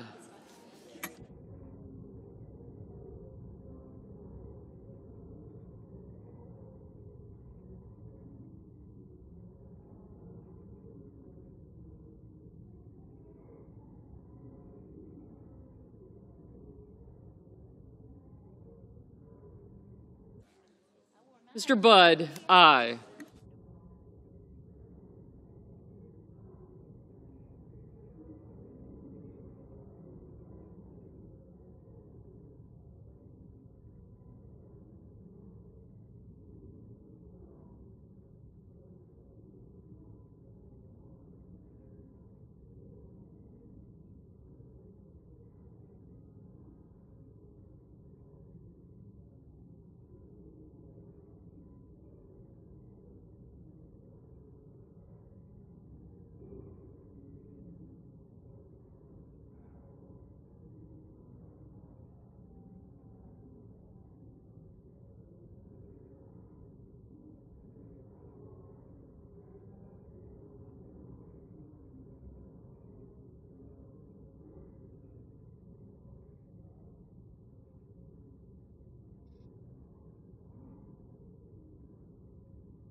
Mr. Justice, aye.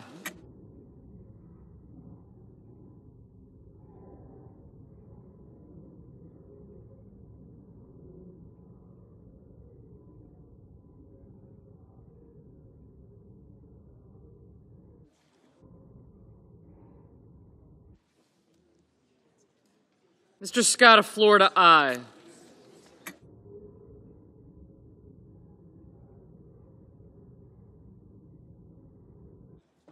Mr. Marino, aye.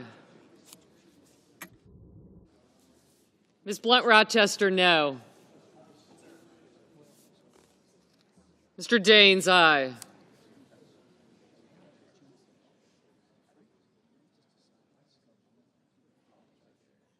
Mr. Hawley, aye. Mr. Sanders, no. Mr. Murphy, no.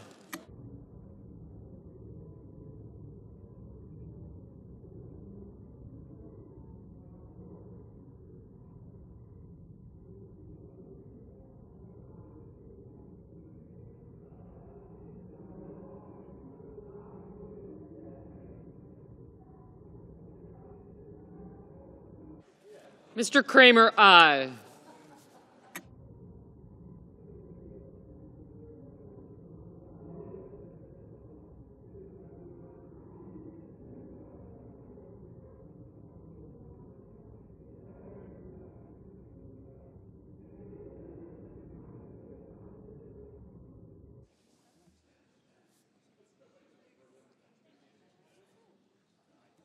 Mr. Lee, aye. Mr. Curtis, aye.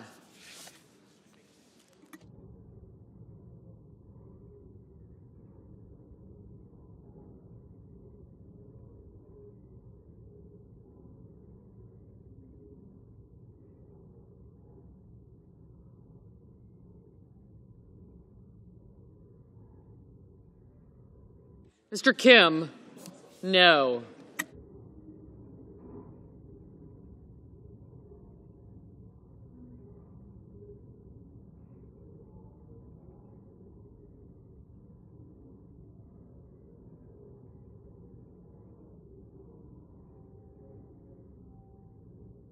Mr. Young, aye. Mr. Wyden, no.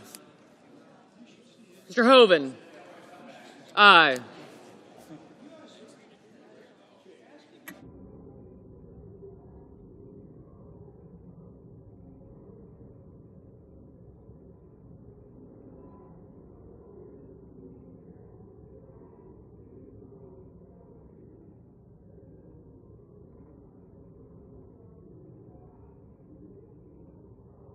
Mr. Husted, aye.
Mr. Haggerty, aye.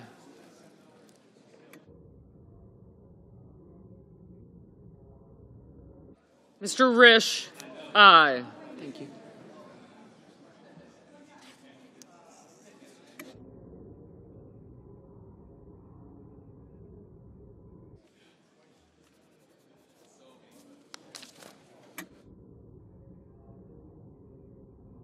Mr. Johnson, aye.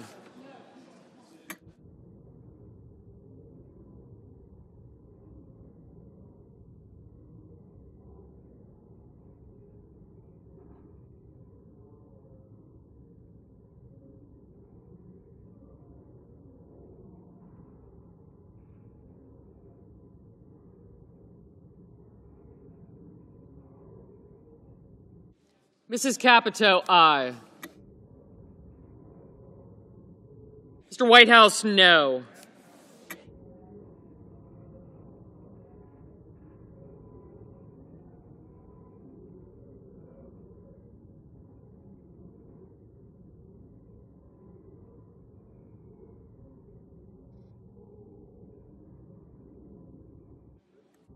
Ms. Hassan, aye.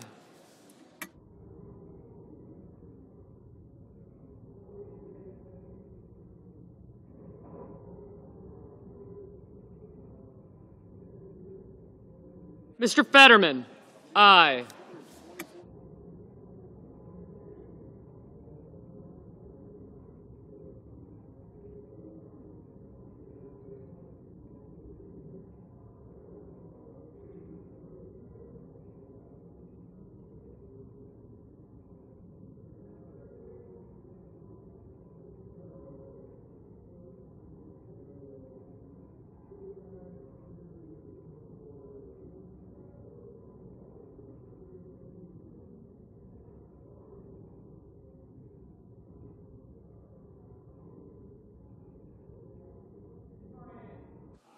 Mr. Moran, aye.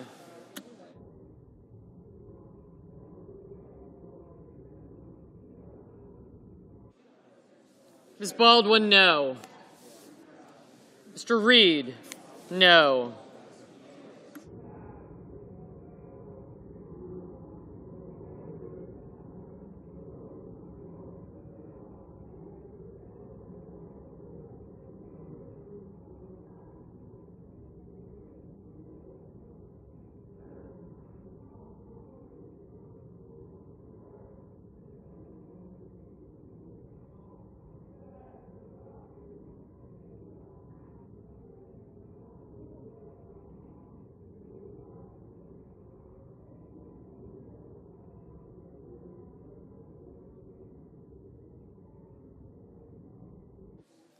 Mr. Hickenlooper, no.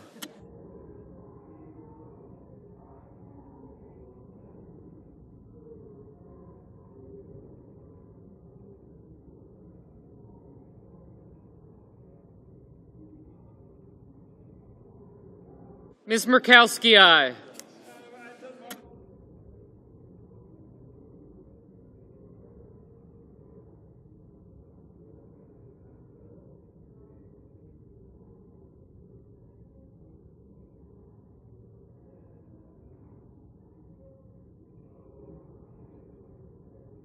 Ms. Smith, no. Mr. Warner, no.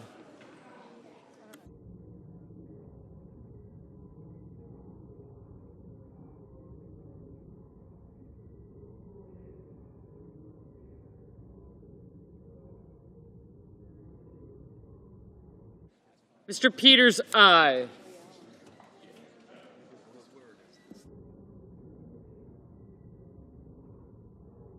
Mr. Langford, aye. Mr. Lujan, no. Mr. Welch, no.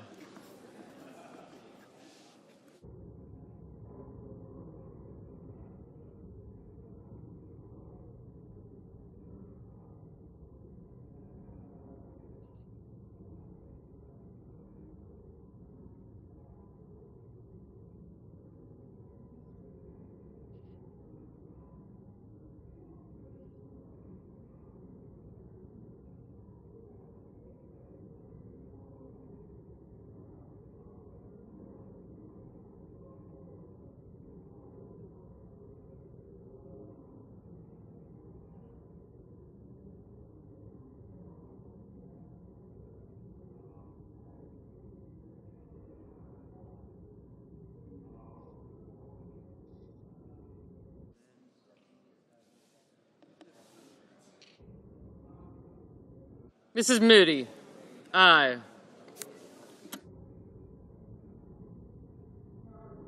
Mr. Markey, no.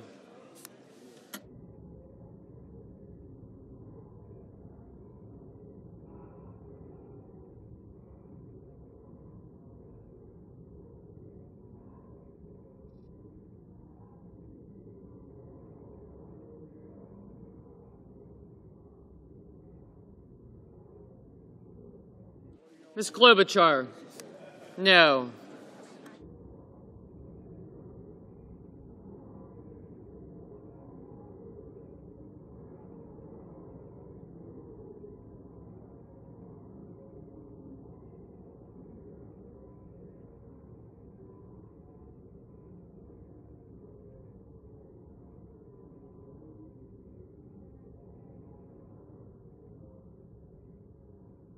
Mr. Barrasso, aye.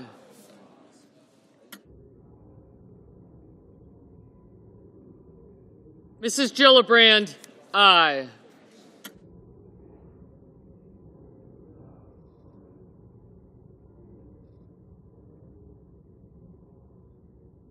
Mr. Booker, no.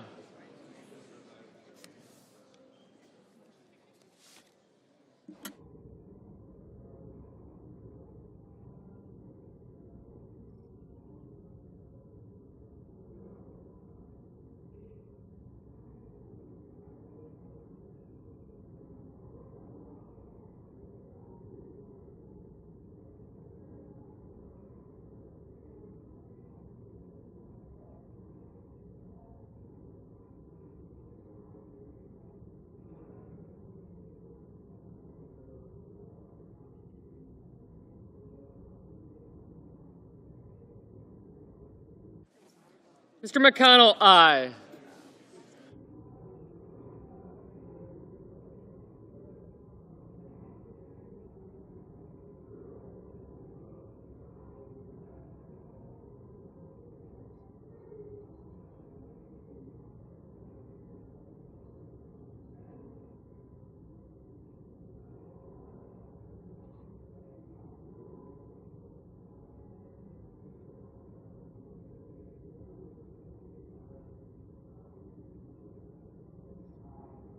Mr. Wicker, aye.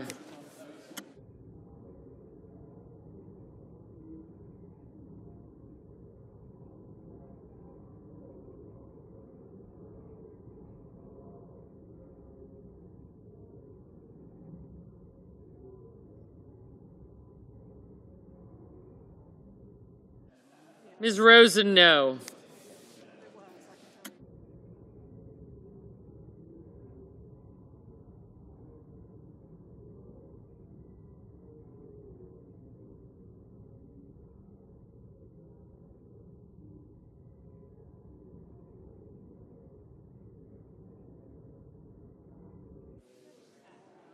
Mrs. Shaheen, aye.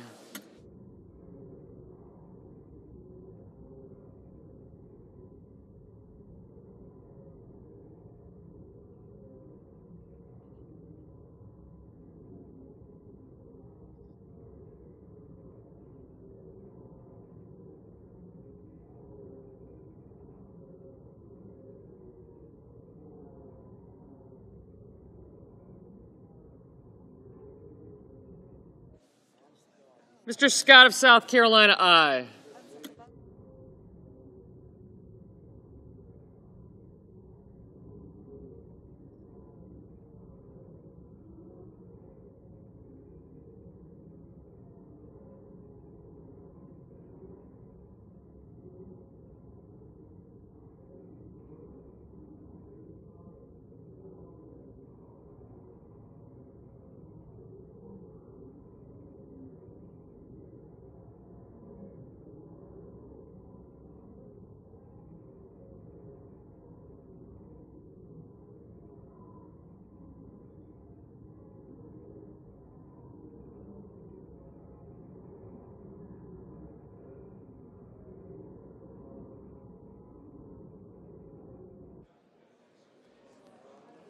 Mr. Banks, aye.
Mr. Cruz, aye.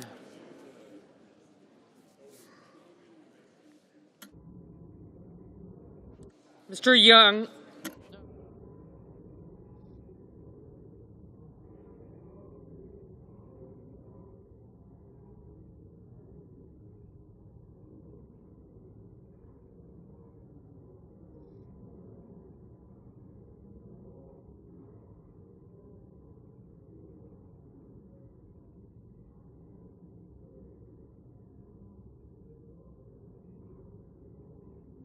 Mr. Bennett, no.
Mr. Sullivan, aye.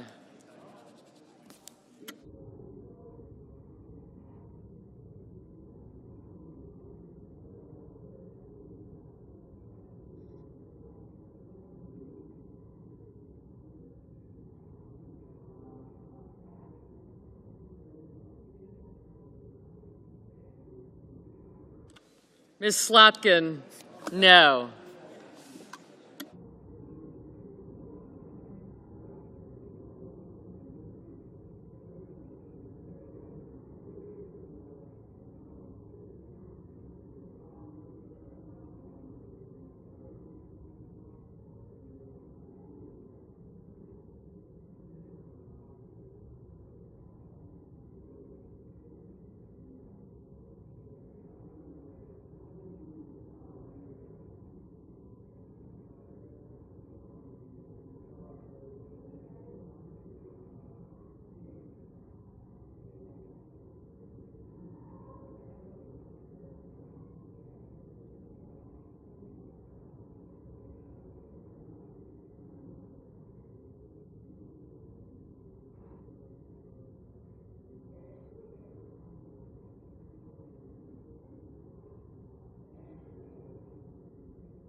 Mr. Warnock, no.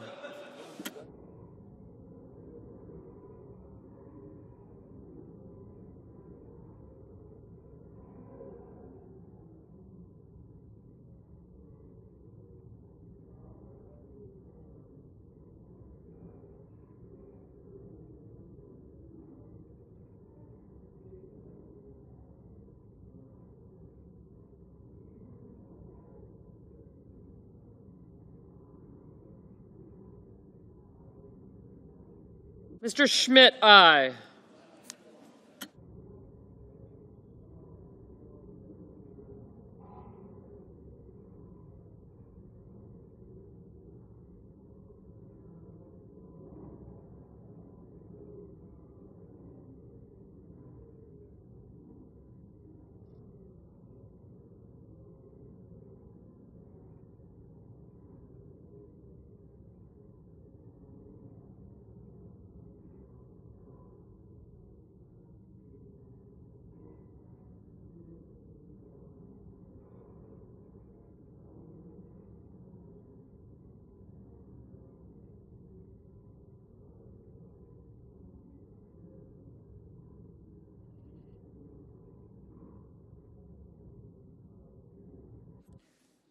Ms. Warren, no. Mr. Van Hollen, no.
Mr. Coons, no.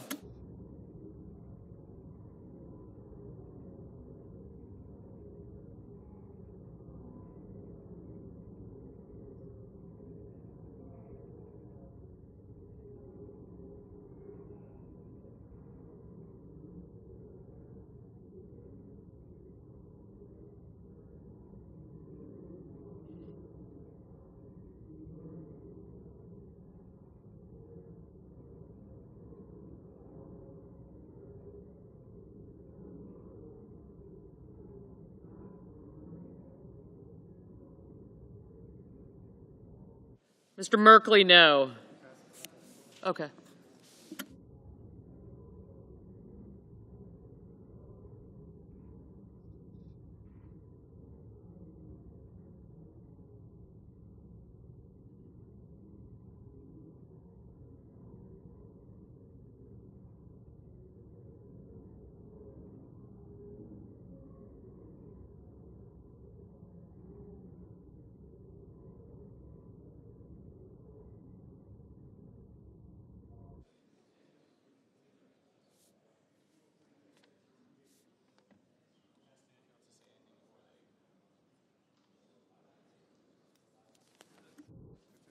Mr. Blumenthal, no.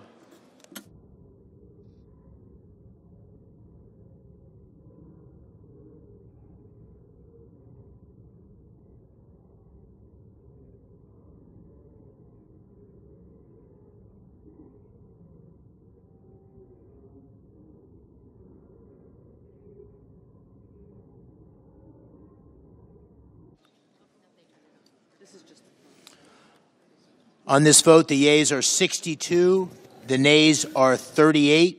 3/5 of the senators duly chosen and sworn have voted in the affirmative. The motion is agreed to. Mr. President, we've already locked in 10-minute votes. Majority Leader. We've already locked in 10-minute votes for the balance of the number of votes, but if people stay here in their seats, we can execute that a lot more quickly. Senator from Oregon. Mr. President, I call up my amendment 1273 and ask that it be reported by number. The clerk will report. Senator from Oregon, Mr. Merkley proposes an amendment number 1273. There will now be 2 minutes of debate equally divided. Colleagues, let me keep this very simple. We provided a lot of funding in the Inflation Reduction Act so that those who have very sophisticated finances and very powerful advisors that try to avoid ever paying their taxes don't get away with it, because it's a fundamental fairness all across America.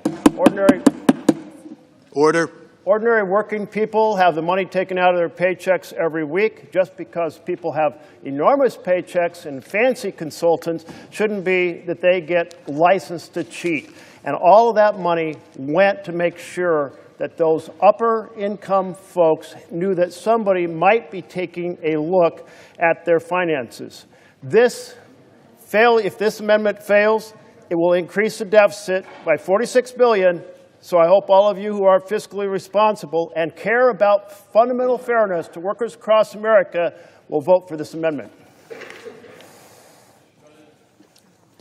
Senator from Idaho. Mr. President, this isn't about saving $46 billion. It's about spending $46 billion. It's about saving $20 billion.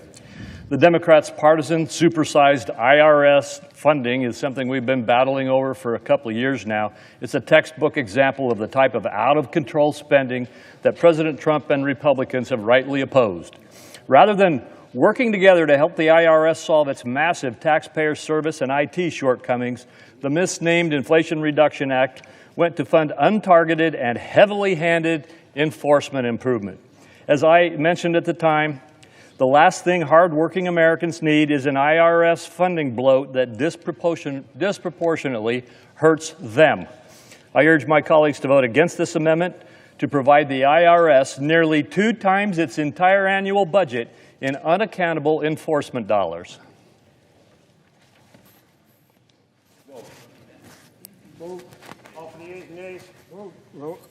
A sufficient second? There appears to be. Clerk will call the roll. Ms. Alsobrooks. Ms. Baldwin. Mr. Banks. Mr. Barrasso. No. Mr. Bennett.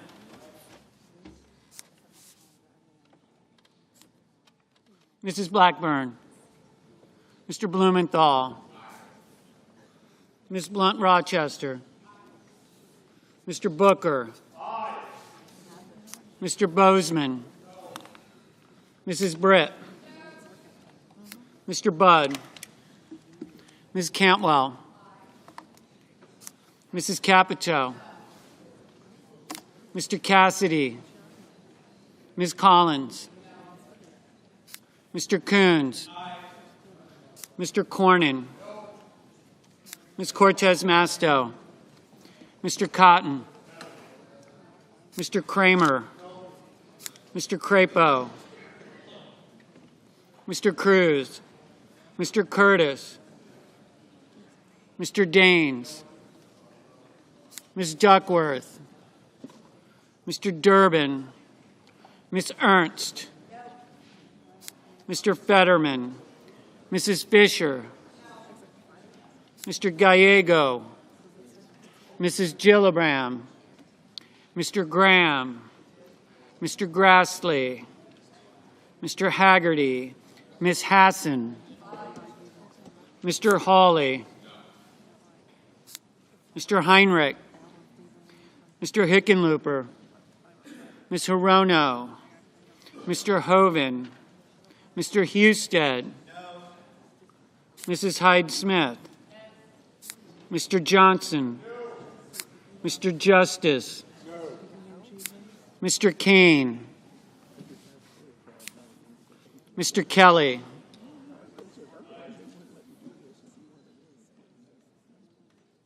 Mr. Kennedy.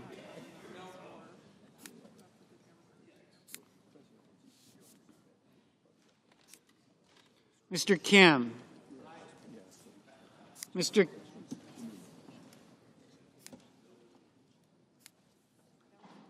King. Ms. Klobuchar. Mr. Langford. Mr. Lee. Mr. Lujan. Ms. Lummis. Mr. Markey. Mr. Marshall. Mr. McConnell.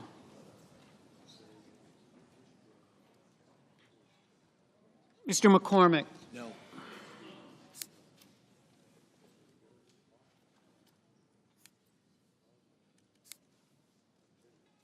Mr. Merkley. Mrs. Moody. Mr. Moran. Mr. Moreno. Mr. Mullen. Ms. Murkowski.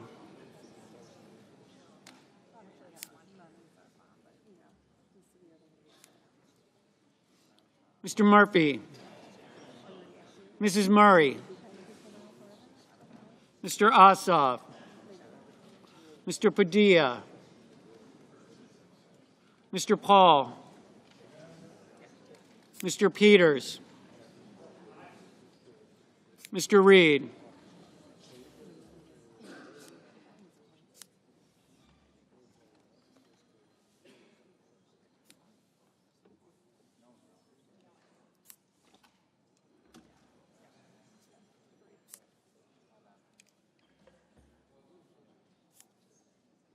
Mr. Ricketts.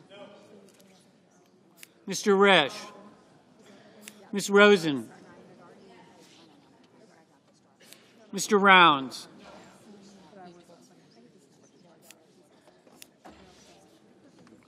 Mr. Sanders. Mr. Schatz.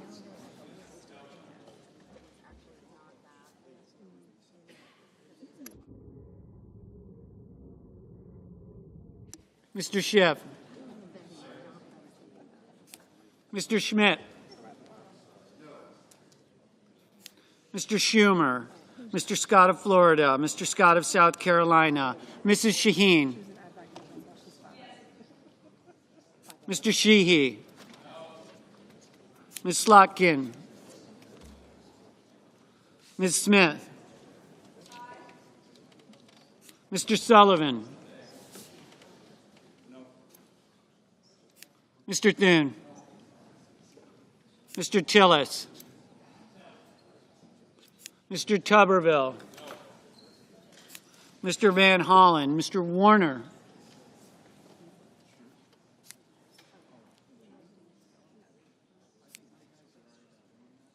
Mr. Warnock. Ms. Warren. Mr. Welch. Mr. Whitehouse. Mr. Wicker. Mr. Wyden. Mr. Young.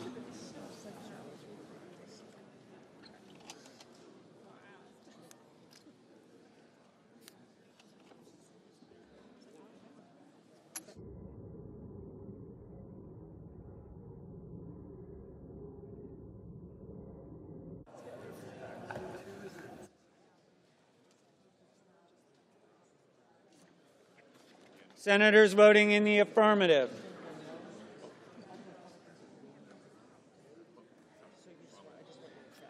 Senators voting in the affirmative.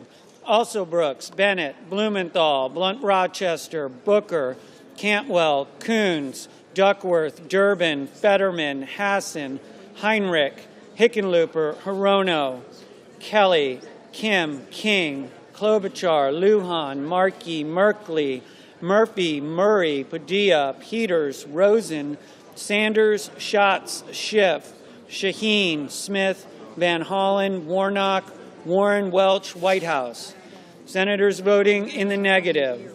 Banks, Barrasso, Blackburn, Bozeman, Britt, Budd, Capito, Cassidy, Collins, Cornyn, Cotton, Kramer, Crapo, Cruz, Curtis, Daines, Ernst, Fisher, Graham, Grassley, Haggerty, Hawley, Husted, Hyde-Smith, Johnson, Justice, Kennedy, Langford, Lee, Marshall, McConnell, McCormick, Moody, Moran, Moreno, Mullen, Murkowski, Hall, Ricketts, Risch, Rounds, Schmidt, Scott of Florida, Scott of South Carolina, Sheehy, Sullivan, Thune, Tillis, Tuberville, Wicker, Young. Ms. Lummis. Ms. Lummis, no. Mr. Reed, aye. Mr. Wyden, aye. Mr. Warner? Aye. Mr. Gallego? Aye. Mr. Kane? Aye. Ms. Cortez Masto? Aye.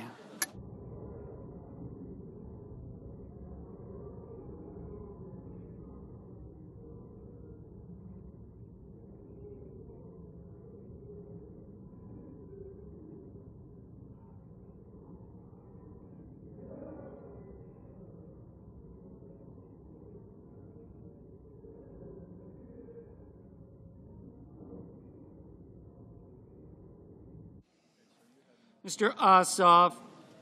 Aye. Mrs. Gillibrand? Aye.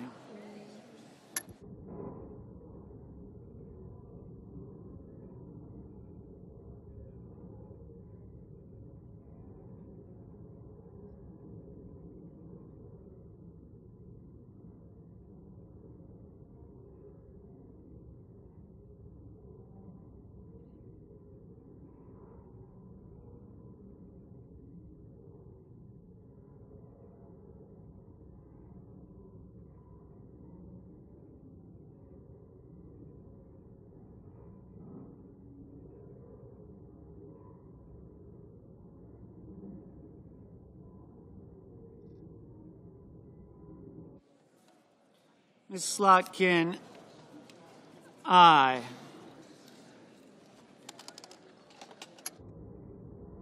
Mr. Schumer? Aye.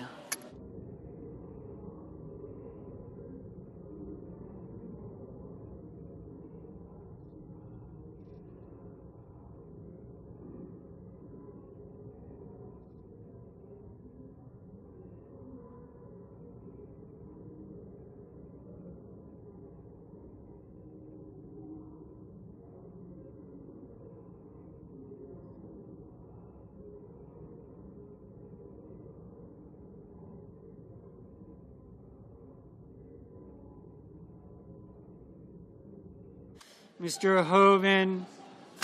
No.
Ms. Baldwin?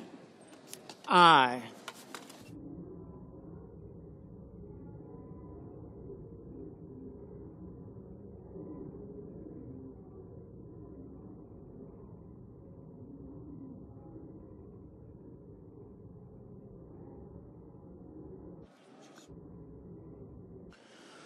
On this vote, the yeas are 47, the nays are 53. Under the previous order requiring 60 votes for the adoption of this amendment, the amendment is not agreed to. Order.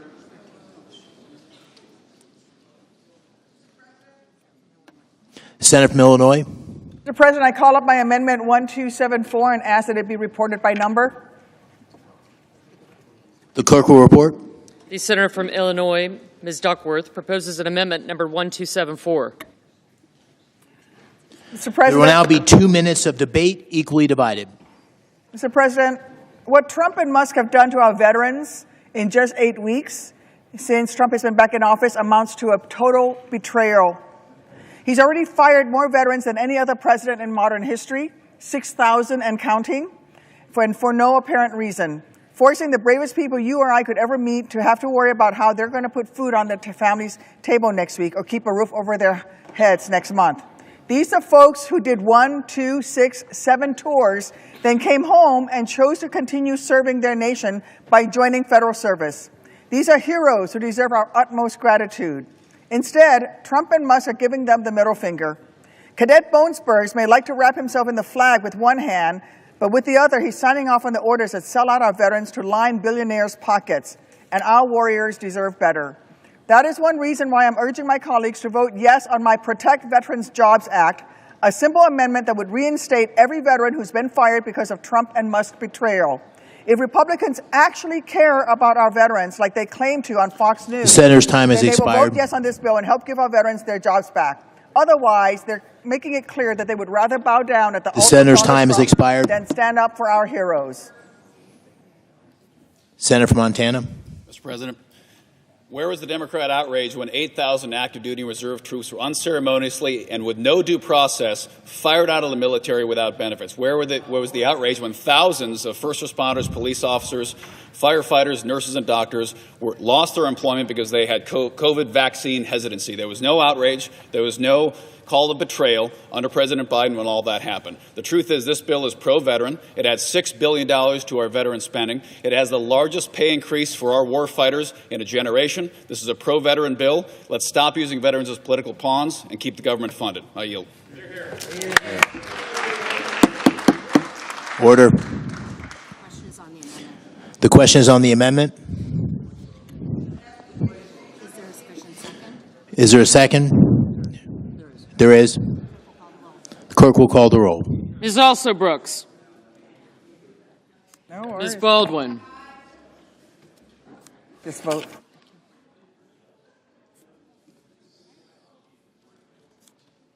Mr. Banks.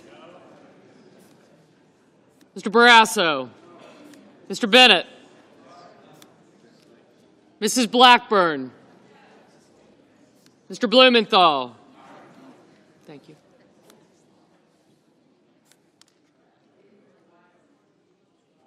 Gotcha. Ms. Blunt Rochester. Mr. Booker.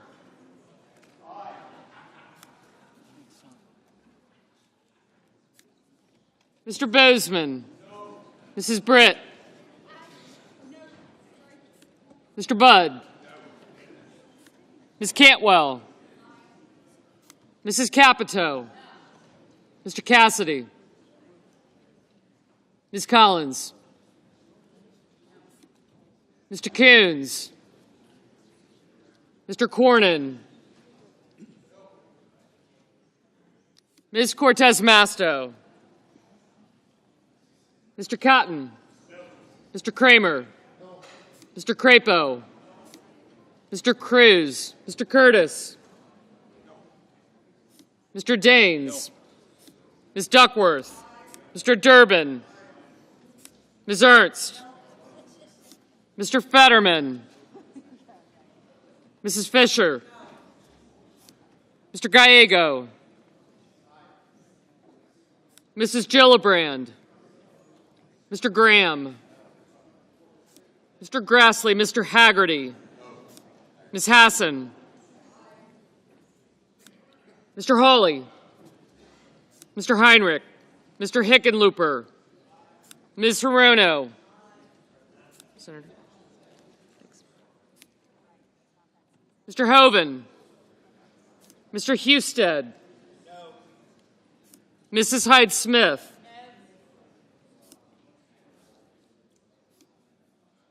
Mr. Johnson. Mr. Justice. Mr. Kane. Mr. Kelly. Mr. Kennedy. Mr. Kim. Mr. King. Ms. Klobuchar. Mr. Lankford. Mr. Lee. Mr. Lujan. Ms. Lummis. Mr. Markey. Mr. Marshall. Mr. McConnell. Mr. McCormick. Mr. Merkley. Mrs. Moody. Mr. Moran. Mr. Marino. Mr. Mullen. Ms. Murkowski. Mr. Murphy. Mrs. Murray.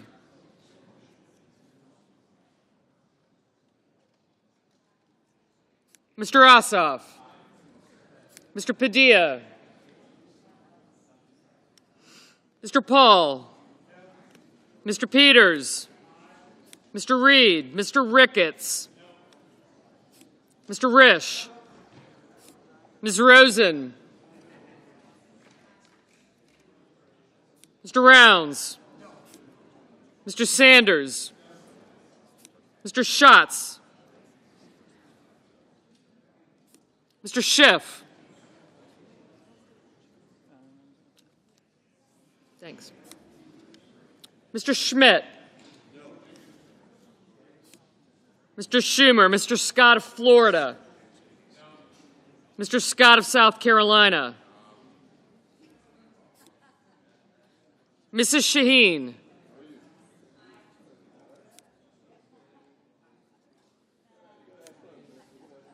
I did, thanks. Mr. Sheehy. Ms. Slotkin.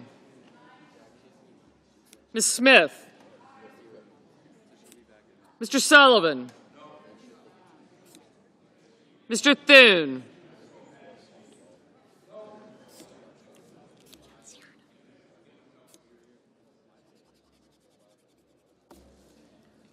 Mr. Tillis. Mr. Tuberville. Mr. Van Hollen. Mr. Warner. Mr. Warnock, Ms. Warren, Mr. Welch. I mean, yes, I did, yeah. Mr. Whitehouse. Mr. Wicker. Mr. Wyden. Mr. Young.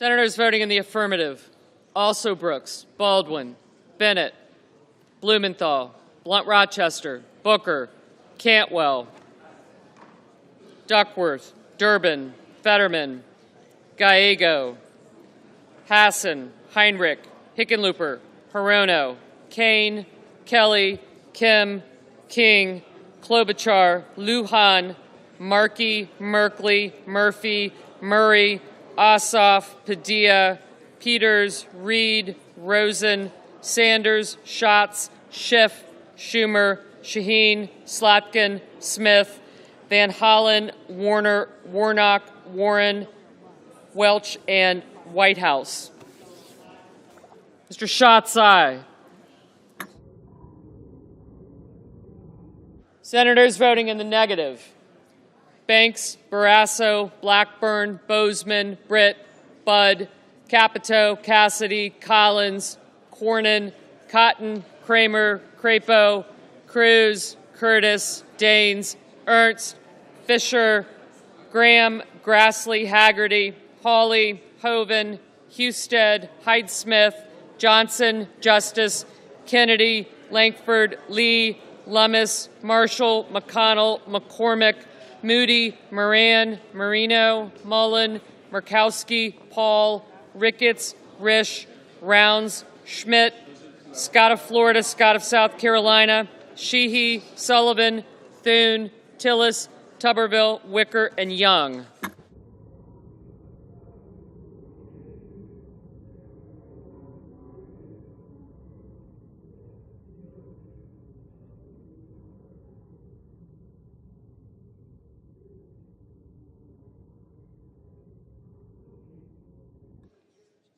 Ms. Cortez Masto, aye.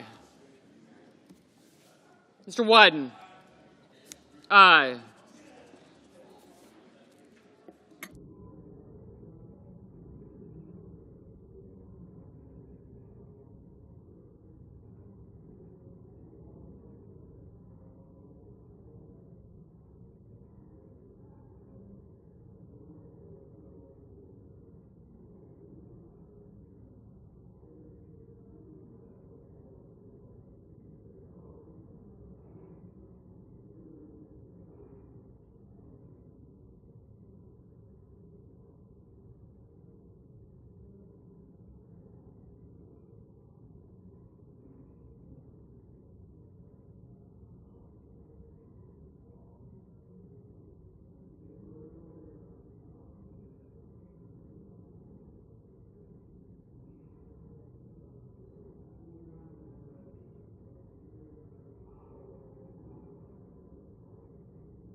Mrs. Gillibrand, aye.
Mr. Coons, aye.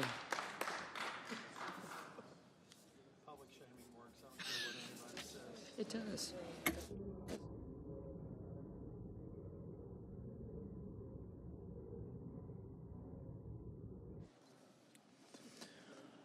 On this vote, the yeas are 47, the nays are 53. Under the previous order requiring 60 votes for the adoption of this amendment, the amendment is not agreed to. Senator from Maryland. Mr. President, together with my Maryland and Virginia Senate colleagues, I call up my amendment 1272 and ask that it be reported by number. The clerk will report. Senator from Maryland, Mr. Van Hollen, for himself and others, proposes an amendment number 1272. Mr. President, this amendment shuts down the illegal Musk-Doge operation, which has nothing to do with government efficiency and everything. Could I have order, please, Mr. President? Order. Thank you, Mr. President. This amendment shuts down the illegal Elon Musk operation, which has nothing to do with government efficiency and everything to do with rigging the government for people like Elon Musk and powerful special interests. That's why they started by firing all the independent inspector generals in the U.S. government, which just opens the door to more corruption. And they have lied and lied to the American people. They illegally fired over 200,000 patriotic federal employees, including 6,000 veterans, and added insult to injury by lying that they were fired for poor performance. That was untrue, and this is why judges are ordering the Trump administration to return them to their jobs. They gained access illegally to highly sensitive personal information on Americans, and just today we learned— The senator's time has expired. I asked unanimous consent for 10 seconds. Thank you, Mr. President. And finally— No objection. They also have essentially tried to clear the way for tax cuts for very wealthy Americans, and I will end with this. They've also lied about their savings. Senator, I say, your time's expired. Time to delete Doge. Please adopt the amendment. Mr. President. Thank you, my colleagues. Mr. President. Senator from Iowa. Mr. President, since January, Doge has saved $115 billion. That amounts to— Order. Please. That amounts to $714 per taxpayer. Some of Doge's findings— Order. Some of Doge's findings include the Small Business Administration gave out more than $300 million in loans to thousands of children 11 years and younger. Agencies were paying for tens of thousands of unused software licenses, and the Department of Veterans Affairs was paying $56,000 to water 8 plants for 5 years. Thanks to Doge, that contract was canceled. Now the plants will actually be watered for free. While Doge keeps delivering more savings every day, Democrats are more upset by the effort to stop wasteful spending than by the misuse of tax dollars. As I always say, if you can't find waste in Washington, you The are senator's not time has looking. expired. I urge my colleagues to vote no on this amendment. We can't afford more Washington business as usual that gave us $36 trillion of debt. Senator's time has expired. I yield. The question is on the amendment. Time has expired. Senator, your time's expired. The question is on the amendment. Is there a sufficient second? There is. Clerk will call the roll. Ms. Also Brooks. Ms. Baldwin. Mr. Banks. Mr. Barrasso. Mr. Bennett.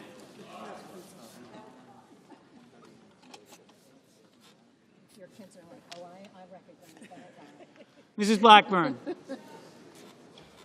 Mr. Blumenthal. Ms. Blunt Rochester.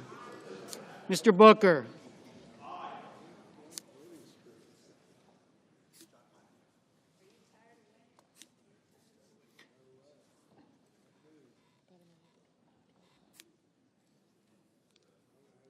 Mr. Bozeman. Mrs. Britt. Mr. Budd. Ms. Cantwell. Mrs. Capito. Mr. Cassidy, Ms. Collins, Mr. Coons, Mr. Cornyn, Ms. Cortez Masto, Mr. Cotton, Mr. Kramer, Mr. Crapo, Mr. Cruz, Mr. Curtis, Mr. Daines, Ms. Duckworth, Mr. Durbin, Ms. Ernst, Mr. Fetterman, Mrs. Fisher, Mr. Gallego, Mrs. Gillibrand, Mr. Graham, Mr. Grassley, Mr. Haggerty, Ms. Hassan, Mr. Hawley, Mr. Heinrich, Mr. Hickenlooper, Mr. Rono, Mr. Hoven,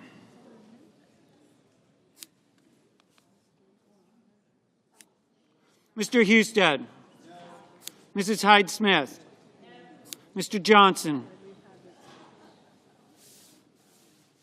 Mr. Justice, Mr. Kane, Mr. Kelly, Mr. Kennedy, Mr. Kim, Mr. King,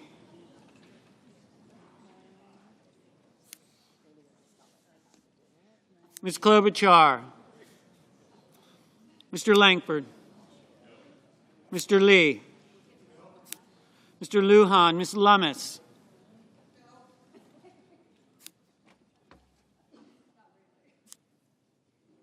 Mr. Markey, Mr. Marshall, Mr. McConnell, Mr. McCormick, Mr. Merkley, Mrs. Moody, Mr. Moran, Mr. Moreno,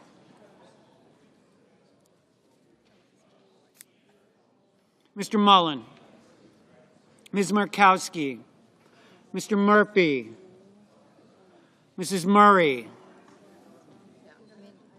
Mr. Ossoff, Mr. Padilla, Mr. Paul, Mr. Peters, Mr. Reed, Mr. Ricketts, Mr. Risch, Ms. Rosen, Mr. Rounds, Mr. Sanders, Mr. Schatz, Mr. Schiff, Mr. Schmidt, Mr. Schumer, Mr. Scott of Florida, Mr. Scott of South Carolina, Mrs. Shaheen, Mr. Sheehy,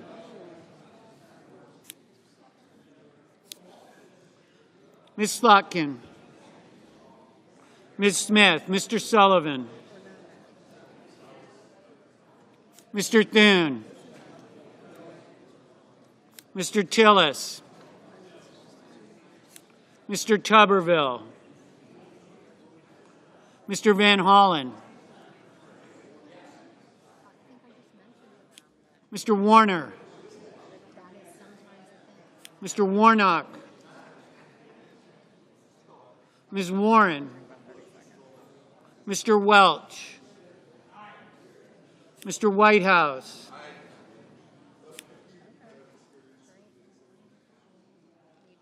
Mr. Wicker,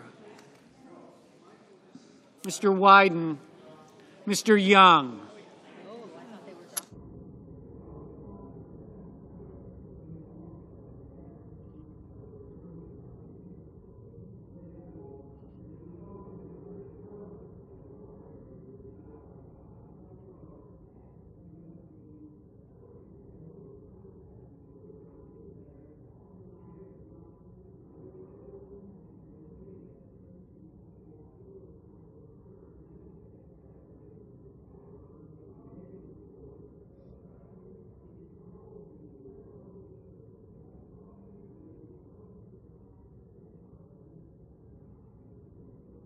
Senators voting in the affirmative: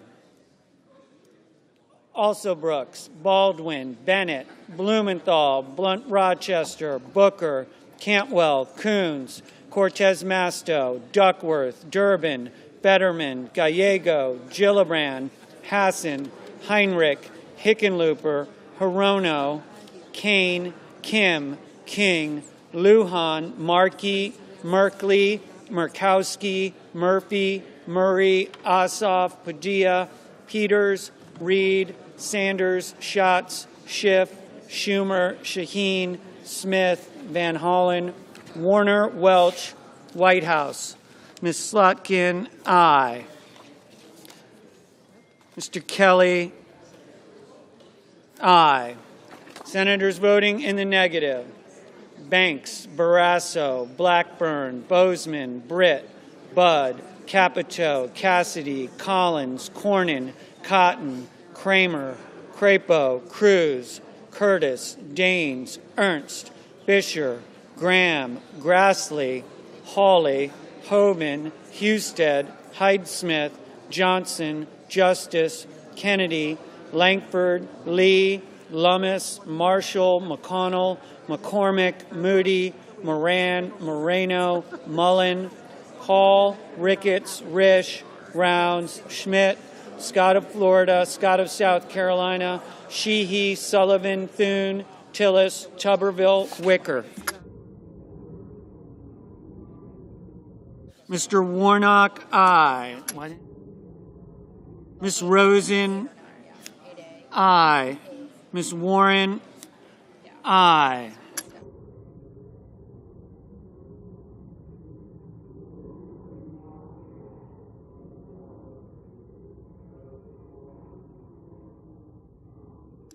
Mr. Young, no.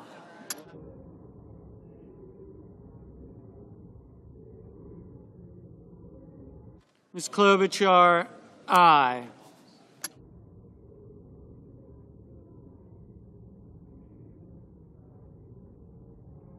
Mr. Wyden, aye.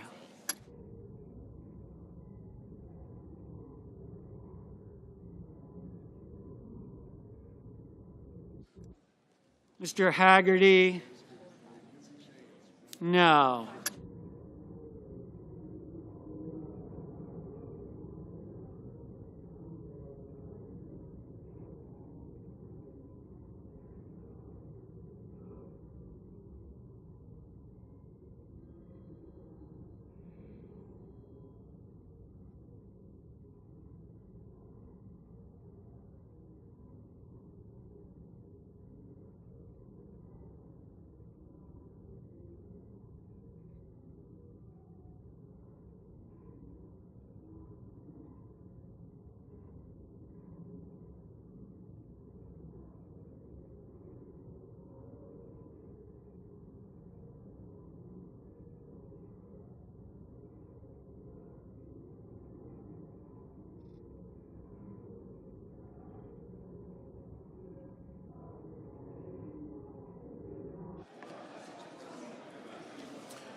On this vote, the yeas are 48 and the nays are 52. Under the previous order requiring 60 votes for the adoption of this amendment, the amendment is not agreed to. Mr. President. Order. Senator from Kentucky. I call up my amendment 1266 and ask that it be reported by number. The clerk will report. The senator from Kentucky, Mr. Paul, proposes an amendment number 1266. Order in the chamber. Senator from Kentucky. I compliment President Trump and DOJ for exposing waste and abuse in foreign aid spending. It boggles the mind to think that some in Congress defend spending $2 million on sex changes in Guatemala, thousands on an LGBT opera in Colombia, and thousands on a trans comic book in Peru. This is the low-hanging fruit. If Congress can't vote to cut this egregious, crazy, left-wing lunacy, will Congress ever have the courage to tackle entitlements? Yet there does remain a significant constitutional question as to whether these cuts need a congressional vote to give them permanence. Today, with my amendment, Congress can make these foreign aid cuts the law. Mr. President. The senator from Washington. Mr. President, the senator's amendment would indiscriminately cut $16 billion from state and USAID, including life-saving assistance Secretary Rubio said he wants to maintain for the purchase of food from American farmers, programs to counter the PRC influence, and efforts to ensure American businesses are more competitive overseas. This amendment would cut funding for the USAID Inspector General by 83%, making any waste, fraud, or abuse hard to uncover. And it would gut global health programs like Trump, Rubio, and Musk say they allegedly want to preserve. Not even House Republicans went this far. This amendment would undermine American workers, American businesses, and our national security. I urge a no vote. I ask for the yeas and nays. Is there a sufficient second? There is. Clerk will call the roll. Ms. Also Brooks. Ms. Baldwin. Mr. Banks. Mr. Barrasso. Mr. Bennett. Mrs. Blackburn. Mr. Blumenthal. Ms. Blunt Rochester. Mr. Booker. Mr. Bozeman. Mrs. Britt. Mr. Budd. Ms. Cantwell. Mrs. Capito. Mr. Cassidy. Ms. Collins. Mr. Coons. Mr. Cornyn. Ms. Cortez Masto. Mr. Cotton. Mr. Kramer. Mr. Crapo. Mr. Cruz.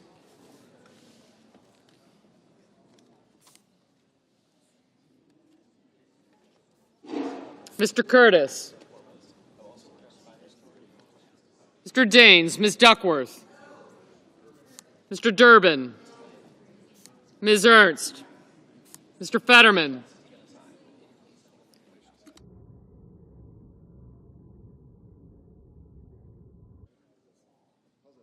Mrs. Fisher.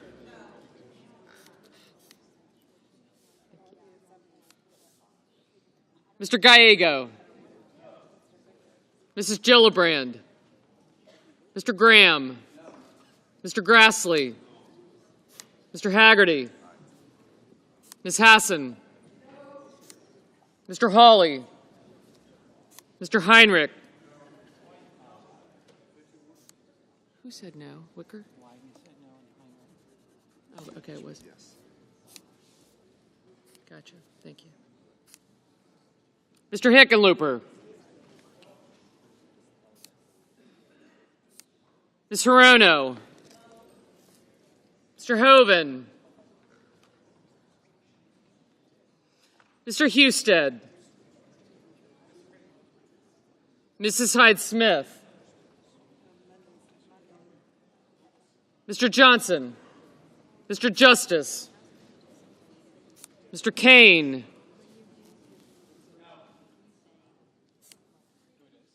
Mr. Kelly, Mr. Kennedy.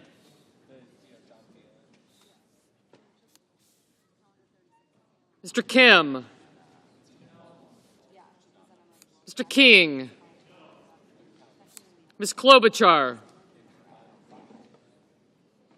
Mr. Langford. That was Klobuchar. Okay. I got you. Thank you.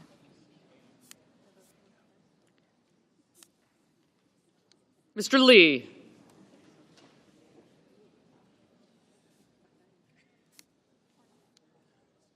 Mr. Lujan.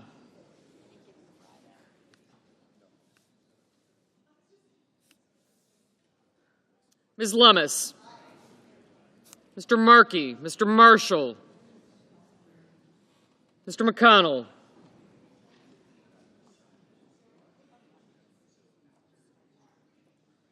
Mr. McCormick. Mr. Merkley. Mrs. Moody. Mr. Moran. Mr. Marino. Mr. Mullen. Ms. Murkowski. Mr. Murphy. Mrs. Murray. Mr. Ossoff. Mr. Padilla. Mr. Paul.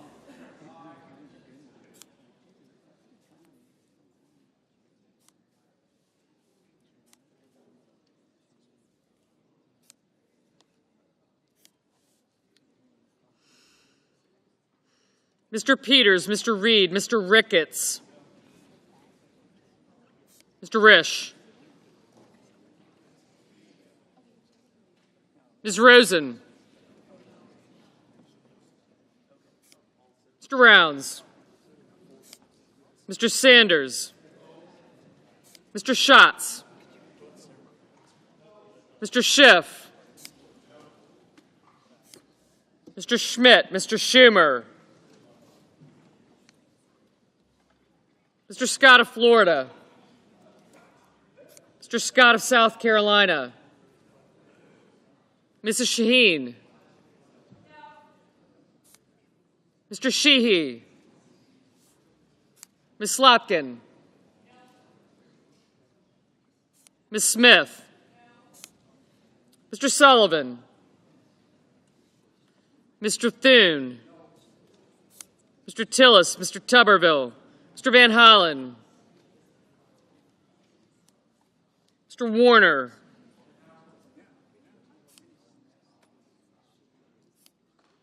Mr. Warnock, Ms. Warren, Mr. Welch, Mr. Whitehouse, Mr. Wicker, Mr. Wyden, Mr. Young,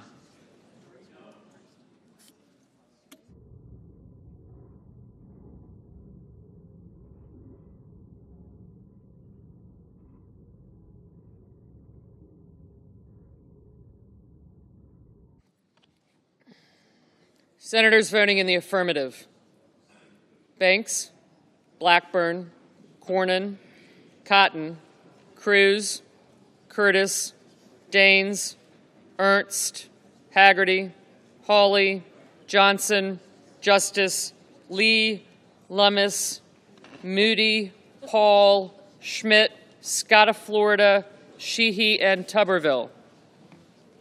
Senators voting in the negative: Also Brooks, Baldwin, Bennett, Blumenthal, Blunt Rochester, Booker, Bozeman, Cantwell, Capito, Cassidy, Collins, Coons, Cortez Masto, Kramer, Crapo, Duckworth, Durbin, Fetterman, Fisher, Gallego, Graham, Grassley, Hassan, Heinrich, Hickenlooper, Hirono, Hyde-Smith, Kane, Kelly, Kim, King, Klobuchar, Langford, Lujan, Markey, McConnell, McCormick, Merkley, Moran, Mullen, Murkowski, Murphy, Murray, Ossoff, Padilla, Peters, Reed, Ricketts, Rosen, Rounds, Sanders, Schatz,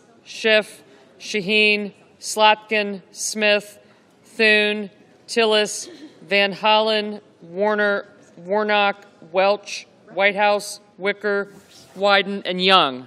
Mr. Hoeven, no. Mr. Husted, aye. Mr. Scott of South Carolina, no. Mrs. Britt, aye. Mr. Schumer, no. Mr. Barrasso, no. Mr. Budd, no.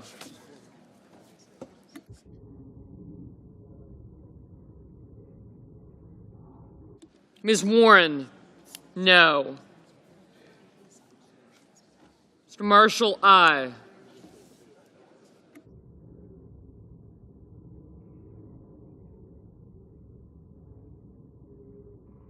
Mr. Risch, aye.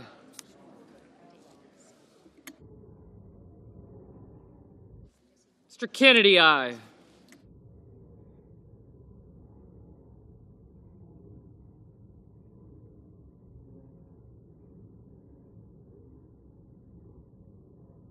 Mr. Marino, aye.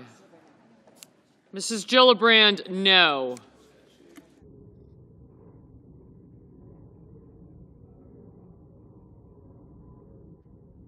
Mr. Sullivan, no.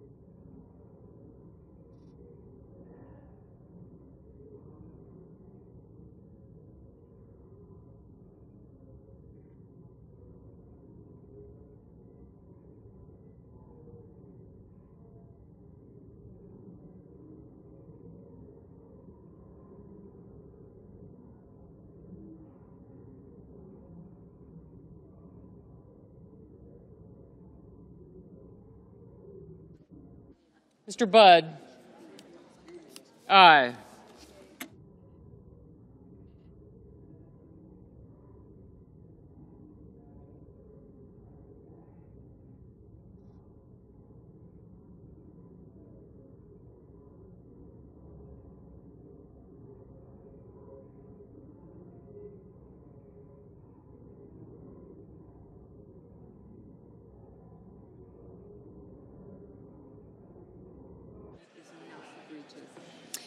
On this vote, the yeas are 27, the nays are 73. The amendment is not agreed to.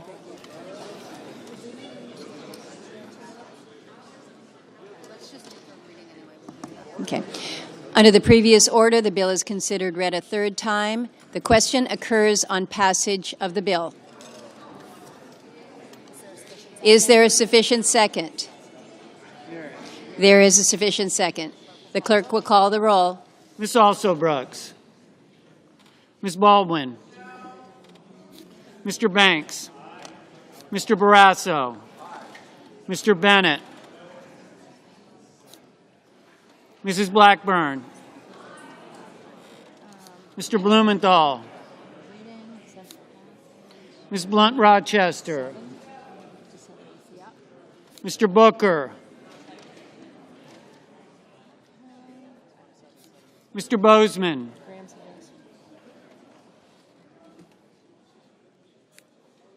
Mrs. Britt. Mr. Budd.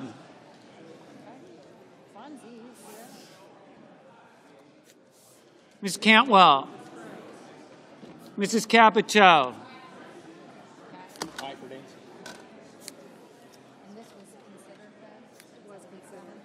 Mr. Cassidy.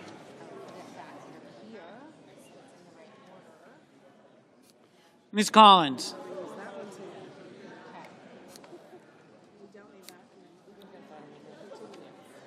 Mr. Coons.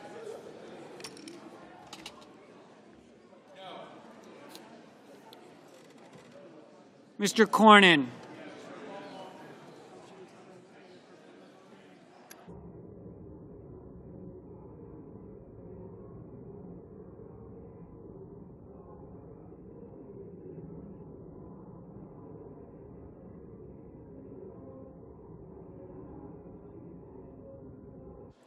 Ms. Cortez Masto.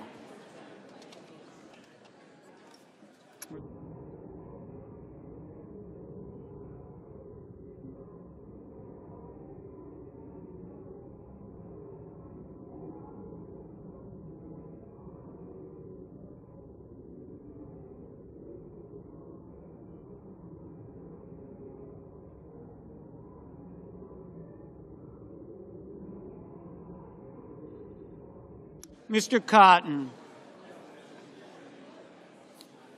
Mr. Kramer. Mr. Crapo. Mr. Cruz. Mr. Curtis. Mr. Daines. Ms. Duckworth.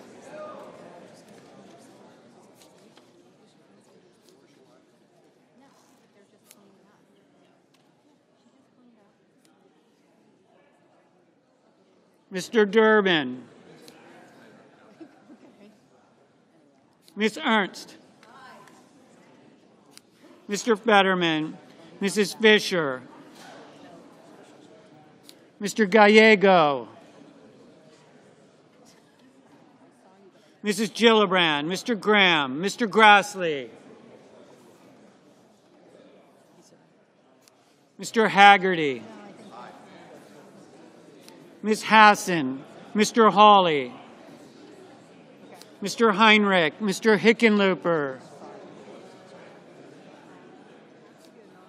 Mr. Rono, Mr. Hoven,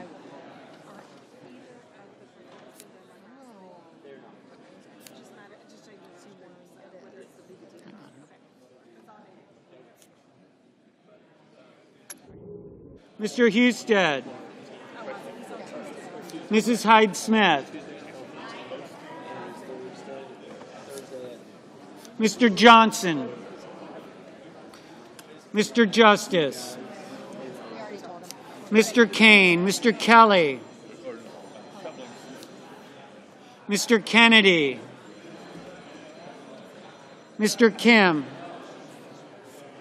Mr. King, Ms. Klobuchar, Mr. Langford, Mr. Lee,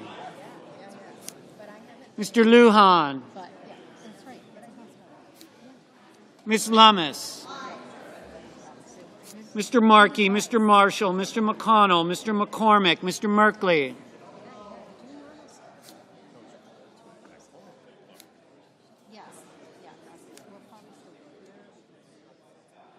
Mrs. Moody, Mr. Moran, Mr. Moreno,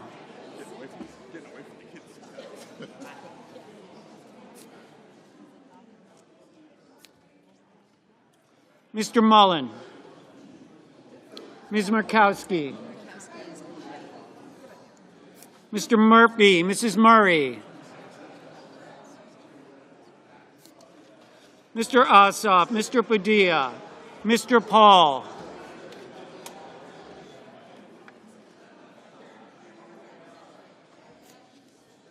Mr. Peters, Mr. Reed, Mr. Ricketts, Mr. Risch, Ms. Rosen, Mr. Rounds, Mr. Sanders, Mr. Schatz,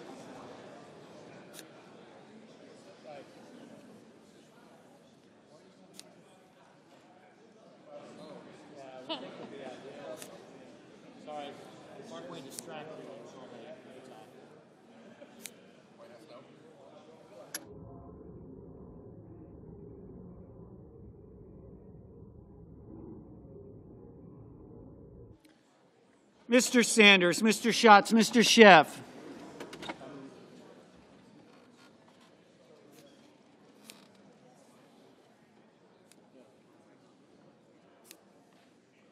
Mr. Schmidt,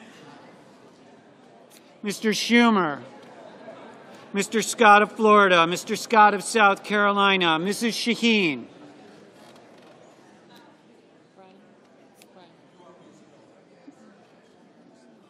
Mr. Sheehy,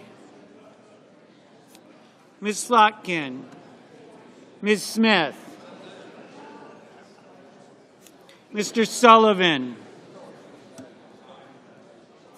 Mr. Thune, Mr. Tillis, Mr. Tuberville,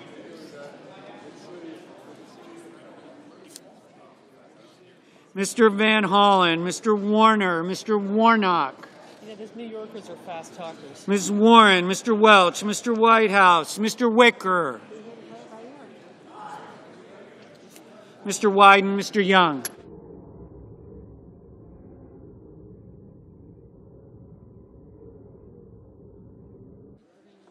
Senators voting in the affirmative: Banks, Barrasso, Blackburn, Britt, Budd, Capito, Cassidy, Collins, Cornyn, Cotton, Kramer, Crapo, Cruz, Curtis, Daines, Ernst, Fisher, Graham, Grassley, Haggerty, Hawley, Husted, Hyde-Smith, Justice, Kennedy, King, Langford, Lee, Lummis, Marshall, McConnell, McCormick, Moody, Moreno, Mullen, Murkowski, Ricketts, Risch, Rounds, Schmidt, Scott of Florida, Shaheen, Sheehy, Sullivan, Thune, Tillis, Wicker, Young.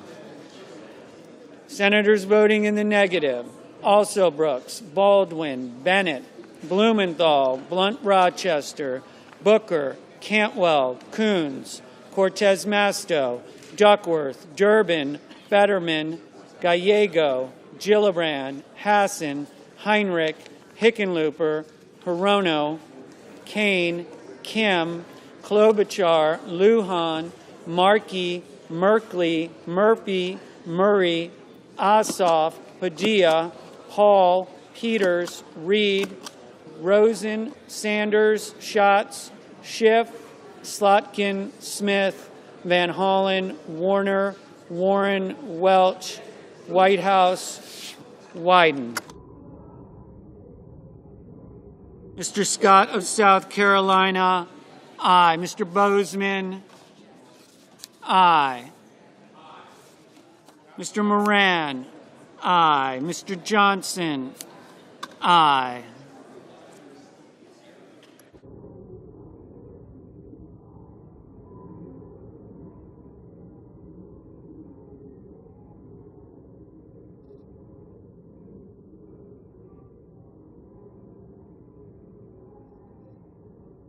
Mr. Hoeven, aye. Mr. Tuberville, aye. Mr. Schumer, no.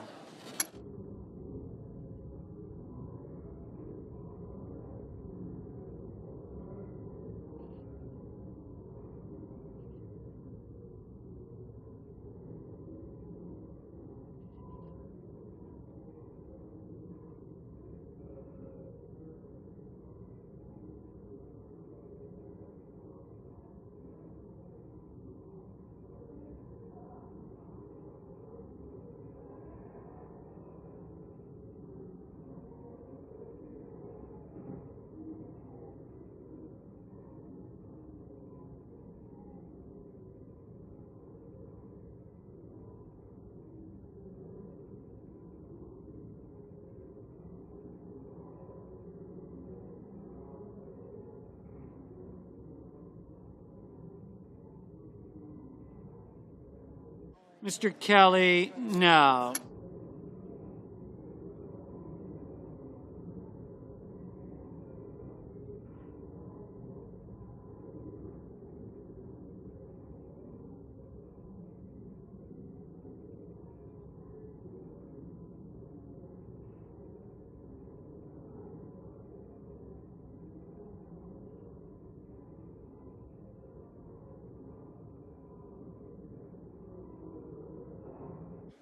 Mr. Warnock, no.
The yeas are 54, the nays are 46. The bill is passed.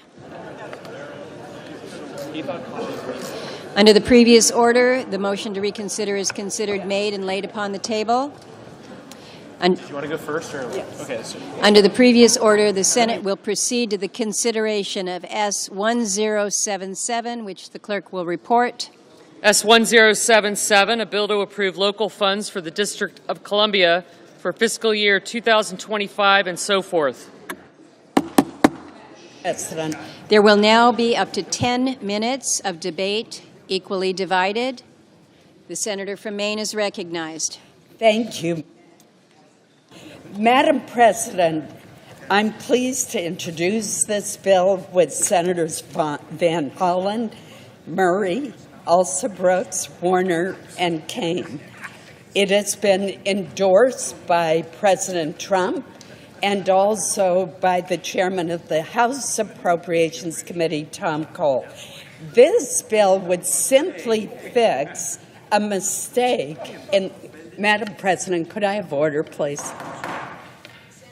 Thank you, Madam President.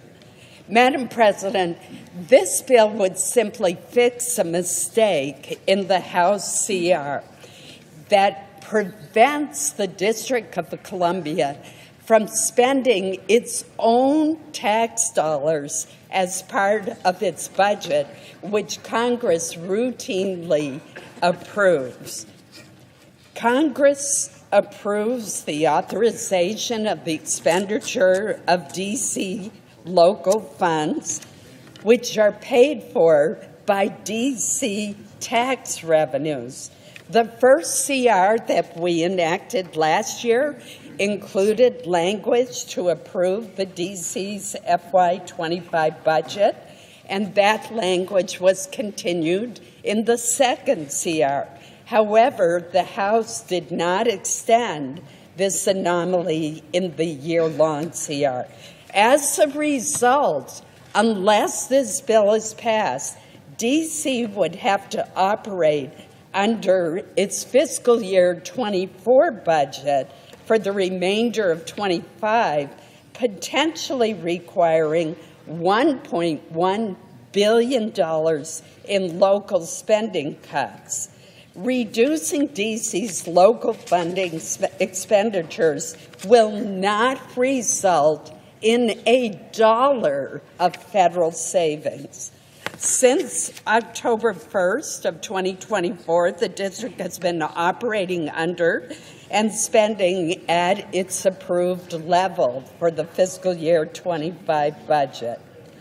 According to the CBO, this bill does not have any budgetary costs to the federal government. There are no federal dollars involved. The issue here is just allowing the D.C. government to proceed to spend its own tax revenues. Accordingly, I urge all of my colleagues to support this measure to correct a true inequity. Thank you, Madam President. Madam President, I want to from thank Maryland. Senator Collins for working on an emergency basis to fix this problem in the House bill. She said it well, so I only want to emphasize 2 points. One, what the House did does not save the federal taxpayer 1 penny, not 1 penny. What it does is cap what the District of Columbia can spend using its own money and based on its own decisions. So taxpayers are not saved a dime by what they did, nor will they gain by our fix. And the people of the District of Columbia should be able to make these decisions. And if they're having to make a budget with $1 billion less, it will mean less police forces, less firefighters, and less money for schools. So I want to thank the senator from Maine for working with us on this, and pleased to be joined by my colleagues from Virginia and Maryland, Senator Warner, Senator Alsobrooks, and Senator Kane. We urge its adoption unanimously. Virginia. Madam President, I also want to thank my dear friend from Maine. She's moving back up much higher on all of our lists, for being willing to step up and help correct this. You know, we all want, as the President wants our nation's capital to be the safest, cleanest, most welcoming city. D.C. gets 26 million tourists every year. In 2026, when we're going to celebrate 250 years, we want to show off D.C. and the whole region. If we allowed this mistake to take place, D.C. will lay off cops, it'll close schools, it'll shut down on trash removal. For those of us in the region who use Metro, dramatic cutbacks. Let's correct this mistake. Let's make sure that we show on our 250th anniversary the cleanest, safest city in America, and this will be a giant step for that. Thank you, Mr. President. Senator from Maryland. I, too, want to thank Senator Collins, Van Hollen, Warner, and Kane, and I'm glad that we could work together in this bipartisan way to ensure fairness for the residents of Washington, D.C. I rise today to speak for the over 700,000 D.C. residents who do not have representation in this body. They are our friends and our neighbors. Beyond those who work in D.C., Maryland partners with D.C. on resources like emergency services, police, water, and more. And this bipartisan standalone bill ensures that D.C. tax dollars stay in D.C. Again, these funds that have been cut are tax dollars that have literally already been paid by D.C. residents. And all this bill does is to continue to ensure that D.C. receives what it is owed. So I urged all of my colleagues today to join me in voting yes. Thank you. Senator from Virginia. Madam President, I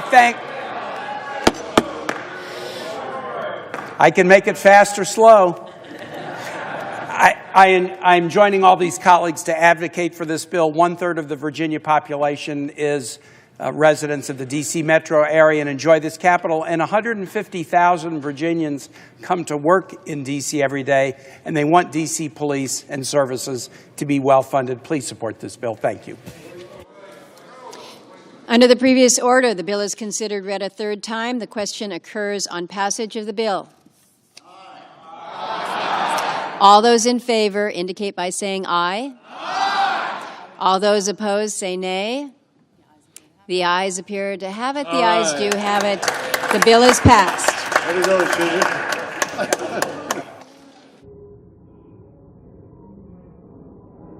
Under the previous order, the motion to reconsider is considered made and laid upon the table.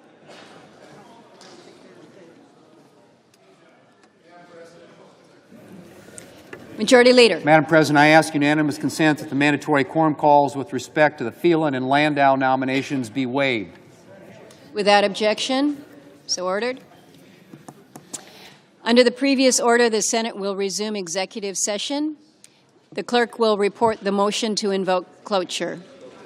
Cloture motion. We, the undersigned senators, in accordance with the provisions of Rule 22 of the Standing Rules of the Senate, do hereby move to bring to a close debate on the nomination of John Phelan of Florida to be Secretary of the Navy, signed by 17 senators. By unanimous consent, the mandatory quorum call has been waived. The question is it the sense of the Senate that debate on the nomination of John Phelan of Florida to be Secretary of the Navy shall be brought to a close? The yeas and nays are mandatory under the rule. The clerk will call the roll. Ms. Alsobrooks. Ms. Baldwin.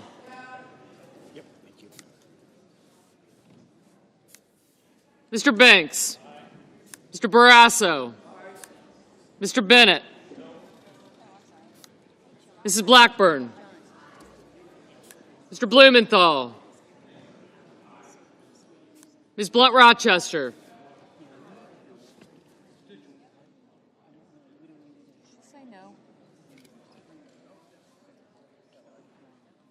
Hold on one second.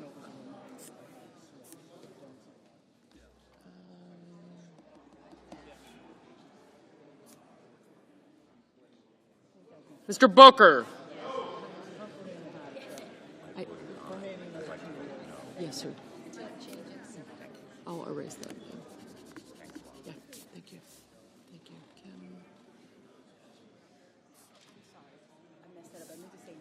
I wondered. Okay, that's all right. No problem. No problem.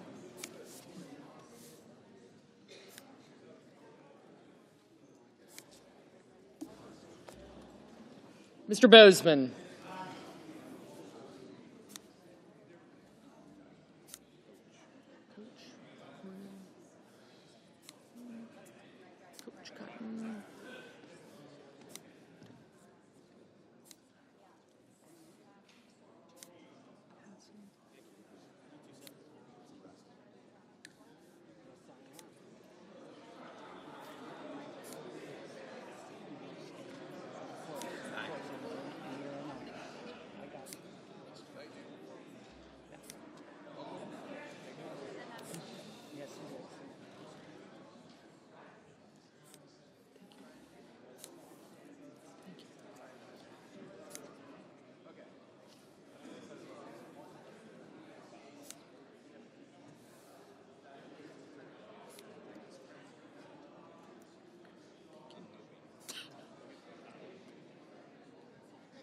Wait, Senator.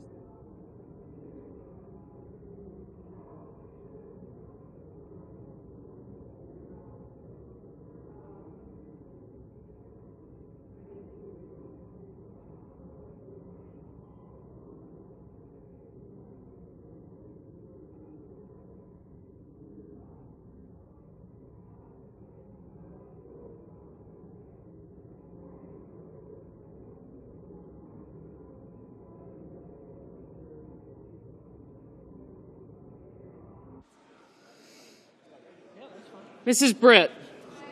Mr. Budd.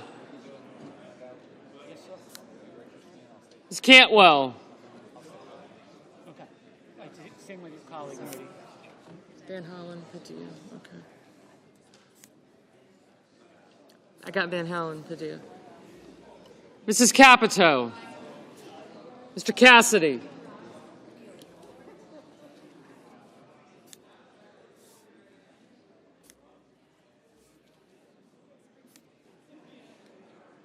Ms. Collins. Mr. Coons.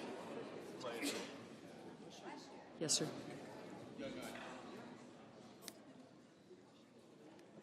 Mr. Cornyn, Ms. Cortez Masto, Mr. Cotton, Mr. Kramer.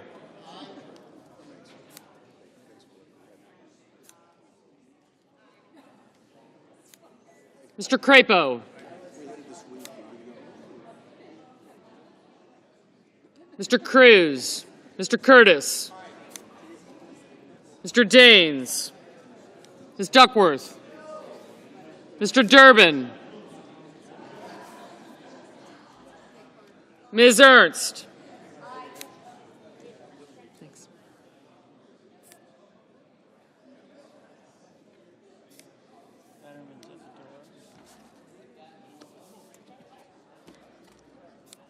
Mr. Fetterman, Mrs. Fisher. Mr. Gallego. Oh, there he is. Mrs. Gillibrand. Mr. Graham, Mr. Grassley.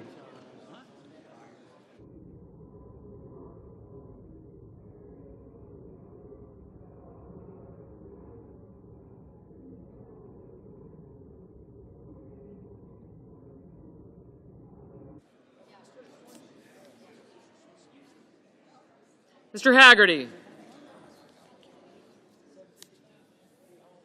Ms. Hassan, Mr. Hawley, Mr. Heinrich, Mr. Hickenlooper, Ms. Hirono, Mr. Hoven, Mr. Husted, Mrs. Hyde-Smith, Mr. Johnson, Mr. Justice, Mr. Kane, Mr. Kelly, Mr. Kennedy, Mr. Kim, Mr. King, Ms. Klobuchar, Mr. Langford, Mr. Lee, Mr. Lujan, Ms. Lummis, Mr. Markey, Mr. Marshall, Mr. McConnell, Mr. McCormick, Mr. Merkley, Mrs. Moody, Mr. Moran,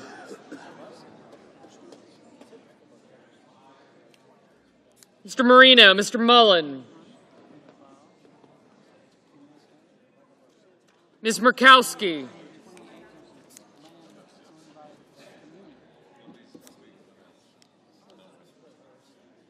Mr. Murphy, Mrs. Murray, Mr. Ossoff, Mr. Padilla, Mr. Paul, Mr. Peters,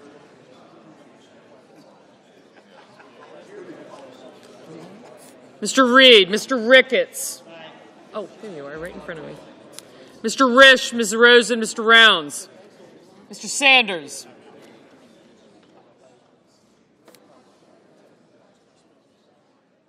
Mr. Schatz, Mr. Schiff. Mr. Schmidt, Mr. Schumer. Mr. Scott of Florida. Mr. Scott of South Carolina. Well, I have him. Mrs. Shaheen. Mr. Sheehy. Ms. Slotkin, Ms. Smith. I didn't, but yeah, thank you. Were you up?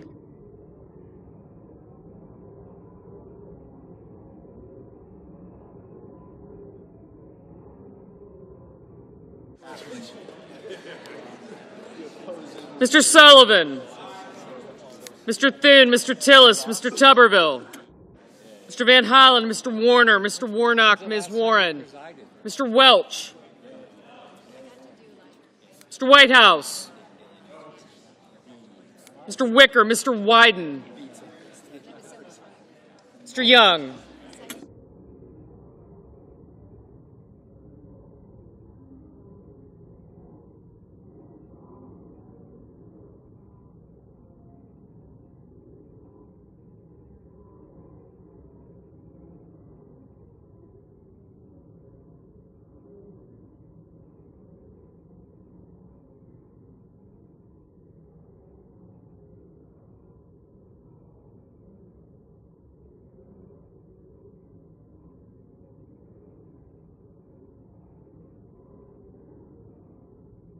Senators voting in the affirmative: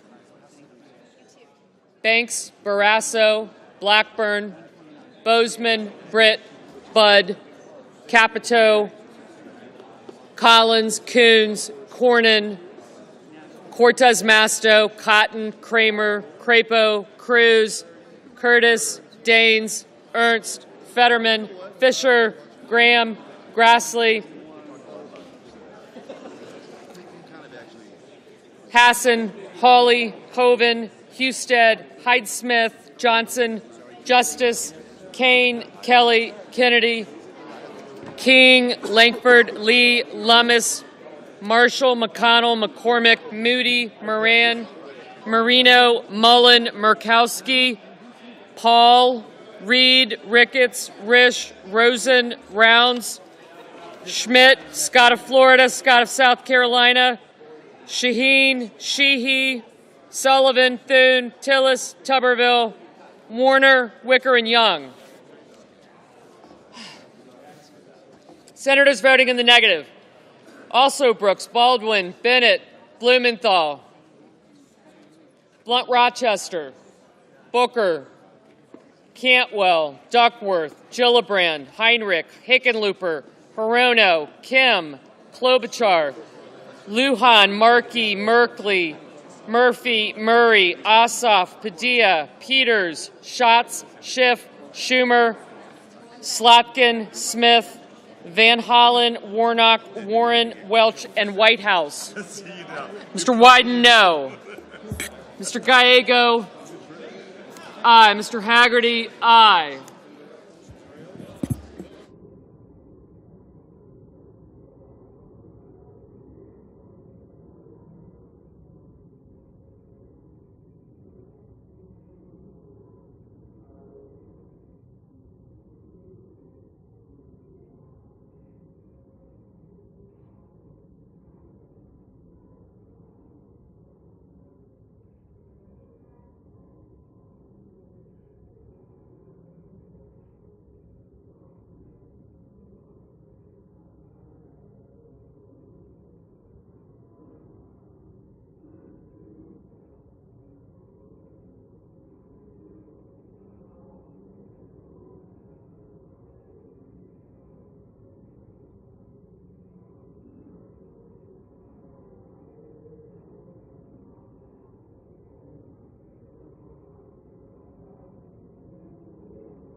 Nomination, Department of Defense, John Phelan of Florida to be Secretary of the Navy.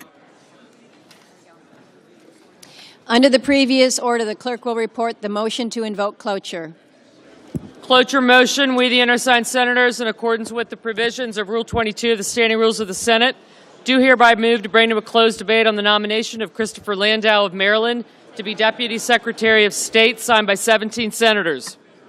By unanimous consent, the mandatory quorum call has been waived. The question is it the sense of the Senate that the debate on the nomination of Christopher Landau of Maryland to be Deputy Secretary of State shall be brought to a close? The yeas and nays are mandatory under the rule. The clerk will call the roll. Ms. Also Brooks.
Durbin and Sanders in that house. Interesting. Oh, wow. All right. But it's a really Ms. Baldwin, Mr. Banks, Mr. Barrasso, Mr. Bennett, Mrs. Blackburn, Mr. Blumenthal, Ms. Blunt Rochester, Mr. Booker, Mr. Bozeman,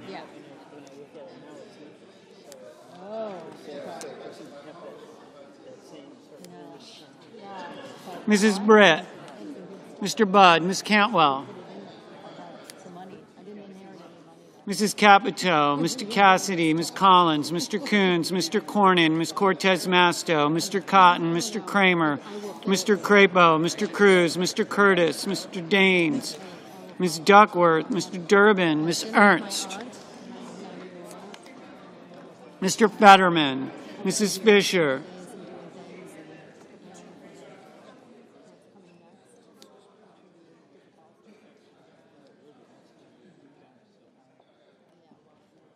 Mr. Gallego, Mrs. Gillibrand, Mr. Graham, Mr. Grassley, Mr. Haggerty, Ms. Hassan, Mr. Hawley, Mr. Heinrich, Mr. Hickenlooper, Ms. Hirono, Mr. Hoven,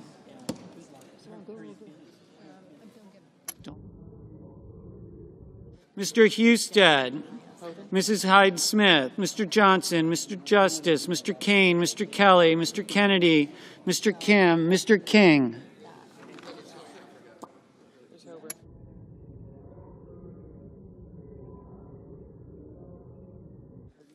Ms. Klobuchar.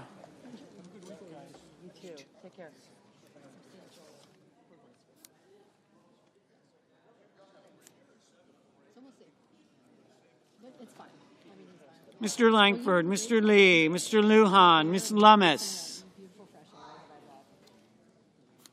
Mr. Markey, Mr. Marshall, Mr. McConnell, Mr. McCormick, Mr. Merkley, Mrs. Moody, Mr. Moran, Mr. Moreno, Mr. Mullen, Ms. Murkowski. Mr. Murphy.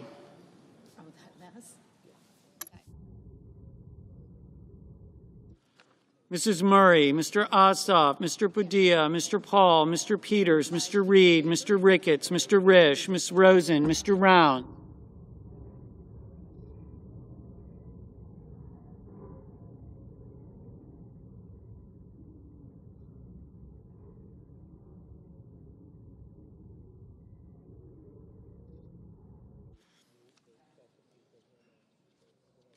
Mr. Rounds, Mr. Sanders, Mr. Schatz, Mr. Schiff, Mr. Schmidt, Mr. Schumer,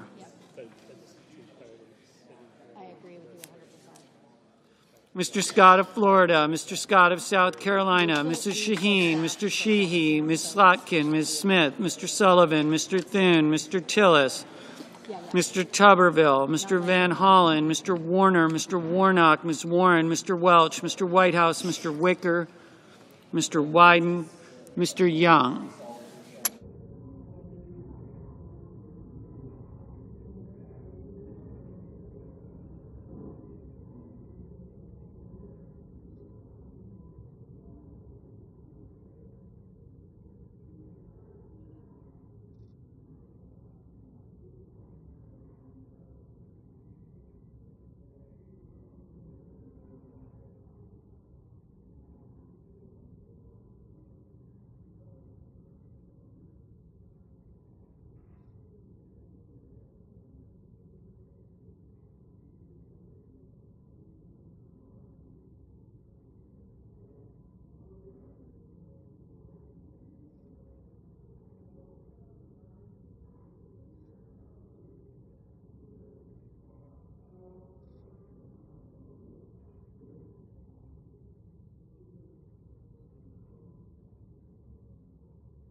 Mr. Murphy? No.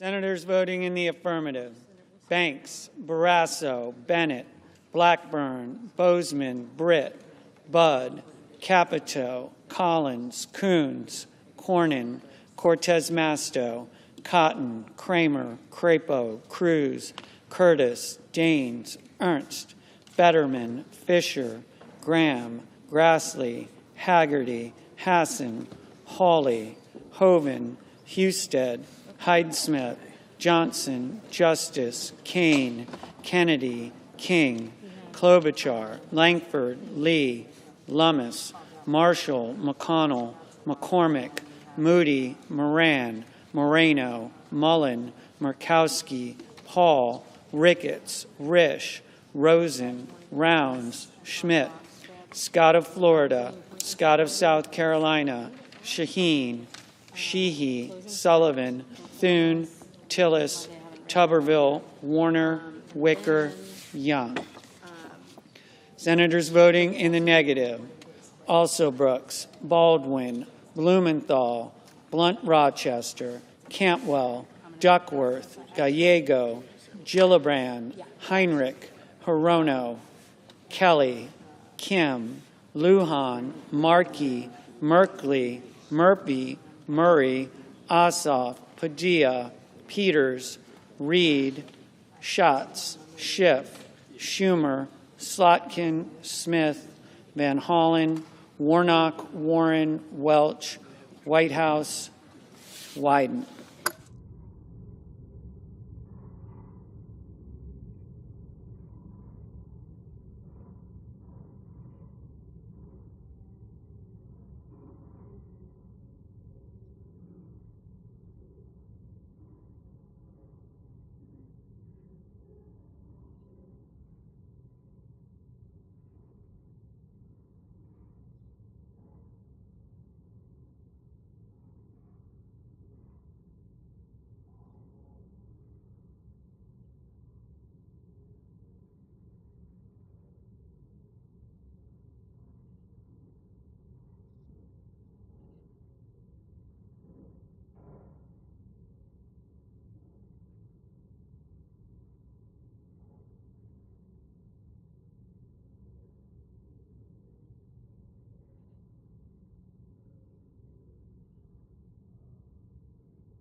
The yeas are 63, the nays are 32. The motion is agreed to.